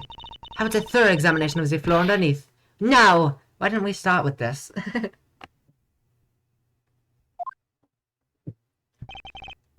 Ms. Von Karma, I'm ready to report my findings. Come on. After moving the leaf red statue out of their way, we tested the area under it with luminol, and there was a reaction. I see. There was a reaction to luminol, an indication that there was blood in that spot. Ugh, can we stop looking at it now, sirs? It would seem that my deductions were correct after all. I suppose it would appear that way. The culprit cleaned the blood up well. And how do you think the killer did that? How did the killer clean up all the blood? Oh, with the, this. Take that! The killer used the bloody cloth I found inside the suitcase to clean up the mess. Oh, I was pressing Q instead of X. I see. They had a need to clean up all the blood before the plane landed in Zingfa. Yes, because otherwise, the cargo crew would have discovered it during the layover. So, you guys are saying that the murder happened before the plane landed in Zingpa? There's no other conceivable timeline for the events of the murder. But if that is true, then that throws a certain person's testimony into doubt. If the murder occurred before we landed in Zingpa, then this becomes highly Ms. Meal! It's Cammy! I knew from the beginning! Recall Ms. Meal's testimony about Agent Hicks in regard to when we departed Zingfa. I saw Mr. Hicks sitting in his seat at 5 a.m., you know. Alright. She claims Agent Hicks was alive at the time of the service calls.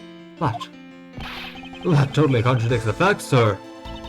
But why would she lie about something like that? I think the only person who can answer that is Ms. Meal herself. To be continued, I fucking knew it. Bitch! Bitch, Dick Gumshoe! Dick! Gumshoe! Me when I suck a big dick. Gumshoe!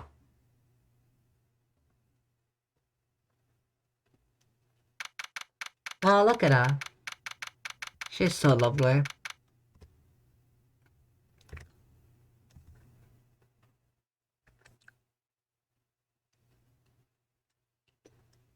Last part-time, whoa! I'm making another one, but real quick.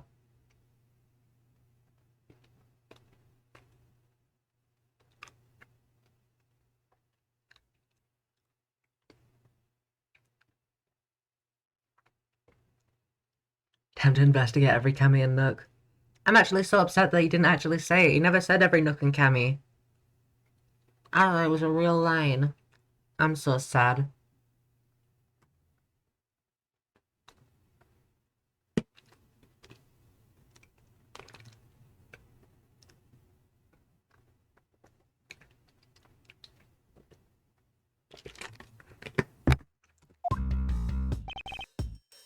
Miss Meal!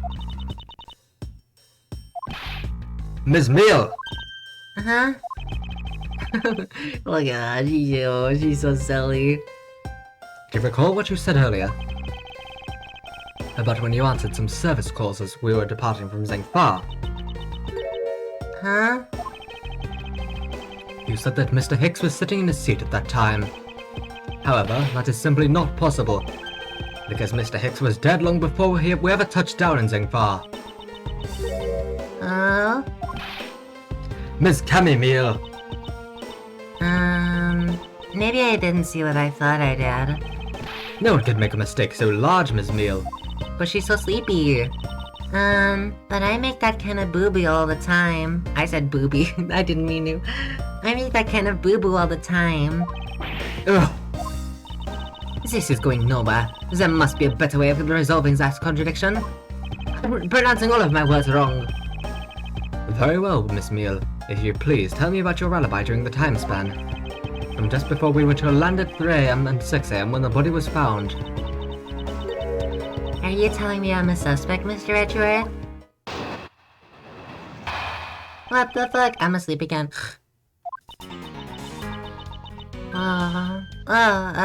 Yeah.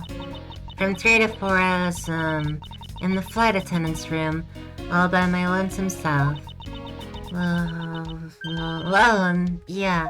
And from 5 to 6 I was, in the flight attendant's room, all by my lonesome self. Nice. How was a man supposed to react to a testimony like that? Miss Meal, wake up! Oh, she fell asleep again. It looks like the only way I'm going to be able to wake her up is by pressing her.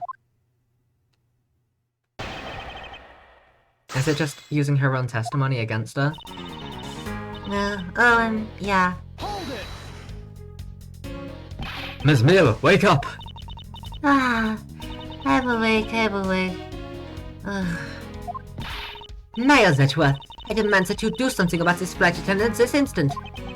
Why ask me to wake her when you can finally put that whip to an appropriate use? From 3 to 4, I was, in the flight attendant's room, all by my lonesome self. That's the same line you gave yesterday. If I remember correctly, food was being served in first class in the lounge. A hammy meal, perhaps? A happy meal, ooh. Between the hours of 3 and 4 a.m. Yeah, but that kind of stuff's run by Ms. Rhoda. Everything's run by Ms. Rhoda, isn't it? You don't take responsibility for anything. Then what were you doing in the attendance room at that time? Eating, and then having a most delicious dream. You mean you were neglecting your duties? No way. Sleeping's part of our job too, you know. Yeah. Ms. Meal, how many times do I have to repeat myself? Wake up! Ah, I'm awake. Ugh. Ouch! What did you whip me for, sir? Oh, what did I miss? A poor detective being on the receiving end of a lash in your stead. Really? Sorry about that. You can make amends for that by continuing with your testimony. This is so fun, I love this. From 5 to 6, I was, in the flight attendant's room all by my lonesome self. So you were alone the entire time, were you? Yeah, no one else even popped their head in to say hi. Oh? Well, I think a contradiction just popped in to say hi. What should I do? Should I raise an objection? Ms. Meal, there is a clear contradiction embedded in your testimony. Huh? What are you talking about? It's not possible that you were alone in the attendance room the whole time from 5 to 6 a.m. I'm guessing that there's something about Rhoda. Oh, right, the suitcase. Right? 5:40. I was wondering how that was gonna come in. I wonder if you'll be so kind as to take a look at this receipt, Ms. Meal. Huh? A receipt? For what? It's for the suitcase Mr. Nero bought. Now, if I may direct your attention to the timestamp. As you can see, it clearly says 5:40 a.m. Mr. Nero. Yes? Why are you here? What? That is... Oh, she was here. I remember now. I saw her little sprite. But that was, like, shocking for a moment. Like, I thought that she was, like, being in questioning in the detention center, and she just appears. Yes? Huh? Why is the killer here? I thought you'd have her locked up by now. I requested that she be present as a witness so that we may straighten out your complex lie. Now then, Mr. Nero, between the hours of 5 and 6 a.m., you took a trip from first class down to the first floor in flight shop. The first floor in flight shop, correct? In flight shop. Yes, I went to the shop to buy a suitcase. After which I went straight to the attendance room to drop it off. And did you see Ms. Meal there at the time? No. So, Ms. Meal, where were you really between the hours of 5 and 6 a.m.?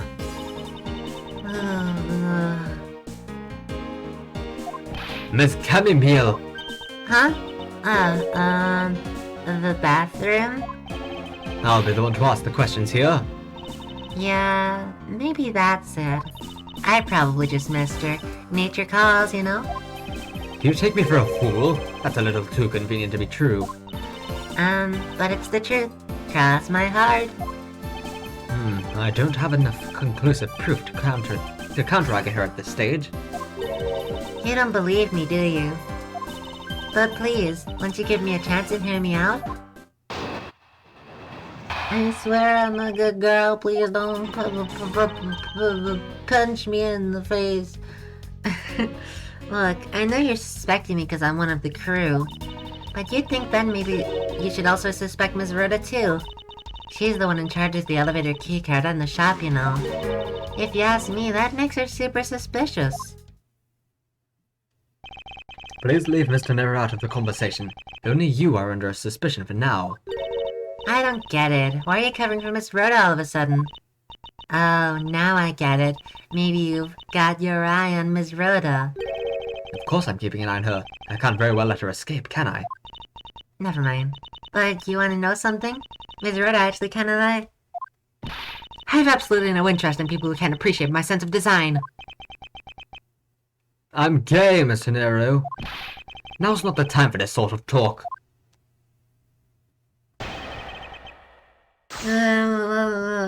Oh, sleepy. Look, I know you're suspecting me because I'm one of the crew. Yes. No, it's not the only reason I have for suspecting you. You're the first person that I ever knew about in this entire video game, and so you were instantly, in my mind, probably a murderer. Your statements regarding Mr. Hicks also turned out to be a bunch of lies. But say I wasn't in attendance. You wouldn't suspect me then, would you? If I was in different circumstances where I wouldn't be the killer, then you wouldn't think I was the killer, would you? I guess not. Yes, I suppose that's true enough. But you think then maybe you should also suspect Ms. Rhoda too. She's already being detained for further questioning, or have you already forgotten? Oh, yeah, I guess I just forgot. Cammy, don't tell me you suspect me too. Sorry, you can't help it. I mean, other than you, there's no one else who could have done it. I can't believe you'd think that. I mean, me, a killer? Ms. Meal, what did you mean just now by no one else who could have done it? She's the one in charge of the elevator keycard and the shop, you know. And what are you in charge of, Ms. Meal? And what are you in charge of, Ms. Meal? I take care of the flight attendant's room. That doesn't count. But I spend so much time in there, it might as well be my responsibility. Mr. Edgeworth, Cammy's very talented in languages, so she assists passengers who may not speak English. Especially those who speak Borginian. She's the only one in this flight who's fluent. Oh, you mean that kind of... what am I in charge of? Why didn't you say so in the first place? What else could I have meant? Yes, I'm really good at Borginian. She's fluent in Borginian. I suppose you're in charge of processing documents in Borginian. Yeah, I take care of anything that has to do with Borginian. Can we stop saying fucking Borginian? Borginian. If you ask me, that makes her super suspicious. No! Actually, your on-the-job behavior makes you super suspicious in my eyes. Huh? But why? While Mr. Nero is busy with the passengers and all of her other duties, you have a lot of free time on your hands, thus providing you with ample time to commit the crime. Bars. Miles Edgeworth, I demand that you cease and desist in this line of conjectural questioning. I won't allow you to bluff your way through this like a certain defense lawyer. That man. But I do not honestly believe Miss Mill does any actual work aboard this flight. Oh, that's not true, Mr. Edgeworth. Although, well... all I'm in charge of are the attendance room and some Borginian stuff. So what exactly do you do as the one in charge of some Borginian stuff? I do stuff like translate things from and into Borginian. Cammy's the only member of the crew who understands Borginian, Mr. Edgeworth. Ms. Meal, I take it then that it is your job to process all the Borginian paperwork. Yeah, see, I totally pull my weight around here. So it would appear. Perhaps I should ask her for a few more details about her work, and... Ms. Meal, it's very unladylike to push suspicion onto someone else. That's not what I'm doing at all. I'm just saying that Miss Red is very sus. No way! She's sus! She's a sussy baka! You know what? For you, Cammy, I fully agree. Ms. Rhoda is pretty sus, isn't she? There you go, pushing everything onto her again. I don't get what you're saying. It must be a really abstract concept, huh? The only thing abstract here is the landscape inside your head. Well, look, I know you suspected me because I'm one of the crew. Oh, that's the first thing. That's the first line. Well, I'm glad I noticed that, because otherwise I would have just kept pressing it over and over again. I think it's the Bourguignon stuff, because I think there's something in Bourguignon that... Sure.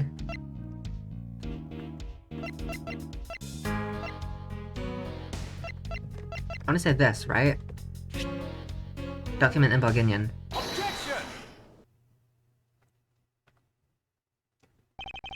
So you are the only one in this flight crew that speaks Bourguignon.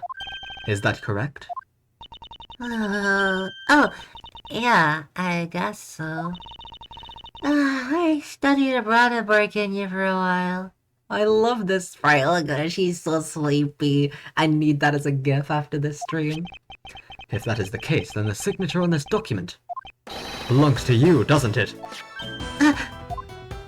This is a falsified piece of documentation with only one purpose: to lead anyone who read it to believe that Mr. LeBlanc's statue is loaded in Europe. The only person who could have either prepared or processed this document, in Bourguignon, is you, Ms. Meal. I'm gonna sleep, bye-bye. Without your participation, the smuggling of the Elif Red could not have occurred. Don't sleep while I'm pointing my finger at you! Oh, fuck. Oh, I wouldn't dream of falling asleep on you, Mr. Edgeworth. Ugh. It's exactly as you say. Are you confessing to having participated in the smuggling? Does she have bubbles? No, far from it. It's true that I was the one who signed off on that document. She does! Cammy's angry, yeah, what the fuck? But you can't use that fact alone to make your allegation of smuggling stick. There's no direct correlation after all. All you have is my signature on a piece of paper. Really? All you did was sign it? I neglected to check if the cargo had been loaded onto the plane properly. So, sorry about that. It seems that she's finally woken up. This is going to be one tough fight. Suppose, and this is just a supposition. Even if I was involved in the smuggling, you can't throw the charge of murder on me just like that. If you were involved in the smuggling, you would have a strong motive to kill.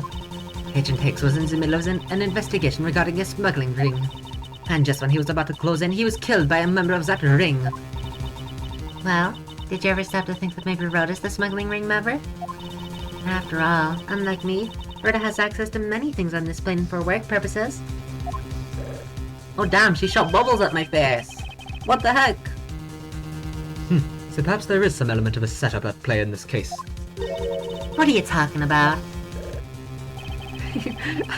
I love her, what the fuck? Don't worry, I wasn't talking about you. I meant the killer. First it was myself, and now it's Mr. Nera who is under the microscope. Seems to me that our killer's going to great lengths to pin this crime on anyone they can. You have no proof that Rhoda's being set up, or that she isn't. Actually, I believe that she was indeed the intended target from the very beginning. I believe that the plan was to push all of the blame for the crime onto her. And this evidence will prove my suspicions. This proves that the killer was out to frame Mr. Nera from the very beginning. The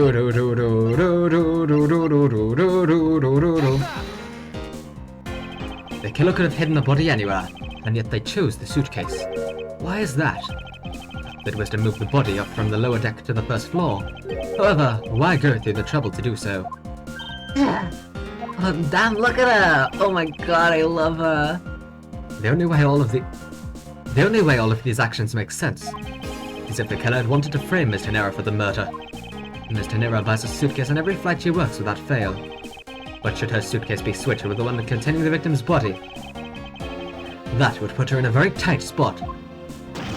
Unfortunately for the killer, the turbulence put an end to that plan. There wasn't enough time to put the body back into the suitcase. Ergo, they made do with whoever was at hand, adapted their plan, and tried to frame me as I lay unconscious on the floor from the turbulence. The killer then went to hide the suitcase in the in-flight shop, and brought the piggy bank back to the elevator in order to fabricate a false weapon. A lot of work for a fruitless endeavor, wouldn't you agree? Sounds like the killer had a tough time too, huh? I mean, why did the killer need to frame somebody that badly anyway? That is because of the special circumstances surrounding this particular case. What special circumstances dictating the need for a killer to frame someone? Da da da da da da da da da da. The killer was at a loss for what to do with Agent Hicks' body. But as it just so happened, there was a bunch of empty suitcases nearby. Being a skinny man, like... Well, that's not what I had in mind, so... Whoopsie. You mean that the whole plan of Framestone was an elaborate coincidence? No, that's not what I said. You've wrongly deduced my meaning, Miss Meal. The one with the wrong deductions is you. Think before you speak again. That wasn't what I was thinking, but okay. Patience, Franziska! Where it took place, I guess, is what I would say. But I could also be wrong. The special circumstance is simply that the murder took place on a plane mid-flight. Okay, the bar is gone, so I was right. Haha. Assume that this was my first attempt. I am the big brain. No matter which country, customs is quite strict in this day and age. So no matter what you do, the chances that the body will be found is very high. Therefore, there was no choice but to frame either Mr. Nero or myself. In other words, the only one who fits within the boundaries of the criminal's movements is not Mr. Nero or myself, but you, Ms. Cammy Meal. Only you and you alone could be the killer. And? What? I don't... What? Fuck... What? You're a killer. What do you mean, and? I just said that you fucking murdered somebody. That is punishable by death. Cammy Meal, you fucking murdered someone and you say, and? You say, so what? You say, okay, and? Bitch, you're gonna be put to death. The electric chair, ever heard of it? Hanging, ever heard of it? Firing squad, ever heard of it? You're going to be there. You are the killer, okay, and? I mean, honestly, that's how you get out of jail time. You killed this person. Okay, and? Ah, fuck. You got me there. Yeah, I guess no one really cares, do they? Fair enough. Well, you're free to go. Not guilty. Are you done already? I was about to fall asleep again. Anyway, let's be honest here. You don't have anything on me other than a whole lot of circumstantial evidence. I love the bubbles. I can see the outline of how the murder occurred, but I have no definitive evidence. And isn't there a piece of evidence still unaccounted for? Something that... The phone! Something that I still can't... This has been on my mind for so long. I don't have any actual evidence. I thought not. But that's because it went missing, and still is. She has it! She has it on her! Missing? What do you mean by that? Oh my god, the victim! Wait, does that work? No, it doesn't. Yeah, that doesn't work, because he has the phone on him. I thought maybe he took a picture with the phone of the statue and Cammy caught him, and so she was like, look, shit, I gotta kill him! In the complex puzzle that is this case, there was one piece I kept getting stuck on, and that is the victim's cell phone. Franziska, you were waiting at the airport for a phone call from Agent Hicks' cell phone. Or at least, that's what you told me. That's right! But Agent Hicks' cell phone could not be found at the crime scene. You mean the killer took the phone with them? Precisely. I suspect that if we were to find that phone, it would lead us to the killer. Come on, get serious. What? What do you mean? If the victim fell to his death from that height, wouldn't his phone break as well? We won't know that until we try a little experiment, will we? Oh, call his cell phone! Franziska, I'd like to ask for your assistance. Oh my god, the last turnabout! You know the victim's phone number, do you not? Of course I do. Steel Samurai theme. Oh, lame as fuck. Alright, no one cares about this victim. His ringtone is da-da-da-da-da-da, da-da-da-da-da-da, da-da-da-da-da-da. Fucking lame as fuck. God, what a dumbass. He deserved to die for that. Agent Hicks' phone! It's ringing from somewhere, sir. I hear it, Detective. Now, where is it coming from?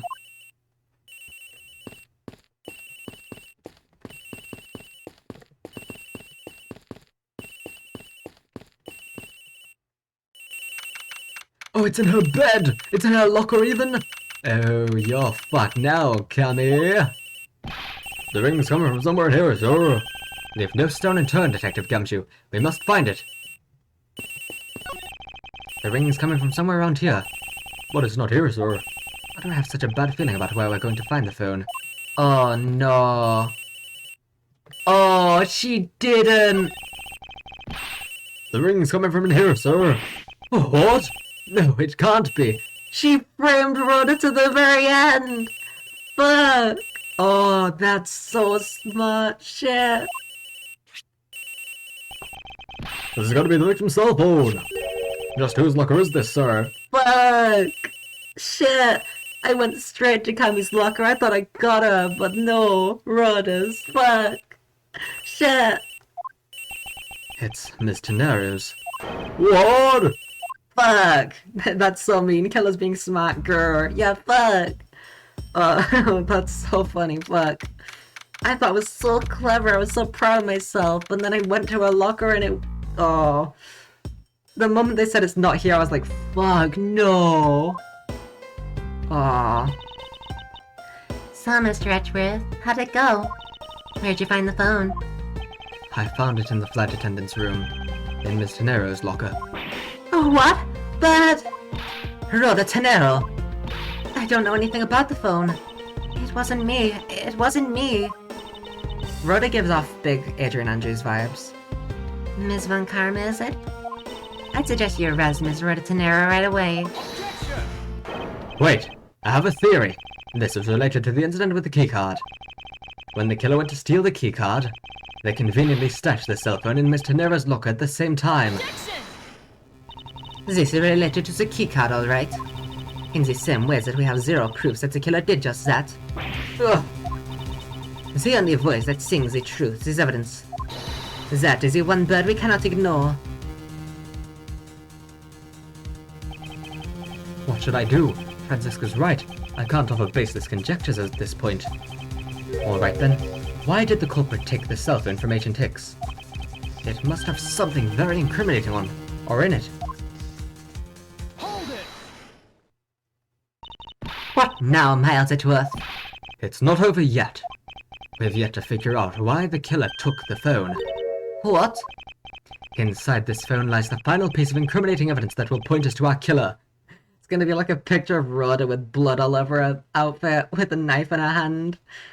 Even though the knife wasn't even the murder weapon, but it's gonna be there. We need to examine this phone in more detail. Time for detail! Oh wait, it's cracked. It's cracked! Oh! The LCD is broken. Without a screen, you can't even place a call with this. Fuck.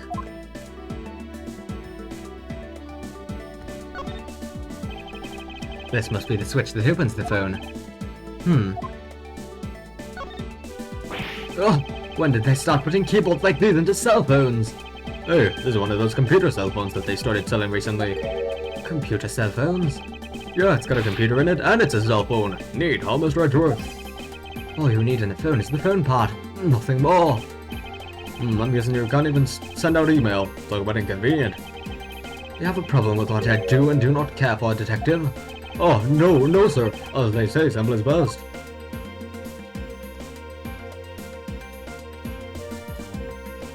I hate controlling phone. I hate controlling scroll. I hate grr.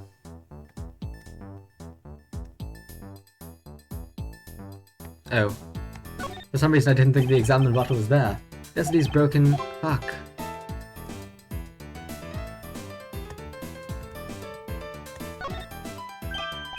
Ah, it's a camera lens. Is it what I thought it was? Come to think of it, I wonder, how exactly was Agent Hicks planning to preserve the crime scene of a smuggling? Francisca, I need you to confirm something. The cell phone, can it take pictures? It was what I thought. Mr. Edgeworth, I can't believe you don't know about this kind of basic stuff, sir. This looks like a very similar model to my own. And mine can take photos just fine. Fuck. Do you think Agent Hicks could have taken some pictures with this? In particular, pictures as evidence for a smuggling case? If so, I'd say there may be some very inconvenient photos in here for our killer smuggler. But the phone's all busted up, sir. Even a super prosecutor can't repair a broken phone. Ugh, I'll find a way, don't you worry about that. May I go back to sleep now? The LCD screens on the inside and outside are broken, that's for sure. Yeah, a broken screen doesn't equal a broken phone. But that's also reason enough to believe that the killer wasn't able to erase the data. What? What do you mean by that, Franziska? It looks like our killer isn't very familiar with electronics. This phone still rang when I called it, meaning that only the LCD screens are broken. It's possible that... Ow, I bit my lip. It's possible that the photos are still there inside, waiting to be accessed. All we need to do is transfer the data to my phone. Ah! Franziska, your phone if you please. Very well. It's transferring. Alright, displaying it now. Ooh. This is... Agent Hicks was most certainly trying to obtain some evidence for his smuggling ring. Smuggling case, even. He wasn't in charge of the smuggling ring. Hey, the elite rod's nowhere in this pic, sir. But this has no meaning as a piece of evidence in this murder case, right? Ouch, she's right. There's not much we can find out from this about Agent Hicks' killer, sir. Is this it? Is this the end? Is there really nothing in this photo that we can use? Bed sheets. Cammy sleep. Cammy like sleep. Cammy sleep a lot. Cammy like to sleep. Bed sheets. Bed sheets for the sleep. But Cammy, she does sleep. Oh, she just loves to sleep. Boxes of bed sheets. These are still in the cargo hold. There's nothing unusual about them in particular, but I can't shake the feeling. Ah, if you're just playing around, mind if I go home? Yes, I mind. I need to focus on what's different now from back then. What's different? Well, that is different, isn't it? Is it? Maybe not. I guess this. What's all this?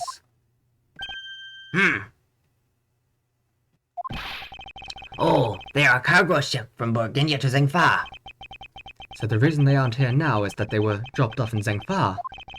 Mr. LeBlanc, can you tell me the contents of the boxes?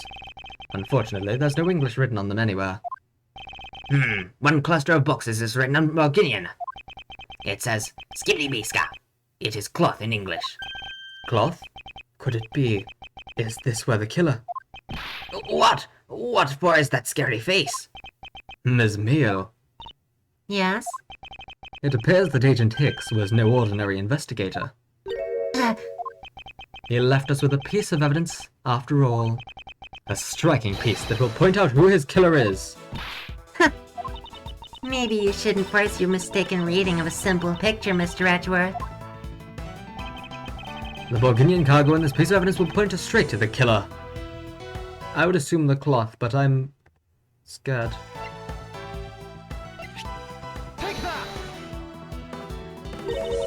And what is that supposed to prove?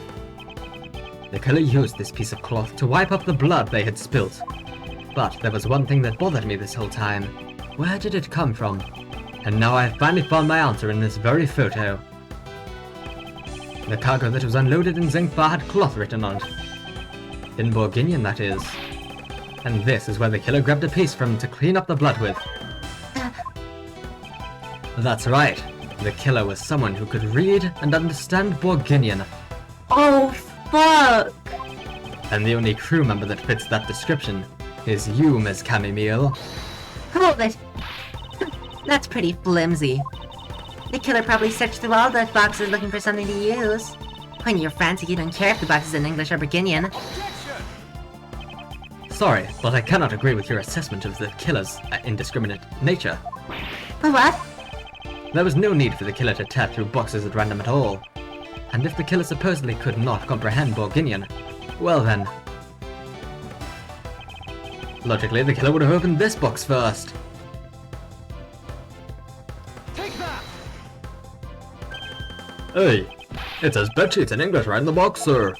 Precisely, and bedsheets would be perfect for cleaning up blood, wouldn't you say? Hold it!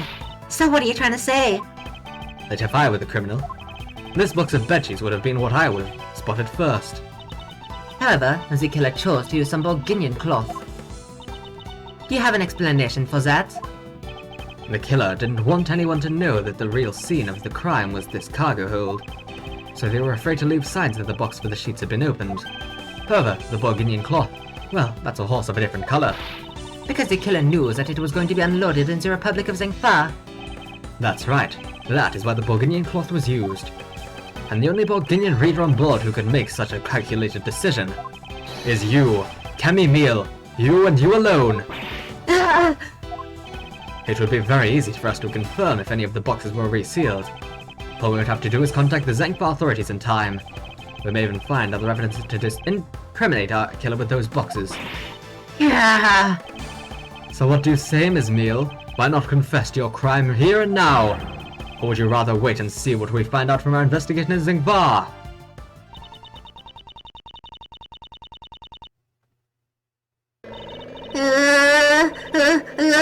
No!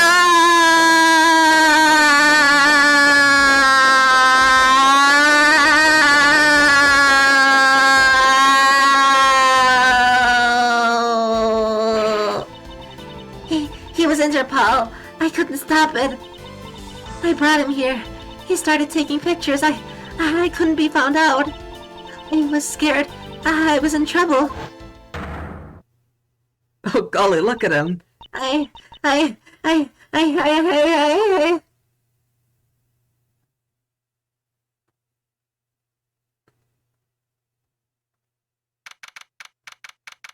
Well, Paul, that solves the case of the teleporting murderer. But, Detective Gumshoe, we were the ones who teleported. That's right, sir. You're looking at the murderer right now, Paul. Gumshoe, no!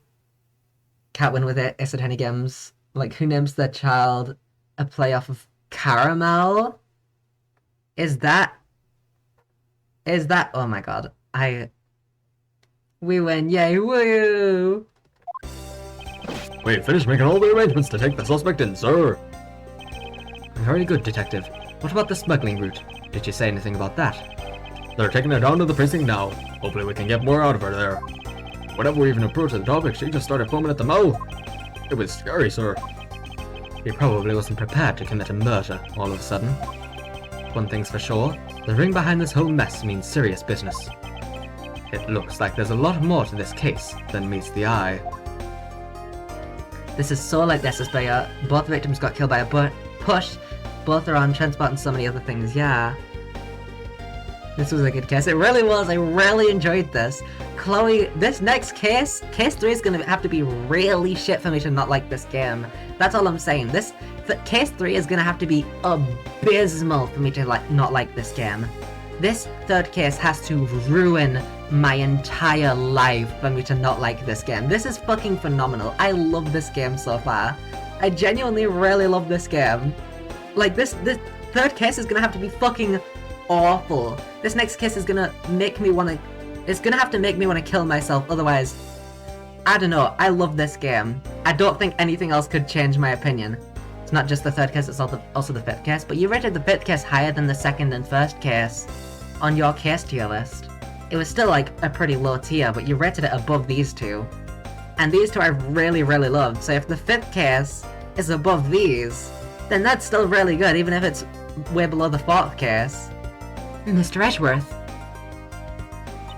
I just wanted to say how much I appreciate everything you did. Thank you very much. It was nothing. In fact, I should be the one thanking you for your cooperation. You bitch fuck! Got him!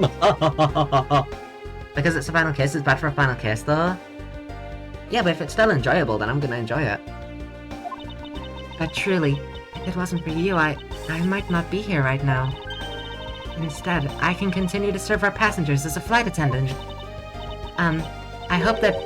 Well, please accept this as a token of my appreciation. I couldn't sell any, so please, take it for free. I just want someone to have it. That's... I see. You don't have to take it if you don't want it. No, I mean, I would never turn down a lady's generous offer. It is enjoyable, but then Alba, I can't explain about Alba. Yeah, because he's evil and there's going to be a big cross-exam. Because you already revealed the thing about something to do with the toilet. The killer has something to do with the toilet, and you also revealed that Alba has something to do with the toilet. It's very obvious that Alba's going to be the killer. Oh, thank you. I'm sure it will serve you well. And remember, we here at iFlyer Airlines are always ready to serve, Mr. Edgeworth. Oh, you certainly did serve. Thank you, I'll keep that in mind. Now I must bid you farewell. May all your skies be blue, no matter where you go. He talks too much, too many cross-examinations at the end. Yeah, I wonder why someone would have a bunch of cross-examinations at the end. I can't believe we wound up investigating the whole day, sir, but boy was it fun. It's like 8 cross-examinations at the very end of the game with the killer. Chloe, you just said with Alba, and then you called him the killer? You're either trying to make me think that it's... You're either trying to make me think that it's obviously not him, or you are just... No, I didn't. You just did. You just said Alba talks too much, there's 8 cross-examinations at the very end with the killer. I can't tell what you're doing, but I know that he's the killer. I can't believe we wound up investigating the whole day, sir, but boy was it fun. Speak for yourself. My day was filled with earthquakes, elevators, and false charges. By the way, where's Franziska? Oh, she's filling out some custom paperwork for her departure. Departure? Yeah, Ms. Von Karm is always really busy, sir. She's been flying from country to country to chase down some leads regarding her case. Detective, can you cancel the car I had you reserve earlier? I'm either really bad at keeping secrets or really smart. I already know that you're really bad at keeping secrets. You got it, sir.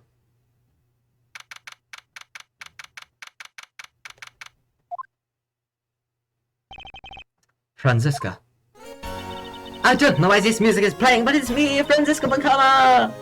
I thought I told you when you first landed. I have no time for idle chatter. I have no intention of wasting your time. However, it has been a while since we last met. I also have no time for such familiar reminiscences. Just who do you think I am? You are Franziska von Karma, a very proud prosecutor deserving of much respect. Until only a little while ago, I was but a wretched... Oh wait, I just realized that Rhoda was on my sussy list this whole time. Well, Cammy's not dead, so Ah! There we go. No more sussy list for today. I had to do it for Cammy, because Rhoda... I don't remember. Cammy said something about it had to be Rhoda, and so I had to believe her, you know? Sorry, Rhoda. Until only a little while ago, I was but a wretched mutt who was always losing to you. Head dancing I don't know how this word is pronounced, I'll be honest. Pierrot. Living her life on the name and fame her invincible father built. True. Your father, Manfred von Karma, didn't lose a single case for 40 years as a prosecutor, and then you lost all of your cases, every single one. You've lost every case that you've ever prosecuted, Franziska. How does it feel to be a fucking loser? A fucking dumbass? Yes. Cammy's dead? Yeah. We have to kill all of the suspects at the end. We even did it to Wine Dude. Remember Wine Dude? That was a good bit at the start of this case. That was 4 hours ago. However, I wouldn't say he was invincible. What are you talking about? He died, dumbass!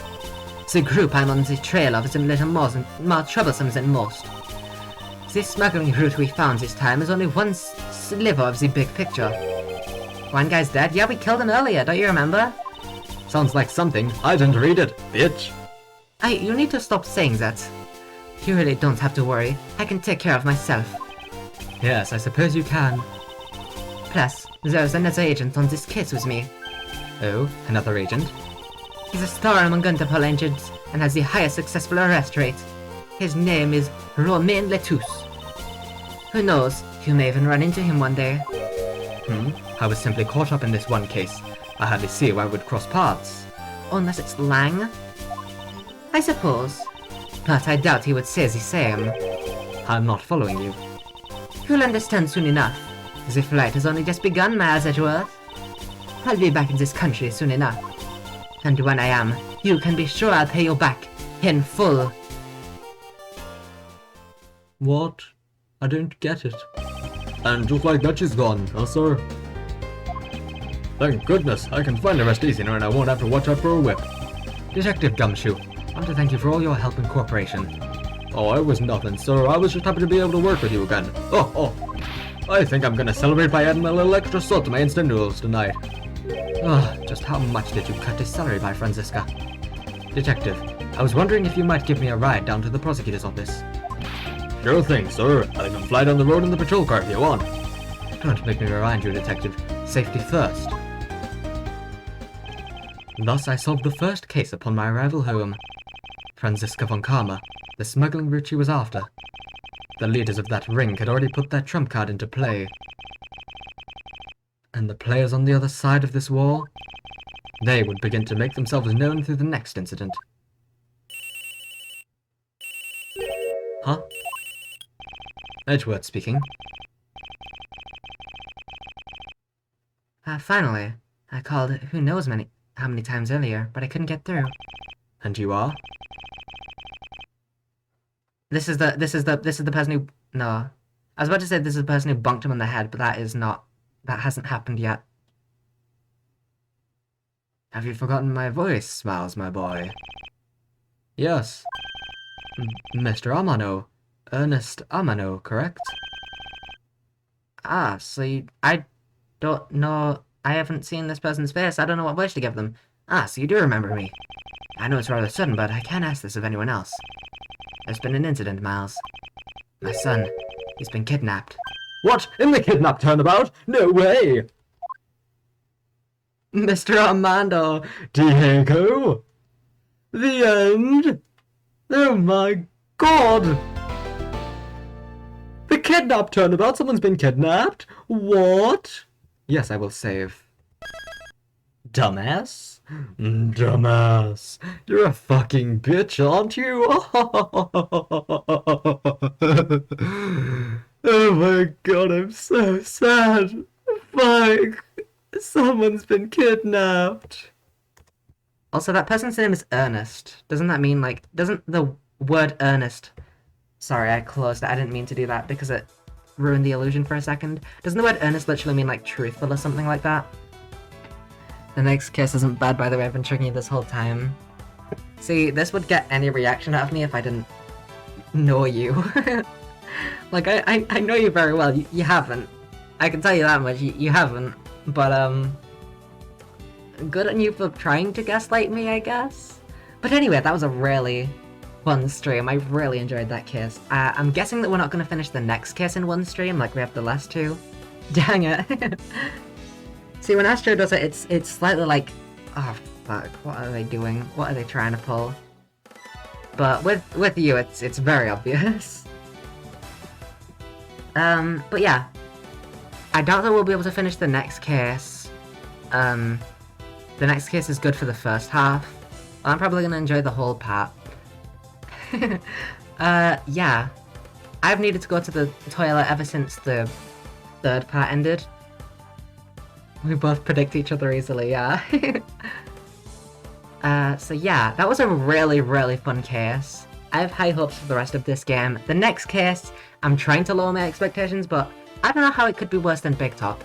Because the main two reasons why I don't like a case, one, if there's pedophiles, or two, if there's a really obvious plot point and they're treating you like a fucking dumbass. I hate being treated like a dumbass. It's like, you've probably noticed it a few times during this investigation's stream so far, but like, it's not worse than Big Top, to be honest. You did say that it was worse than Big Top. I could find the DM where you said that it is worse than Big Top. I can guarantee that you said it's worse than Big Top. It's just overcomplicated and hard to pay attention at some parts. That's fair. But like, during this investigation's a bit, like, you can tell sometimes that I'm like, okay, you're treating me like a dumbass. Shut up! I don't like being treated like a dumbass. I like being treated like a smart person. So, yeah. Because I am one. Bobby Fulbright, oh! Anyway, that was a very fun stream. I really enjoyed that case. That was actually like, so I loved that. I hope that everyone has a fantastic time, and I will see you all possibly tomorrow, because I might be able to stream tomorrow, so I'll see you all then. Bye!